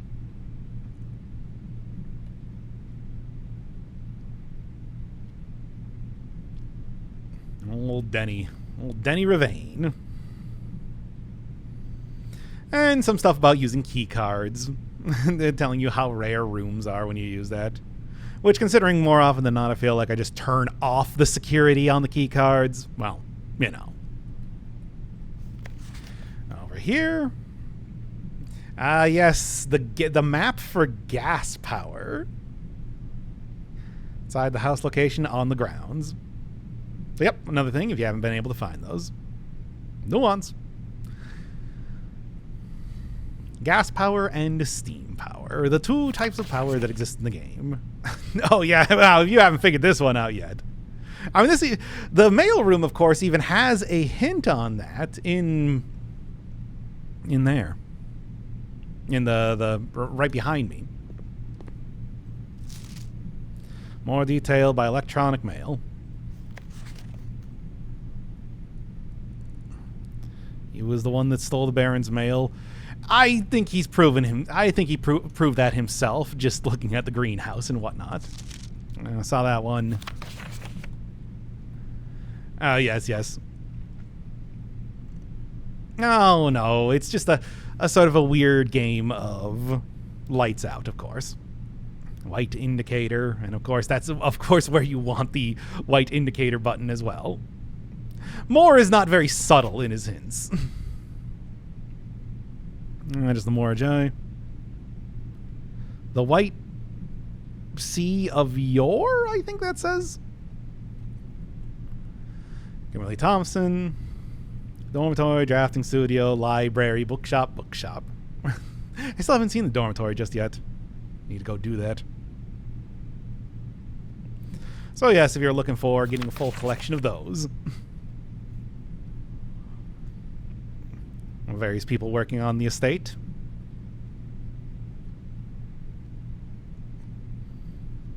Like, who was it? Bridget, I know, is one that we've heard about. For example, in the pantry. You know, one of the other people. Humble author of these letters.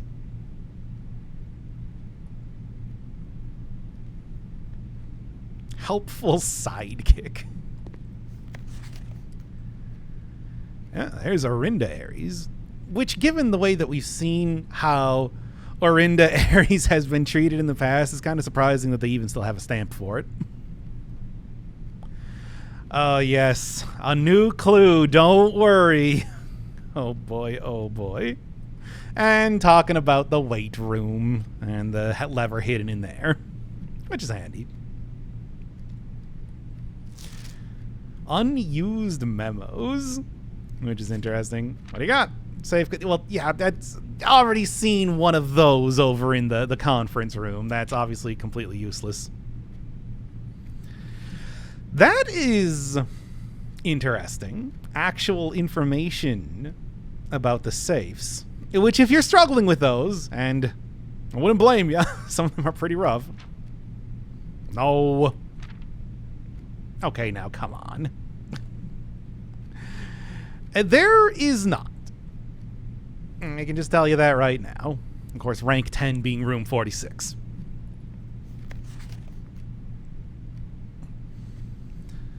The Grand Realm of Fen Aries. Of course, what it's currently referred to as. A little bit more information on admin key things. Of course, this one's coming pretty late in terms of stuff they find. More hints about a new clue. Which, considering the amount of times you need to do successful experiments, I can understand getting a little bit more clear about that. Of course, we'll be getting to that later on. Keep it in mind, though, I suppose. Then we've got you. In the nation of Kararika. We'll find out eventually. All right, and now I've got nothing else to say, pretty much. Oh, yes. I'm just running around here figuring out puzzles. Don't even worry about it. And those are all of the letters that you can get from the experimentations. It's quite a few. It's a surprising amount. Wasn't until I started compiling everything together that I realized how many things were going to be in this miscellaneous section before I get back to the main story, as you could call it. Anyway, stamp collection. Yep, I wasn't just looking at those for the sake of looking at them. It is a collectible that is put into the library. It's sort of. It's a good thing that I can continue the run through the Foundation, thanks to finding a key card in here. But Observatory. The important thing with this one is that I finally have over 50 stars. And, of course, in the Planetarium, they hinted that there might be something a little different. The Inkwell. You may spend stars to draw new floor plans. This, the study, and some stuff like the aspect of the king, whatever that was called, from the chess puzzle, are the ways that you're going to be doing a lot of late game puzzle solving. When it starts to become a lot less important for you to be able to, say, actually get to room 46, and you have much more control over the rooms that appear on the estate. Of course, Conservatory can also do that too, but it's like this one will let you redraw 52 times if I so choose. Of course, then I'm going to be lacking in stars for any future re-rolling, but that's why prioritizing as many of those as possible is a good idea. Thanks to a lot of grinding, I now have 111 stars. That is a lot. So what do I actually get? Well, not quite what you might expect. I mean, for the 11 stars, I do get the Diamondius Major. But a new constellation has now appeared in the sky. The Spiral of Stars. Yes, you've seen that mentioned over in the classroom, seen the card with that on over in her Ladyship's chamber. And if you get 100 stars, you can see it yourself and start to benefit from it. But this is not a normal sort of constellation. It doesn't just give you some sort of benefit. It's an iterative one. You need to constantly be coming back into the observatory. Made a little bit easier if you get a telescope. You can add 2 words in a day, but otherwise this is a one-day thing. 1 word a day thing. And what does it do? A lot of stuff, just simply put. But it does, unlike what the card says, eventually end. So I'm just going to show you the footage that I got after playing this game for hundreds of days. Well, okay, a couple hundred days or so, and filling out the Spiral of Stars fully. Add a word to the Spiral of Stars. Gain a lot of stuff, lose some steps, gain coins for each day spent, which if you looked at how much my coins went up, oh boy, I have been on this save file for a while. You just get so many things. That luck increase is amazing.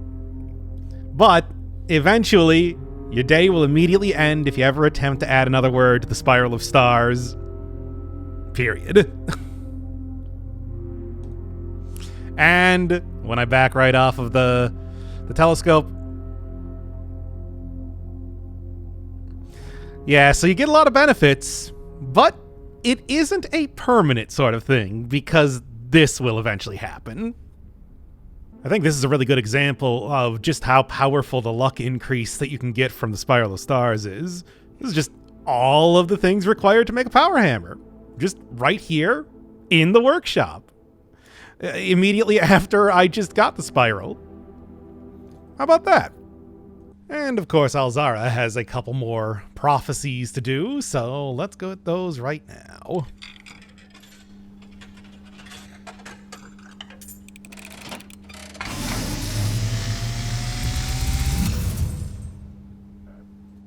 As it was foretold, I am awakened at the sound of a dropping coin. You find yourself face to face with the great Alzara.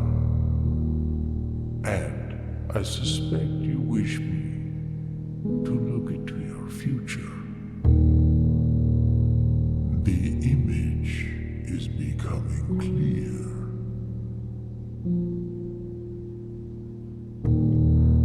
I hear the pattering steps of children running in the forest.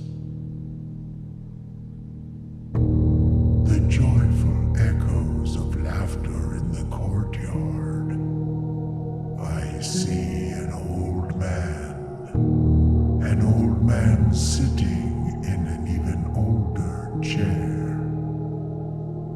A seed that has served many generations, each with their own stories, each with their own secrets, each with their own endings, but all in the same chair. What you have heard here has been foreseen by the great Alzara. Until the dawn of the following day, I will have nothing more to say.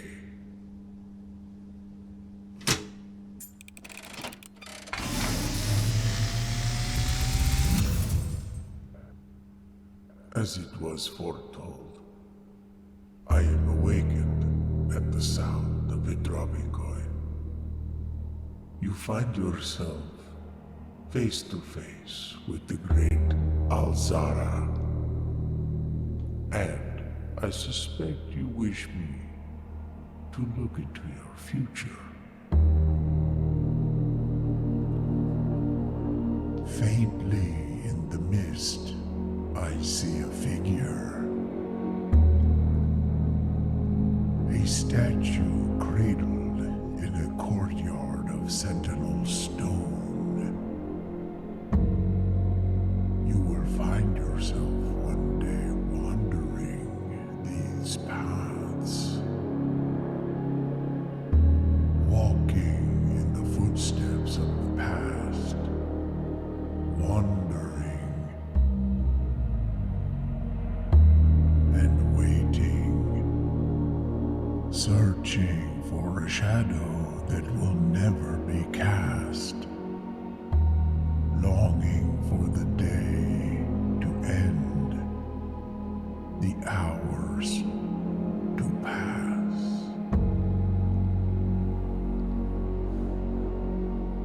What you have heard here has been foreseen by the great Alzara. Until the dawn of the following day, I will have nothing more to say.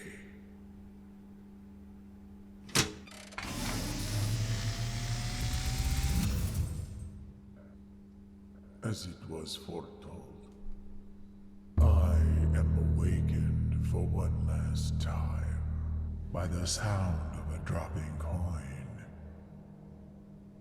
You find yourself face to face with the great Alzara. And I suspect you wish me to impart to you one final vision.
A figure standing in sullen snow.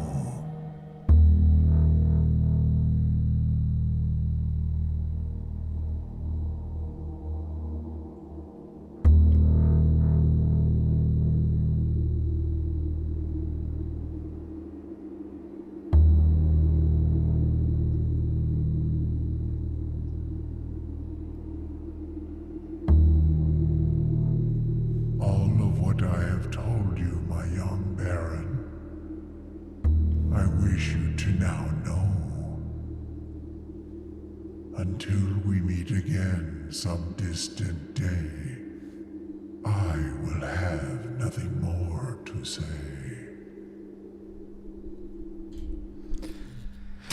And that is the last of the Alzara prophecies.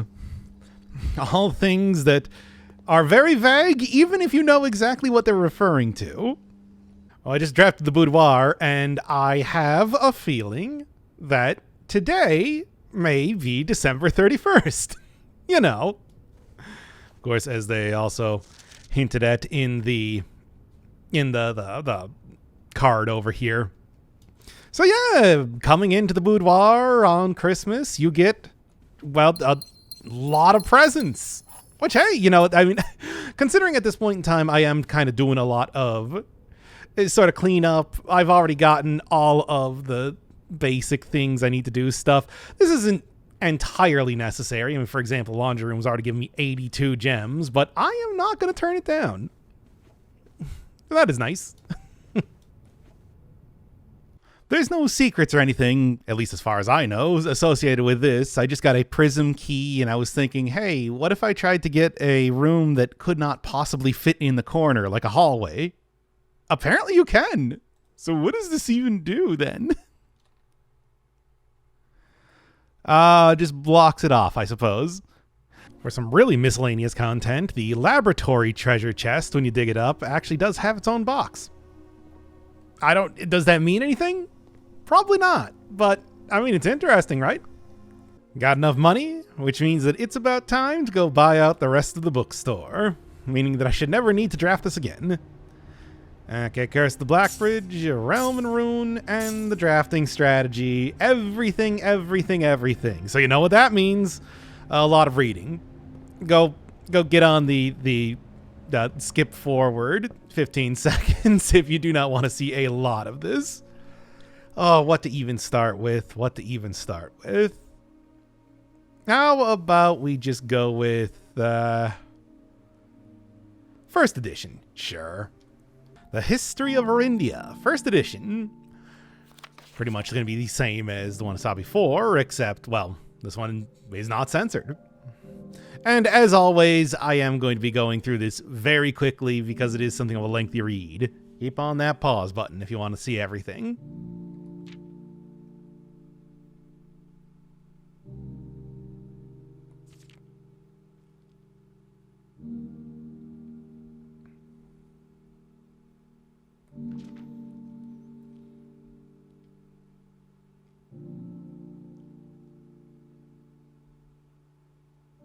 Arinda Ares, after the angelic paragon of royalty, Arinda.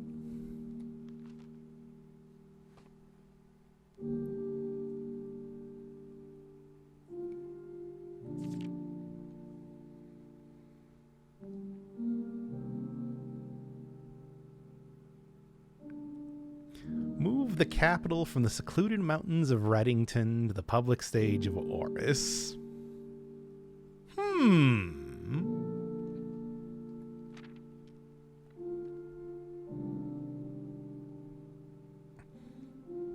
Hey, wait a second, that's where I'm at right now.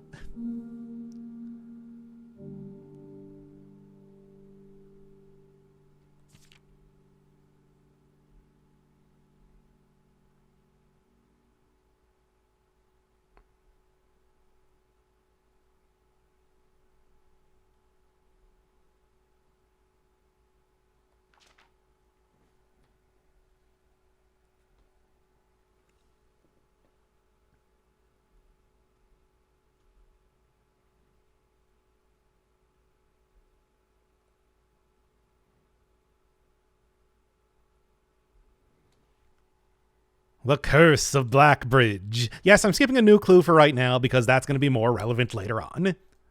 And you can already see that I had to check this out multiple times because I kept forgetting to read the book. Now, this one is a pretty lengthy one, so strap yourself in, get relaxed. I'm going to be here for a little bit. Although I am still going to be going through the book rather quickly, so fingers on that pause button.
That is the Curse of Blackbridge. A little bit of light regicide followed by getting cursed. Why was the king carrying around a cursed idol? I don't know.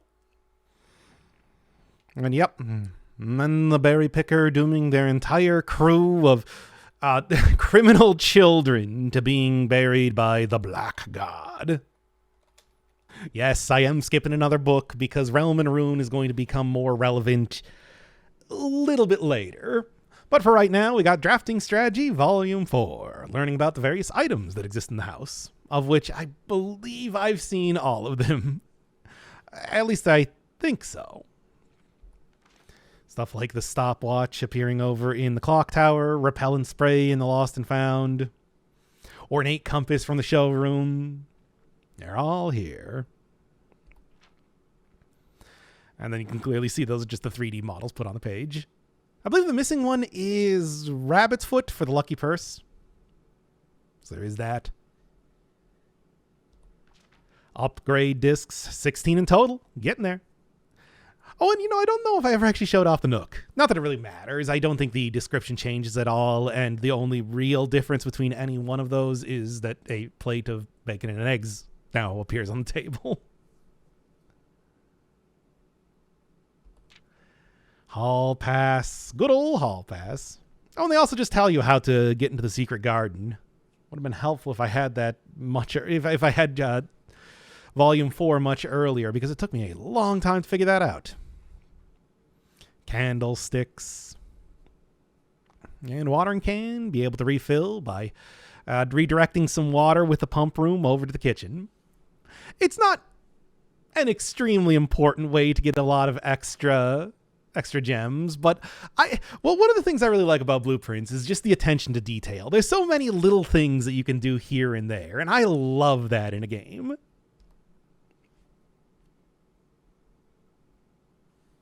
Tools are cool. Take a look at your inventory. Well, what do I have in my inventory? Not much, to be honest.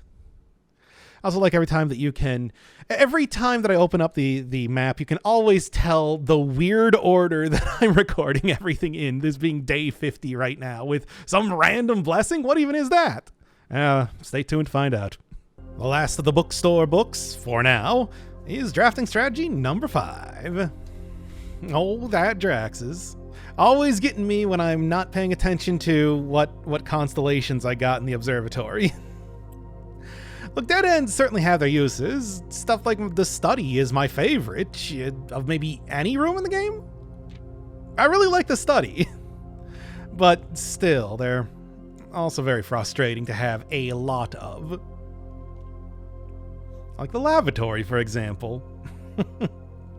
I must have drafted that, 3-4 times in this entire save file? And of course, one of them was at the very beginning of the game, just to show it.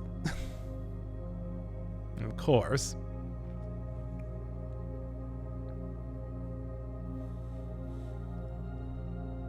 Interesting that we're getting a little bit of a history of the world in the drafting strategy book of all things.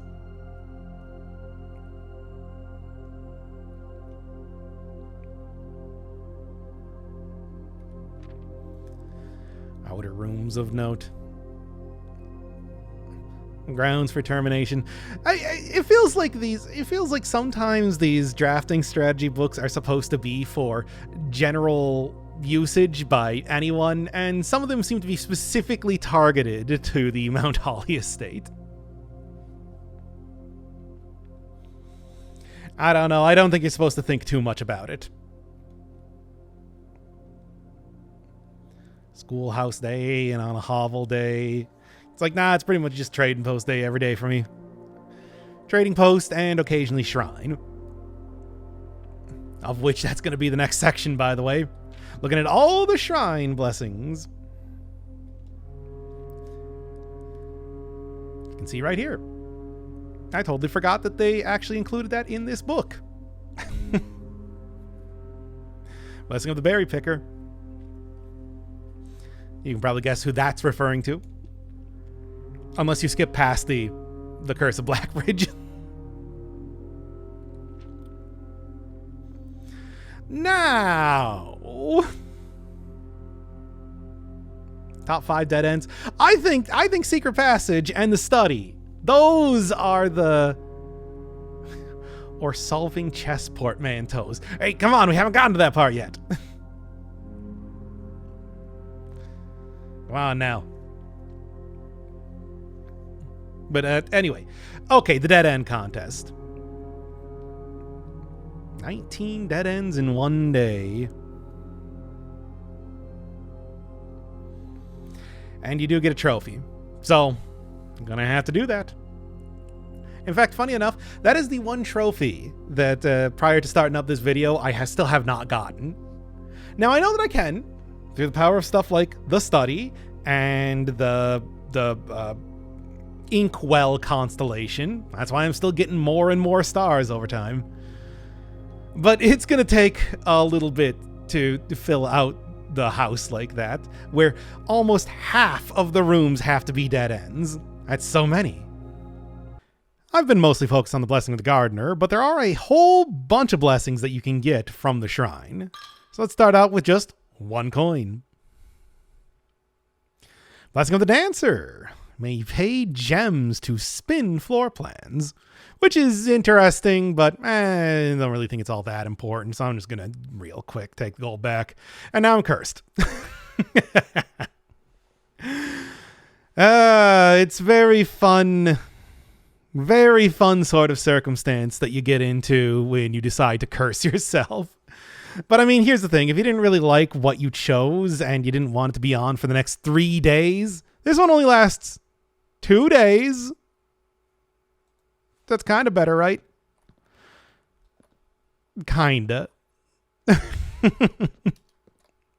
was like the sort of red coloring that we get for everything here too. Let's throw in about 7 coins. That I get Blessing of the Chef for each different type of spread. Add an extra dish to the dining room. And there's a few different types of spread rooms in the game, so you can get quite a few. And here's the fully utilized Blessing of the Chef. All 5 dishes. Well, 4 dishes and then the main one that you actually get. And surprisingly enough, I do have the tomb, and it does say spread 5 coins in the tomb, but I guess that doesn't really count as a spread. It doesn't say it in the type either, so fair enough. Anyway, got the sloppy gym. Bonus if you have a gymnasium. I don't, so I just got the 1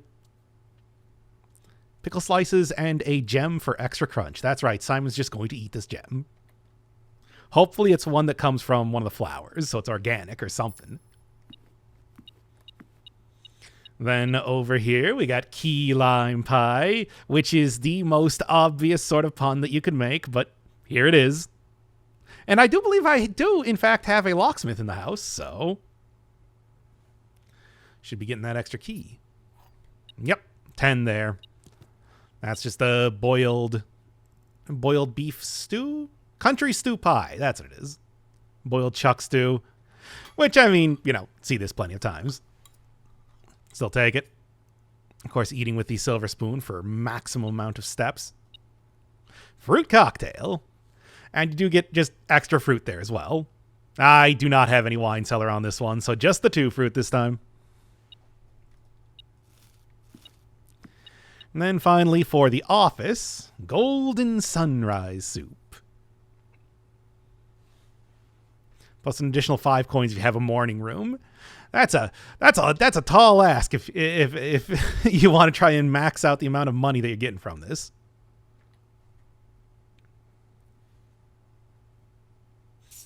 And Simon did indeed eat all of those coins as well. And for a bonus showcase, here's what it looks like if you have all the spreads and the conference room. It just gets silly. Here's how they keep all the fruit.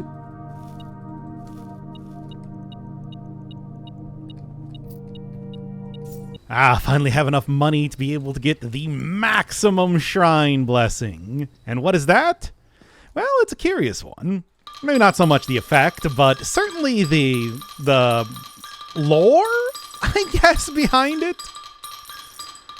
Come on, more. We can have so much more. Yeah, what is it? I actually can't even remember how far this goes up. Okay, it's 80. There we are. So when you throw 80 whole coins, you get Blessing of the Berry Picker. Now, it may be that you can get this elsewhere, but I've only ever found it given the maximum amount. A reference, of course, to the Blackbridge story. And here's the Berry Picker in action. So yeah, it shows how many berries I have left to be able to pick, and I can just click this right here. Get something completely random. For example, the casino, which is an interesting choice. Don't have to spend the gems on it. Although you don't know what the exits are going to be, which is kind of important. You know, just overall to the whole gameplay. Let's toss in 3 coins, get a new blessing. Funny enough, I don't think I ever actually got this blessing when I was playing the game. For the most part, I didn't mess around with blessings too much outside of one very particular one. So I had to actually look up a lot of these. Yeah, good stuff if you like doing a lot of shop rooms, but Let's check out this high roller blessing. And this is also a good time to show off the resilience of the rook, which you can see has a little blue rook next to the draft plans and a redraw. I don't know, I didn't think there was any other time that I was going to have to show that off, so why not here in the shrine blessing section?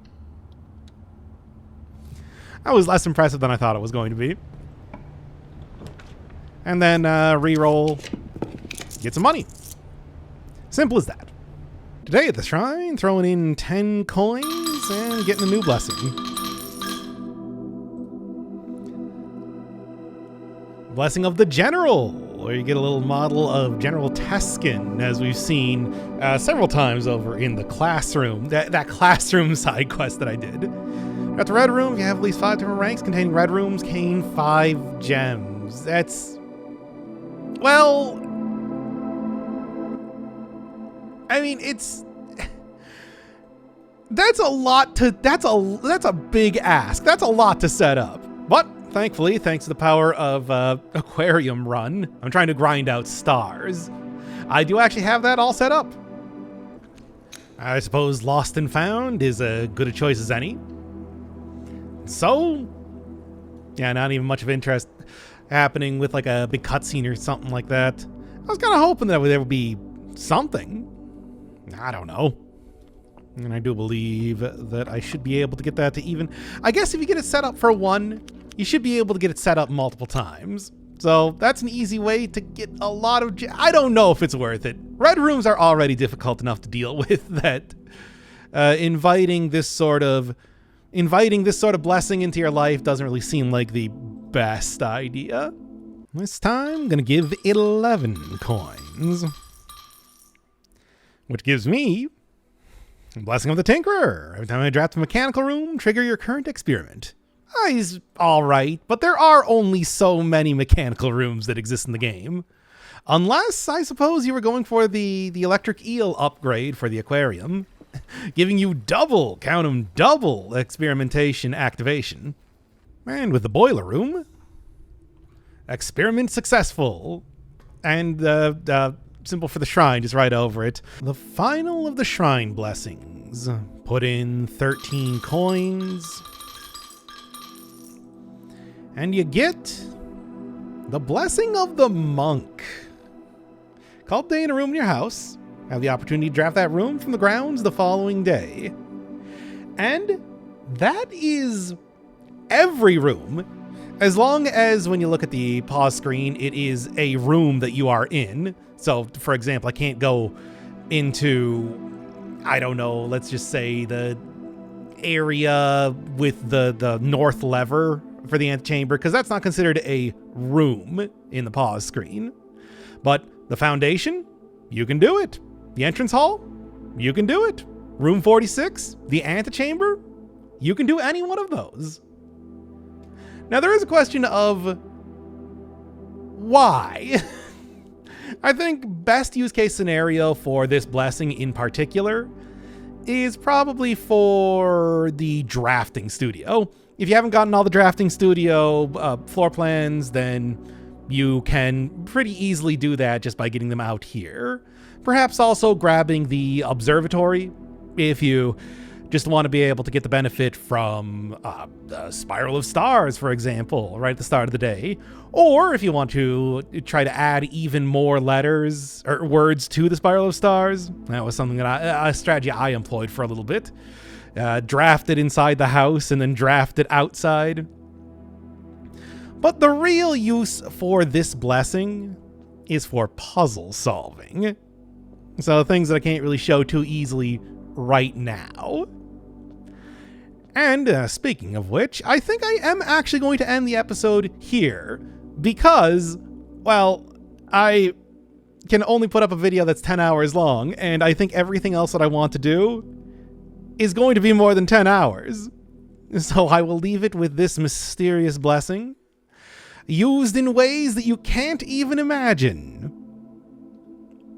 pick it up next time for the rest of the game, the rest of the achievements, the rest of the secrets, everything that, well, I know about at the very least.